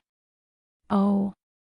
"I asked him about the identities of Jon, Tyrion, and Aegon. I asked him about the secret of the War of the Usurpers. He refused to answer all of them. He said that he is no longer the Green Prophet.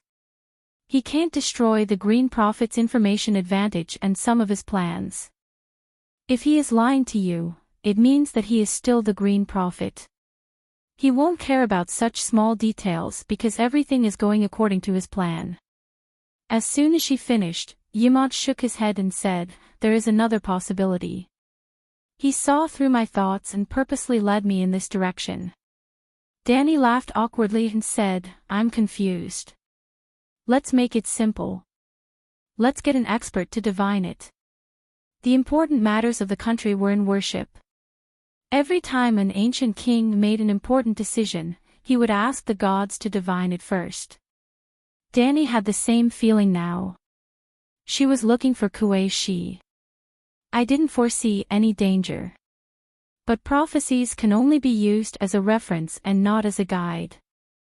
If you really want to go, why don't you think about how to be prepared?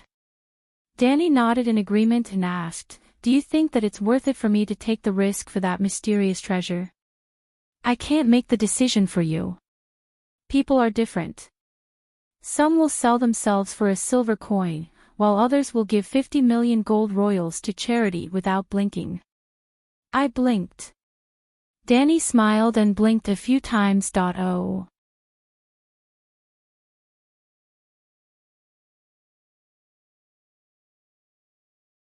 Chapter 572. The lead gray sea was shrouded in a thick layer of ice fog. Rumble, the north wind was blowing violently, and the sea's surface was like the cold sheets of the Grim Reaper in hell.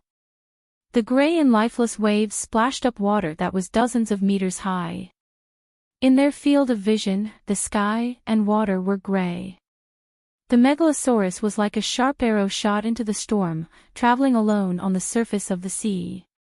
Crack, boom, the coal-black clouds above their heads suddenly lit up with lightning that was as white as the fingers of a dead man. The sound of thunder rang in their ears, almost making their hair stand on end. Crackle. The fist-sized hailstones were like the gods in the sky that flipped over a chessboard. The hailstones hit Blackie's wings, and the armor of Danny and the four knights made clanking sounds as if they were forged iron. The sky was low, and the sea was high. They were flying between the sea and the sky, but the space in front of them was narrow and claustrophobic, like a big cat that had jumped into an oven. It was suffocating and oppressive. This was the Trembling Sea, one of the four great seas. The Jade Sea in the east had an end. The Summer Sea in the south, the Sunset Sea in the west, and the Trembling Sea in the north were all boundless. At least, no one had ever walked to the end of the sea. The northernmost city in the Ursos continent was probably Bravos. Flying 2,000 kilometers north from Bravos was the Great Wall. Flying 2,000 kilometers north from the Great Wall was close to the tomb of the Green Prophet. That day, after ending the communication with Kuei-shi, Yamant was wiping tears for John's tragic death. However, Danny found Tam and asked her a question. How much are you willing to pay for the improvement of your magic power? Tam asked back, didn't you read my notebook? Thinking of Tam's notebook, that was 10 times scarier than a ghost story, Danny was silent. Then she immediately decided to take a risk. The worst result was that she would be like the red dragon in the sheep egg. She would be lodged in the body of Blackie and Little White in the form of a soul, forever in the form of a dragon spirit. However, she did not think that it would be a happy ending. According to Kuei-shi's advice, it would be better to strengthen one's own defenses rather than asking for divine advice. Danny started to calculate her own assets. There was no hope for 5,000 Vitra brawlers, but in Astapor alone, she had Big Bear, the Fat Eunuch, and Garth, the 3 White Knights, and Ricardo, the Blood Alliance Guard. Then, she called the 4 of them, plus a Megalosaurus guard, Quero, who was used to wearing Westeros knight attire and had a set of steel armor. The 5 most loyal guards each wielded a tile steel sword. Ricardo had a dragonbone bow strapped to his back, and he was even equipped with 20 demon-piercing arrows with tile steel arrowheads. Big Bear and Garth also had tile steel armor, but the Fat Eunuch and Ricardo thought that the armor was too cumbersome, so they only had a set of tile steel chain vest, only about 5 kilograms. Even his underlings had their own Vitra steel armor. Naturally, Dragon Queen's Night King equipment set had been forged long ago. Danny had to admit that the image of the blue saber was a classic. In the beginning, she also had the idea of cosplaying as the Ahog King. But after her rationality returned, she used the experience of a veteran of the battlefield to carefully draw out the design of the saber, only to discover that other than looking good, there was nothing good about it. The saber's equipment set. Inside was a gorgeous blue ceremonial robe with golden edges, on the outside was a pair of elbow-length iron gloves, a sleeveless plate armor, 2 pieces of skirt armor, and iron boots. That was it. If anyone dared to wear such an armor to battle with her on the battlefield, she swore that she would be able to cut off the opponent's arms in less than 3 rounds. Moreover, the ankle-length skirt affected her movements too much. She might even trip over herself on a battlefield littered with corpses. Just as Danny was about to completely give up on becoming the Night King, she suddenly thought of something. Why did she get a set of Night King's blue and white armor to wear? It was beautiful and cool enough. Danny had a sudden realization. She didn't get this set of armor to prepare for the battlefield at all. This meant that the saber's knight armor completely met her requirements. As for going to the battlefield or encountering a battle, it was very simple. She just had to take off her skirt. The blue saber's armor didn't have many flaws on the upper half of her body. She just had to wear the shoulder and arm armor. In order not to affect the appearance, she could sew a layer of silk cloth of the same style as the ceremonial robe on the shoulder and arm armor. The complicated and gorgeous skirt armor was changed from a one-piece to a separate assembly type. Usually, her clothes fluttered in the wind. During battle, the skirt would come off with a button, and she would immediately transform into a valiant and heroic armored female knight. However, Danny didn't completely imitate Saber. Their situations were different. First of all, Danny's newly forged king's sword was on her back, not in her hand. Secondly, in terms of details, Saber's armor was more gothic, while Danny's details were more practical on the battlefield. The joints of the different parts of the armor didn't have any decorative patterns, metal, or silk mesh. They were all smooth steel plates that wouldn't easily allow the blade to get stuck in the gaps. Even so, her armor was much more exquisite and gorgeous than the men's armor from before. It wasn't entirely because Saber's armor looked good. As long as it could show off a woman's soft and beautiful figure, the style didn't matter. Just like in the anime from the previous world, there were so many female knights, but Saber wasn't the only one who looked good. It could be said that none of the female knights in the anime were ugly. The reason was simple. The armor was differentiated between men and women to show off one's figure. If Chang-Yi were to wear a green military coat, anyone who didn't have X-ray vision wouldn't think that she was attractive from the back. Previously, Danny's gray armor didn't differentiate between men and women. In fact, it was prepared for men. As for whether he would attract the enemy's attention on the battlefield if he changed into a new set of armor, he didn't care. About that, the reason why she became a target had nothing to do with the color of the armor. The main reason was that there was a red spot in 1,000 green spots. It wasn't the fault of a white horse to obstruct its master. It was only because its master didn't have the ability to equip all the knights with the same type of white horse. Everyone was riding a white horse, so it wouldn't hurt to look at it. At that time, it would be the people riding ordinary yellow horses who would be more likely to be shot. Dragon Queen decided that since she had changed into a silver armor and a blue ceremonial robe, her underlings would immediately change into white armor and blue cloak. She was the queen. She had the final say. Danny didn't go to the Great Wall. Instead, she flew north above the trembling sea. She flew to the same latitude as the tomb of the Green Prophet, if this world was really a planet. Then, she followed the latitude line and entered the frozen land of eternal winter in the west. Although the trembling sea was a harsh environment, with turbid waves below and endless ice and snow in the sky, the frozen land outside the Great Wall wasn't any safer than the sea. It was only colder and more dangerous. At the very least, there were no deviant ghosts in the trembling sea. After flying west for another 3 hours, they arrived at a hill that looked like a burial mound. It was more than 500 meters tall and had a radius of 7 to 8 kilometers. Halfway up the hill was the dividing line. Below was a dense mass of pine trees, iron trees, and sentinel trees. Above was a weirwood with white bone trunks and bloody leaves. Other than the weirwood, all the trees were bent by the thick snow. Most of them couldn't even be seen as trees. They were wrapped in the frozen snow from their roots to their crowns. They grew messily on the mountain, like a group of giants huddled together in the cold wind. The sun in the sky was like a lonely lamp hanging in the corner of a sports field at midnight. A black shadow flew out from the wick of the lamp, growing larger and larger. It was a black dragon. The fierce wind was like a ghost's howl, bringing up fine powder from the snow-covered ground. It sparkled like glass under the afternoon light. "Calixi, there's a fire there." The megalosaurus circled 300 meters above the top of the mountain. Ricardo suddenly pointed at a rock wall halfway up the hill and shouted. With his reminder, Danny, who was in her dragon spirit state, also saw the person holding the torch through Blackie's eyes. On the rock wall halfway up the hill, there was a crevice hidden in the surrounding weirwood trees.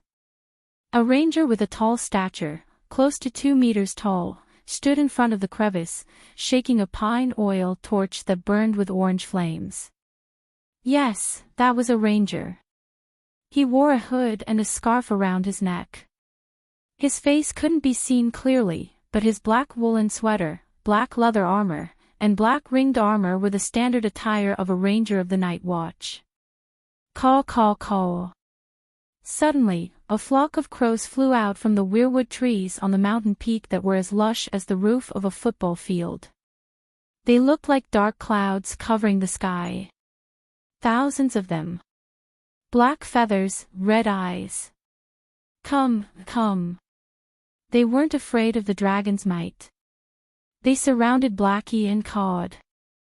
"If you do this, I won't dare to go down," Danny complained. Her voice wasn't loud. Even the blood brotherhood behind her didn't hear her clearly. But in an instant, the crows stopped cawing. One of the big crows threw down a cloth bag the size of a pencil box from its claw. When Danny reached out to catch it, all the crows flew back into the weirwood forest. They blinked their scarlet eyes together, staring at the megalosaurus in the sky. Inside the cloth bag was a warm brown baked bread and a small bag of coarse salt.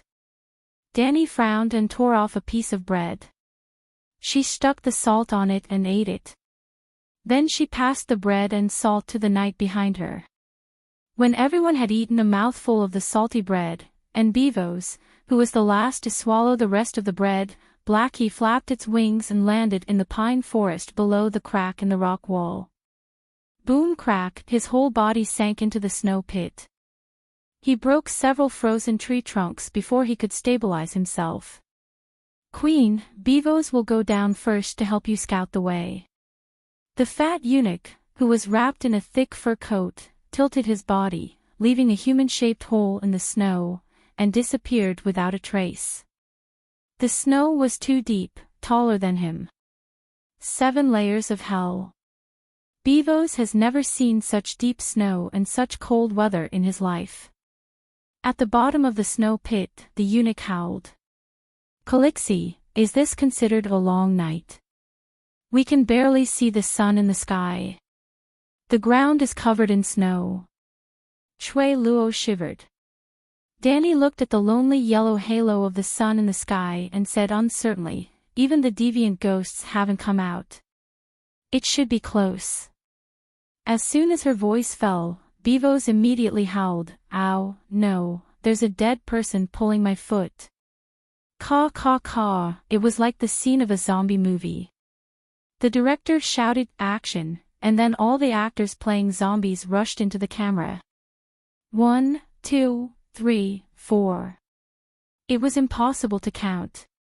The corpses were like weightless carrots, jumping out of the snow one by one. There were night watchers in black robes, savages in animal skins, incomplete corpses, and even corpses that had been dead for a long time and whose muscles had rotted, and frozen corpses in tombs. They all had pale skin, pitch-black hands, and eyes that shone like pale blue stars. The corpses floated on the snow. It was as if Newton opened the coffin lid and joined the group of corpses. Newton's laws and whatnot were also turned into corpses. The corpses might not be as good as deviant ghosts, but they did not fall into the snow pit because of their own gravity. The ice and snow environment was too advantageous for deviant ghosts and corpses. Clang, clang, clang. The White Knights and the Blood Guards quickly left the dragon's back, found a place to rest on the tree trunk and protruding rocks, and then pulled out their steel swords. Buzz, like the sound of a cicada's wings rapidly flapping, two huge milky white wings of light suddenly popped out from the Dragon Queen's back. The feathers were visible, and the texture was almost real. The shape was like the wings of a white dove magnified 100 times. Oh, the wings of an angel. The armored female knight who spread her wings, like deviant ghosts, also left no trace on the snow.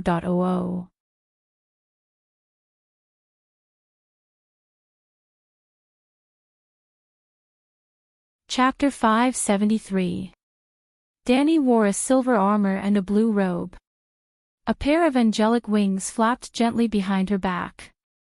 Just like the zombie ghosts, she walked slowly on the snow without sinking into the snow pit. The wind howled angrily, bringing with it tiny bits of ice and snow.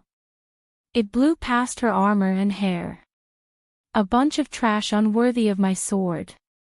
Her voice was a little muffled by the howling northern wind. But the next scene was clear for everyone to see. The black dragon stepped on the trunk of a pine tree and leaped into the sky. At the same time, a golden-red fireball the size of a pineapple shot out from his mouth and floated in front of Dragon Queen. Blood-colored fire snakes as thick as chopsticks shot out from the fireball. It was as if the fireball was made of fire snakes.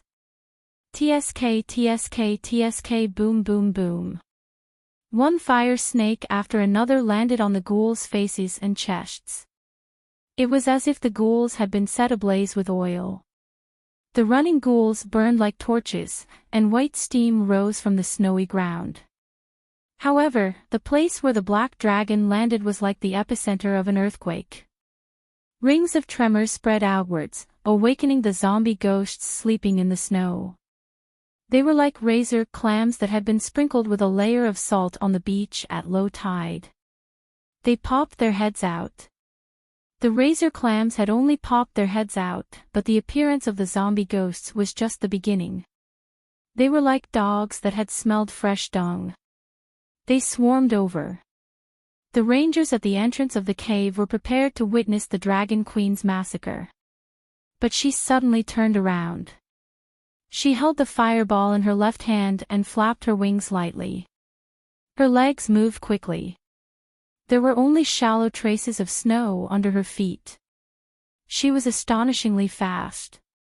She passed by them in a few steps and entered the crack in the stone wall. The rangers were dumbfounded. They did not know what to do. There's a magic barrier here that can stop evil spirits. Come over quickly, the Dragon Queen shouted at her knights. Who knew if there were any deviant ghosts hiding in the snow? The thick snow might be able to stop ice swords and javelins, but what if there was a deviant ghost under their feet? If a sword were to stab upwards, then, it would be safer to enter the crack protected by the magic barrier as soon as possible. The few knights were only 4 to 5 meters away from the hole. With Dragon Queen's long-range fire snake spell to help clear the monsters, they quickly struggled out of the snow pit and crawled to the Dragon Queen's side. One in front, one behind, one on the left, one on the right. The centaur Ricardo stood guard with his bow in hand, protecting her in the center. I didn't expect the deviant ghosts to be real, Garth said with a pale face. Do you think I would lie? Dani glanced at him and said indifferently. At this moment, the angelic wings on her back had already faded and disappeared. Of course we believe your words, but hearing about it is false. It's completely different from seeing it with our own eyes. Big Bear made a fair statement. But the dead aren't as scary as the living. They don't have any weapons or armor, so they'll still die if they're cut by a blade. Just now, the dead man who dragged Beworth's feet only suffered a slash on his shoulder and immediately shattered into several pieces and stopped moving, Beworth said. If you didn't have the steel scimitar, you probably wouldn't say that, Kue'luo said. Calixi, why are the dead gathered at the entrance of the cave but not rushing in? Ricardo asked with a trembling voice. At this moment, the 2 meters outside the cave was filled with all sorts of corpses. They were like fans at the airport welcoming a superstar. They were dense and dense. In the white snow, the black mass spread out for hundreds of meters.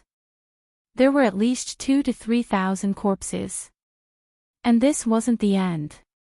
The hill had 4 sides. The deviant ghosts that came over were only those from the nearby hillsides. The dead from other places were continuously rushing over. It was a bit like a zombie siege. There's a demon-suppressing spell set up in the hill, exactly the same as the magic array on the Great Wall. It's hard for evil creatures to enter. Danny looked at the ranger standing with the deviant ghosts at the entrance, deep in thought. At this moment, the ranger had already extinguished his torch. Beside him stood the corpses that were baring their fangs and brandishing their claws. It was as if they weren't corpses but wooden sculptures. The ranger turned back and said, "Your Majesty, please enter quickly. When the aura of the living disappears, the corpses will automatically retreat." "What's the matter with you? Why don't you come in? Why won't the dead eat you?" Dexiong asked in a low voice. "He's also a dead man.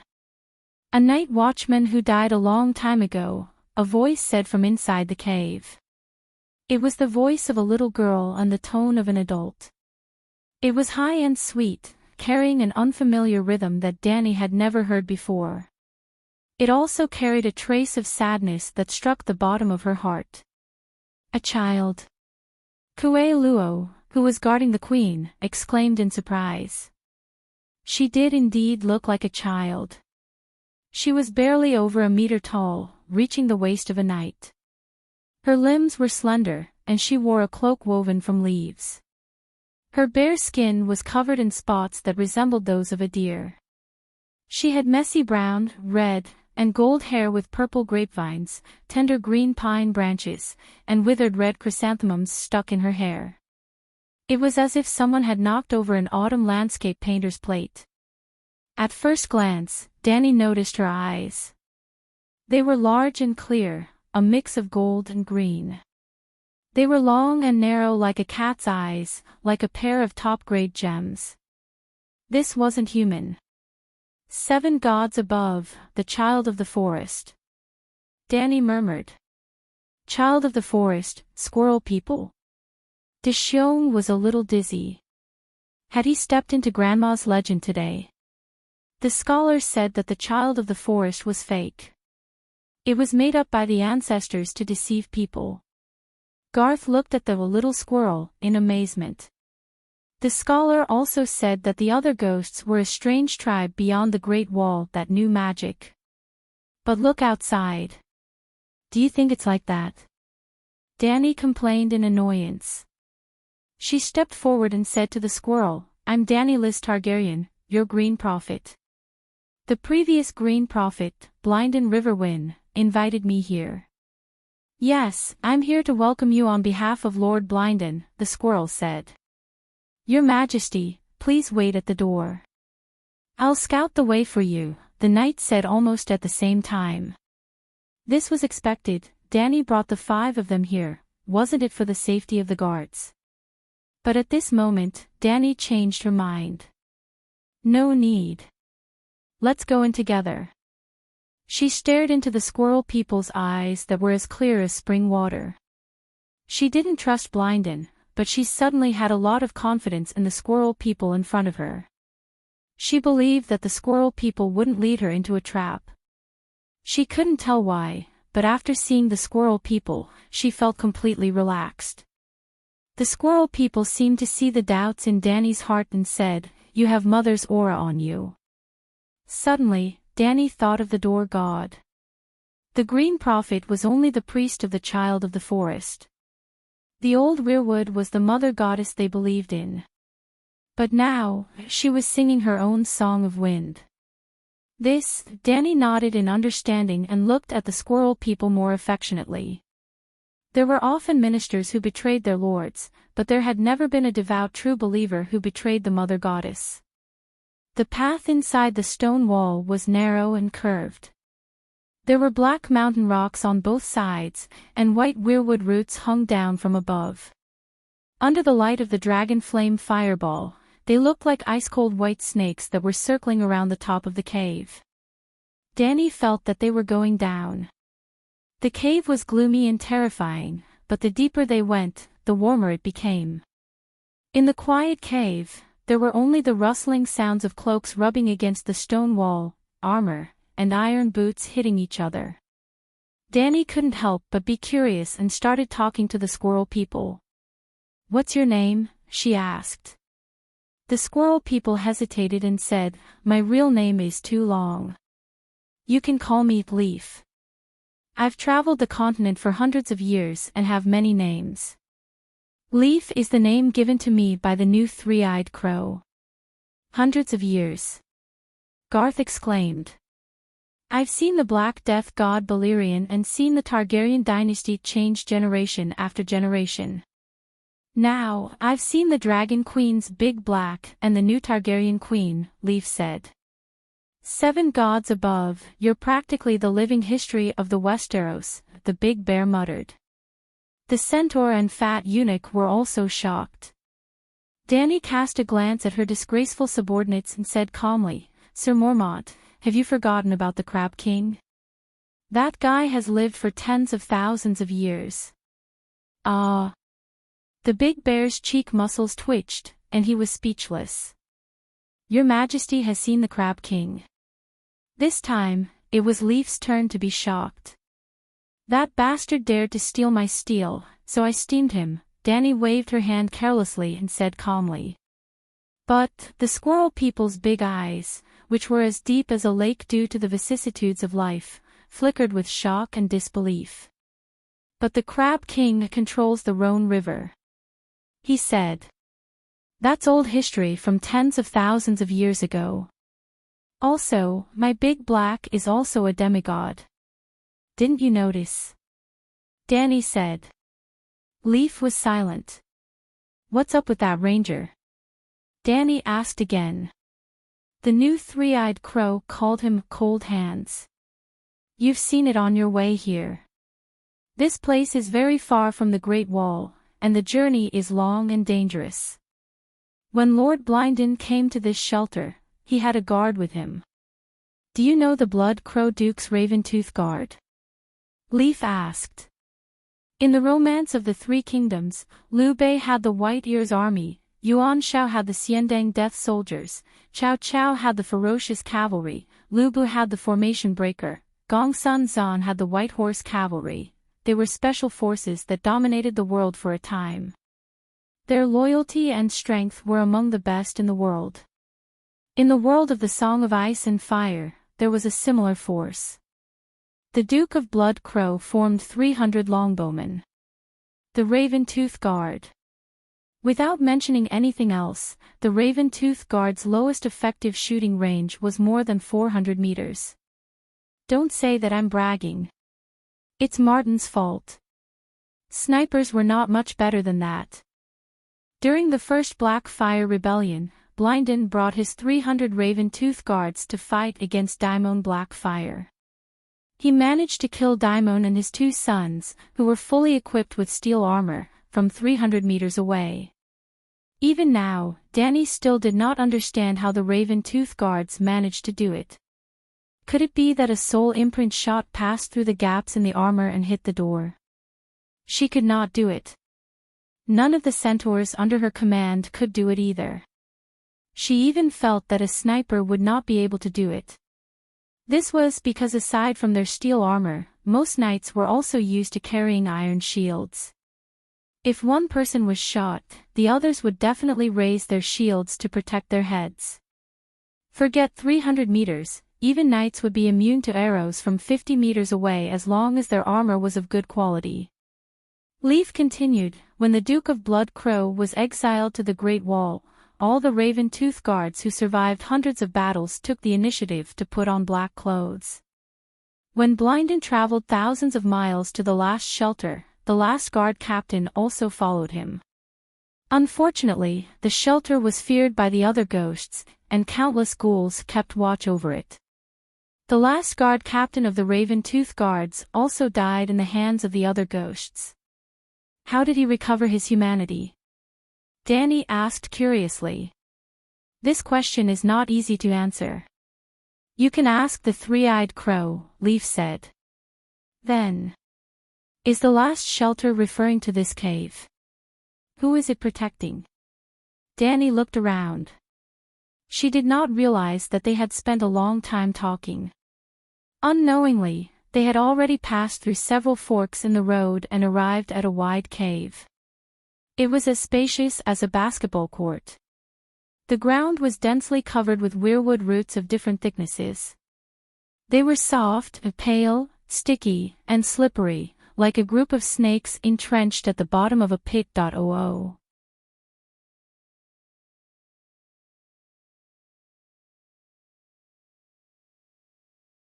Chapter 574. Weirwood was a precious wood with powerful functions. The weirwood god was also a good person, but the image of weirwood was too horrifying. The leaves were like blood-stained palms, the trunk was like the bones of a dead person, and the roots were like entwined sticky snake balls. It was very demonic. At this time, the cave under the Weirwood Hill did not even need special effects to film a Chinese ghost story. If the squirrel Leaf was taller, his eyes would not be so clear, and his expression would be more ferocious. It was a living example of Granny Tree Spirit's cave. But this was not a fairy's cave, but a sacred sanctuary, the last home of the children of the forest. Not only our home, but the giants also live in the cave. This sanctuary belonged to the previous generation of the Lost Tribe.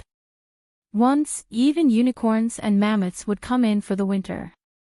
There is more than one entrance to the sanctuary, but the Green Prophet guards the door of the world and lives closer to the edge of the world. If you follow the fork to the northwest, you may find the giant's cave after a few months and a few thousand kilometers. Leaf introduced the cave to everyone as they walked. The others were surprised, but Yora Mormont, a child who grew up listening to the stories of the old nannies in the north, was suddenly touched and exclaimed, "The Gorney Passage. This is the source of the Gorney Passage. So the legend is true. What is the Gorney Passage?" The fat eunuch Beworth was puzzled. "I remember, I've heard of this rumor too." Garth Hightower said, "Legend has it that there was a king beyond the Great Wall named Gorney who found a tunnel connecting the Great Wall on the north. He led the barbarians directly across the Great Wall to the north. It's strange, there was almost no threat to the north. The king of the north seemed to have received the news in advance and was guarding the entrance of the tunnel." Big Bear nodded and said, "Legend has it that for a cave, a tribe of children of the forest and a family of giants fought endlessly. After that, the two tribes invited free people to be the referee and mediator. They were the future kings of beyond the Great Wall, the brother kings, Jander and Gorney. The giants and children of the forest were too naive. They were deceived by the brother kings and gave up on the cave. After Jander and Gorney settled down in the cave, they found that the internal tunnel led to a series of almost endless caves. In the end, they discovered a secret passage that led underground through the Great Wall, which was the Gorney Passage. Legend had it that the tunnel was too complicated, and only Gurney could tell the direction. In the end, when Gurney came out of the tunnel, he was attacked head-on by Stark and died on the spot. Jander led the rest of the barbarians into the tunnel, planning to return the way they came. However, they could not find the way home. They can't even return to the surface and are completely lost in the tunnels that are more complicated than a spider web. The centaur and Beavis listened with fascination. Are we in the legendary cave? It's several thousand kilometers from the Great Wall to here. Just how deep is the cave? LaCarlo exclaimed. In fact, even Danny had heard of the story of the Gorney Passage and the King of Brothers. In fact, this legend was too legendary. There were giants, children of the forest, ancient spirits, human heroes, the King of the North, secret passageways, and many mysterious elements. It could be said to be the model of a legendary story. It was made into a ballad and sung by countless people. Was the failure of the barbarians' invasion because of your information? Garth looked at the son of the forest suspiciously. The Gorney brothers deserved it. Leaf did not answer the question directly. Danny was deep in thought. The magic circle of the shelter was exactly the same as the Great Wall. It was the exorcism circle of the city builder, Brandon Stark. The son of the forest, or the Green Prophet, had an unimaginably close relationship with Stark. Where does the end of the tunnel lead to? Danny asked curiously. There's no end. There are some deep tunnels that even we, the son of the forest, have never been to. After passing through a tunnel, Danny noticed that the tunnel was wider, and deeper. The black soil and white tree roots almost formed a black and white underground city. However, this city was sparsely populated and backward. Bypassing the giant tree roots that were thicker than Beavis' waist, they entered a long stone hole. Thousands of shrines were dug out from the stone walls on both sides, and there were skulls placed in them. The skulls obviously belonged to different races. There were human skulls, as big as pressure cookers, belonging to giants. There were also skulls as big as cantaloupes, belonging to the son of the forest. There were also skulls of dire wolves, giant bears, and other animals that Danny could not recognize. Some of the bones had existed for too long and were half buried in the soil. White tree roots grew out of the eyes and mouths of the skulls, and even delicate red palm leaves grew out. It seemed that the Squirrel Man was not lying. The shelter belonged to everyone, all the survivors of the last era. Caw, caw, caw. There were 7 or 8 big crows perched on the heads of the shrines. They seemed to have woken up from a deep sleep, and their bright black eyes curiously scanned Danny and the other strangers. Yes, curious. These crows were all human and intelligent. They are my compatriots. There was a strange sadness in the voice of the Squirrel Man, Leaf. Danny heard the emotion in her words, but did not understand the secret that she vaguely revealed. After that, they met other squirrel men. There was a cave larger than a football field, and stone pillars hung down from the top of the cave. Because the air was warm and humid, there was a layer of colorful mushrooms on the surface of the stone pillars. 4 or 5 squirrel men were singing as they picked the mushrooms. The squirrel men only had 4 fingers, and they did not have nails like humans. Instead, they were like the sharp claws of felines, and they could cut the mushroom stems with a light pinch. Their singing was as pure as the winter air, as clear as autumn spring water, as bright as a spring garden, and as intense as the summer sun. Danny and the knights all stopped in their tracks, intoxicated by the squirrel men's singing, unable to extricate themselves. Danny only came to her senses when the squirrel men picking mushrooms noticed the outsiders and stopped what they were doing, stopped singing, and poked their heads out to look around curiously. Another legend has been confirmed: the son of the forest has the most beautiful singing voice in the world, Danny exclaimed. The squirrel men gathered together and chattered, pointing at the Dragon Queen. What are they talking about? Big Bear frowned. They're saying that the queen is really beautiful, and that human clothes can also be so beautiful, Yezi said. Yep, all the children of the forest wore clothes woven from leaves, and their hair was messy with dried decorative flowers. Even the country bumpkin girls were more fashionable than them. If the squirrel men were close to nature and pursued primitive beauty, they were not. They were dirty, messy, and pitiful like beggars. To put it bluntly, the children of the forest civilization level was too low, so low that it made one's hair stand on end. They hadn't evolved into the textile industry. It was said that the squirrel men had millions of years of history. I thought that the children of the forest spoke the ancient language. I didn't expect you to have your own language, Danny said strangely. She could hear the squirrel men singing in their current conversation, but she couldn't understand them. She also knew the ancient language used by giants, deviants, green prophet, and ancient barbarian tribes. This is the original language, the language that praises the earth. It's very difficult for humans to understand, and even if they understand, they can't pronounce it. The free people call us children, the giants call us squirrel men, and the ancestors named us children of the forest, but that's not accurate. We are people who sing the praises of the earth. But the original language isn't exclusive to us.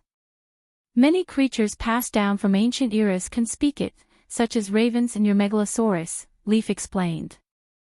Megalosaurus can speak the original language. Danny's heart skipped a beat. She thought of the foreign language that Dahe suddenly learned after swallowing the rat chef. She thought that it was the common, dragon language, in Western fantasy novels because she couldn't understand it, so she specially taught it the Eastern dragon language.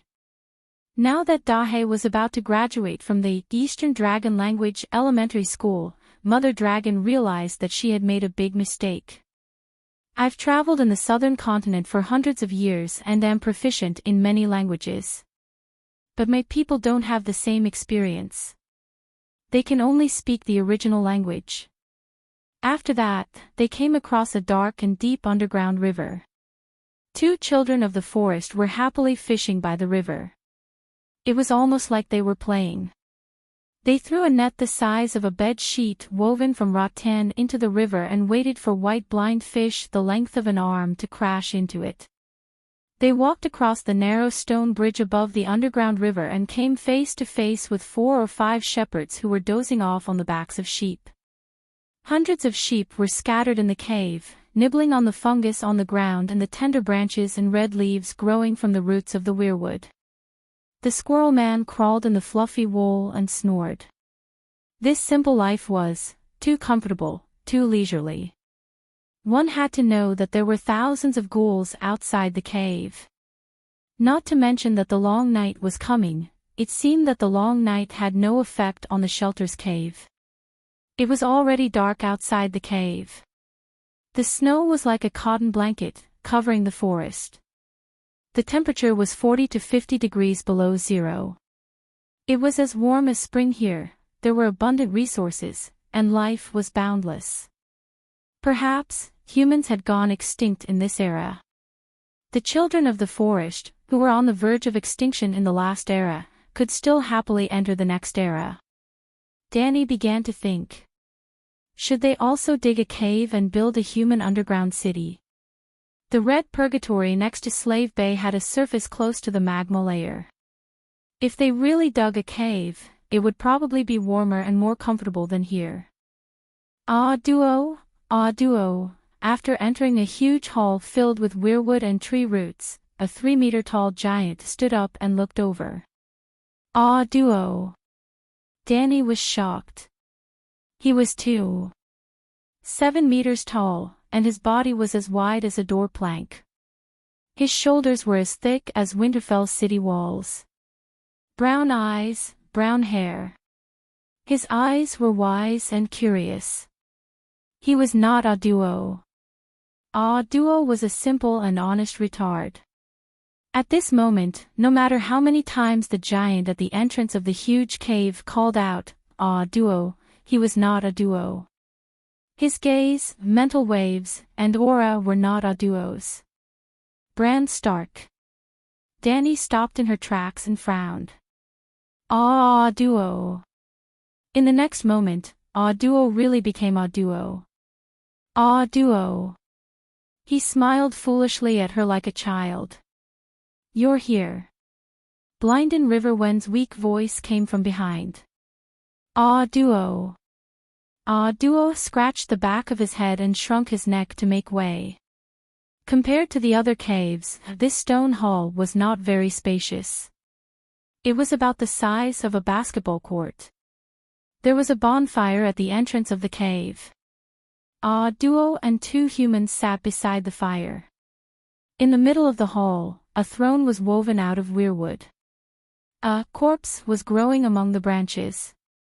The roots drilled into the withered thighs, passed through the torso, and came out from the shoulders. Dark red leaves grew on his skull, and countless gray mushrooms covered his forehead.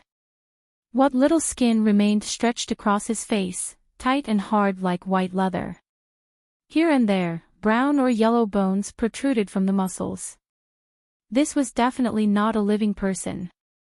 You're also a deviant ghost. Danny was shocked. Oh.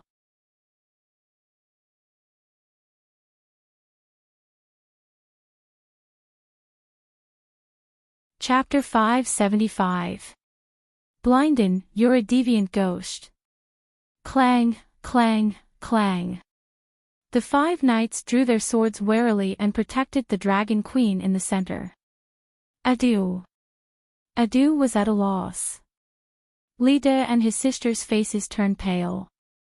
Lee frowned and did not speak. Good eyesight.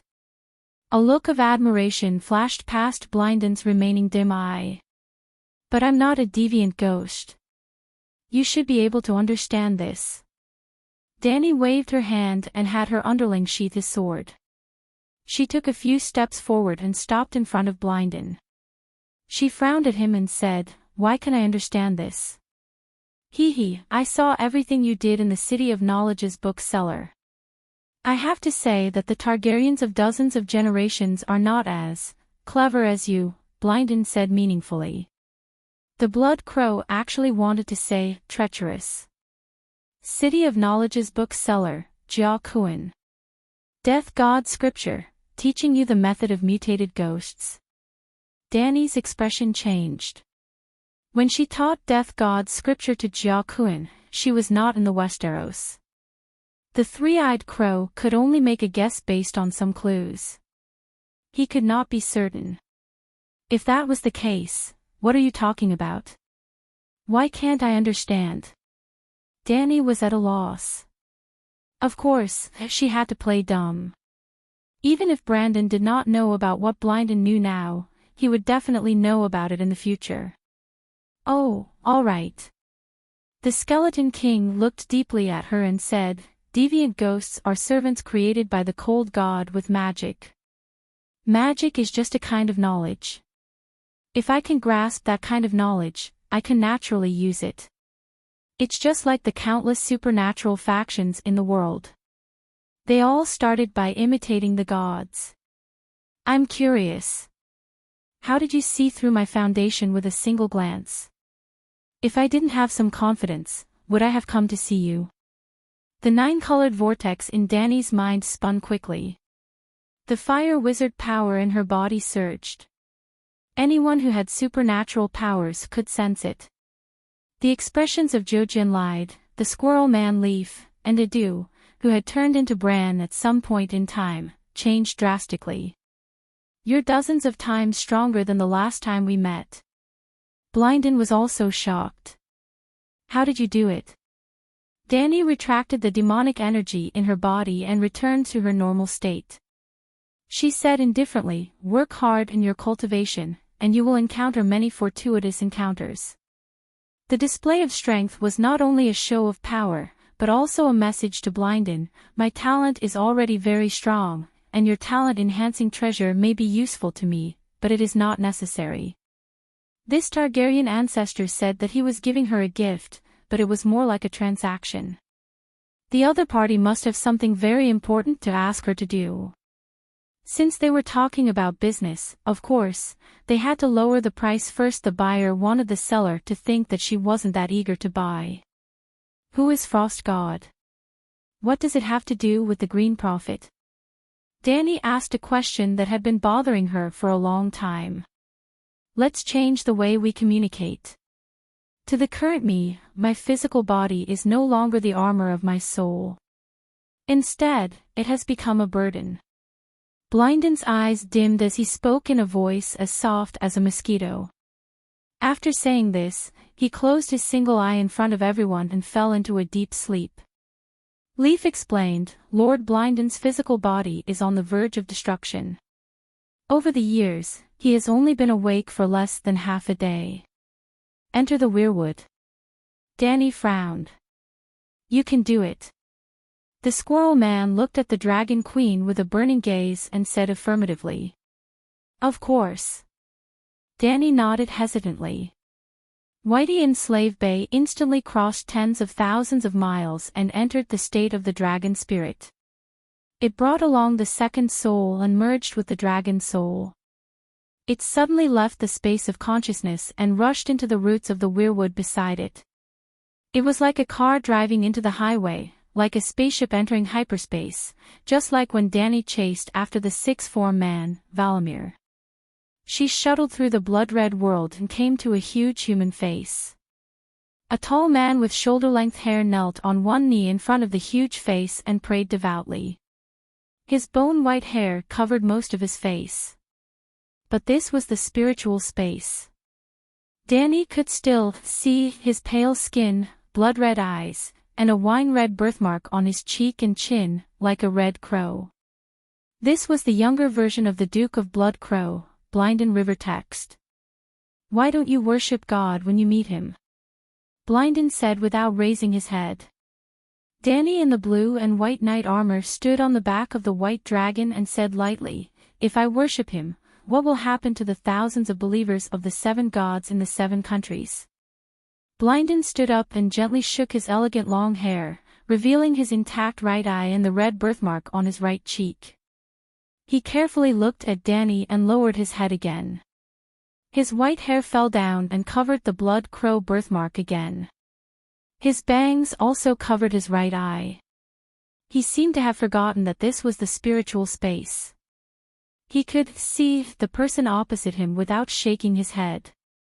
Or perhaps, the habits from when he was alive were too deeply ingrained in his soul. Sigh, I never dreamed that such a daring person like you would appear in Targaryen. You even dared to usurp the position of the 7 gods and succeeded. He said with a complicated expression. Don't say that. I'm very timid. I wouldn't dare to kill my own family even if you beat me to death. I wouldn't dare to do the dance of the Blood Dragon or the Black Fire Rebellion. I wouldn't dare to be as muddle-headed as your father or as crazy as my father. I wouldn't dare to follow my brother's example and go against my oath. I wouldn't dare to be as heartless as you. Danny smiled faintly. Blinden shook his head again, revealing a distorted face and widened eyes. He said, You're really arrogant. Danny lifted her chin slightly and said matter-of-factly, That's because you haven't seen my humility towards truth, justice, and light. My arrogance is only towards the unrighteous and depraved inhumans. You. Forget it. I can't win against you. Only people like you can achieve great things. Blinden lowered his head, his long hair covering his birthmark as he surrendered helplessly. Danny waved her hand and said loudly, All right, I don't want to talk nonsense with you. Let's get down to business. Tell me the secret of the Frost God and the other ghosts first. Tell me about the relationship between the Frost God and the Green Prophet. Why does the Green Prophet's meditation technique have so many similarities with the other ghosts? They can even complement each other. The Frost God is an old god and also an ES god. ES god is literally a god that doesn't belong to this world. A god from another world. Danny was surprised. Another world. Blinden was stunned for a moment before he understood what Danny meant. The term another world is very descriptive, but if there is a different world, then there is a region between our world and the other world. Perhaps ES God was originally born in our world but belongs to another world. How is that different from the other world? Danny frowned. The difference is huge. For example, you were born in the Westeros and grew up in the Ursos continent. If you want to fight for the Iron Throne, very few people in the Seven Nations will oppose you. But if you are someone else, such as a certain Khal in the Sea of Grass, all the nobles will fight to the death. By the same logic, if ES God comes from another world, he will not be able to integrate into our world, let alone master the song of law of this world. Makes sense. Danny nodded and asked, he came from another world, so how did he become an old god? ES God fused with an old god to form the Frost God. He is both ES God and an old god. True gods confuse. How? Danny was confused. You, the seven gods, are the experts in this question. How do the seven gods fuse into one? Blynden laughed. It's not the same. The seven gods split the seven divine roles of a god. Just like you, your identity can also be split into the illegitimate son of Targaryen, the Hand of the King, the Commander-in-Chief of the Night Watchers, and the Green Prophet. Blynden shook his head, revealing his eyes. He quickly glanced at her, then lowered his head, his long hair covering the birthmark. There's nothing different. Being able to fuse means that they have a certain degree of commonality. Then, which old god did ES God fuse with? What do they have in common? Danny asked. Blynden repeated the action of shaking his head and lowering his head again. Since you can discover that the fundamental meditation techniques of the Green Prophet and the Deviants are extremely similar, and even complement each other, don't you have any connections? I can't imagine, Danny said in disbelief. That's the truth, Blynden said. I've seen the Door God. I've seen the Weirwood God who mastered the Song of Wind. He was kind and gentle, not like an evil god at all, Danny said with difficulty. In your heart, what is considered an evil god? Blynden asked. Almost without any hesitation, Danny blurted out, accepting blood sacrifices and killing humans, such as Lalo the Shadow Demon or the Korhor Black Goat. Blynden shook his head and sighed. Your standard is too exclusive, as if you're saying those who treat me well are good, and those who treat me badly are bad. In fact, the Mother Goddess, the Weirwood god you mentioned, she never rejected blood sacrifices. She even liked blood more than Lalo. It's simple, which tree doesn't like fertilizer? What's better than the flesh and blood of living beings? This. Danny was stunned. Blynden's words seemed to make sense. If Danny had a deeper understanding of the customs of the old gods, she would not have such doubts. The worship of the old gods was far more bloody and brutal than that of the Red God. Lalo's followers liked to burn people. The true followers of the old gods, savages and clansmen, would cut open the chest of the sacrifice and hang the organs all over the heart tree. Well, after the Undals invaded the Westeros, the followers of the old gods in the north changed the bad habit of blood sacrifices. Only a few mountain clans still believed in the old ways. Thinking about the Inami who taught people to burn, kill, and loot, it understood. That was also an old god. The only difference between the old gods and the new gods was the time of birth. The gods born in the Savage Era, whether they were true gods or demigods, were all considered old gods, about 10,000 years before the Second Era. For example, the fire god Lalo. The gods born in the Second Era, which was the beginning of the human era, were called new gods. For example, the Seven Gods and the Light King Lalo. Well, although the seven gods were only 7 wooden stakes, they were still new gods in name. Blackie was also a new god. Lalo was interesting. He existed in the ancient era, so he should be an old god. However, at the beginning of the Second Era, the Sheepag brothers took away the Song of Fire and took away the fire god's divinity. After that, he slowly turned into the Light King. The Light King was born a few thousand years ago, so of course, he was a new god. That was off topic. From the division between the old and new gods, it could be seen that the old gods were more barbaric. The ancients were more bloody and barbaric than the modern people. Was there a problem? Sigh, the weirwood god's nature is not bad. What's bad is the barbaric customs of the savage era. At this time, Danny also remembered the 100 royal girls who killed themselves when city builder Brandon took the door god's branch. Before the 7 kingdoms were formed, anyone with a castle dared to call themselves a king. However, she still could not help but speak up for the door god. But the weirwood god is already dead. How did he merge with Yes God? Danny was confused. The branch that died was the branch, and the one that merged with Yes God was the root, Blinden said. Well, it can be so weird. Danny was stunned. You're tuning into the LoveLore Library YouTube channel. We're so grateful for your support, and don't forget to subscribe to join us on this incredible journey through captivating stories. Your generosity through donations truly makes a world of difference, as it's the primary source of revenue that allows me to expand and enhance this channel for you. Thank you from the bottom of my heart for being a part of this adventure. Oh.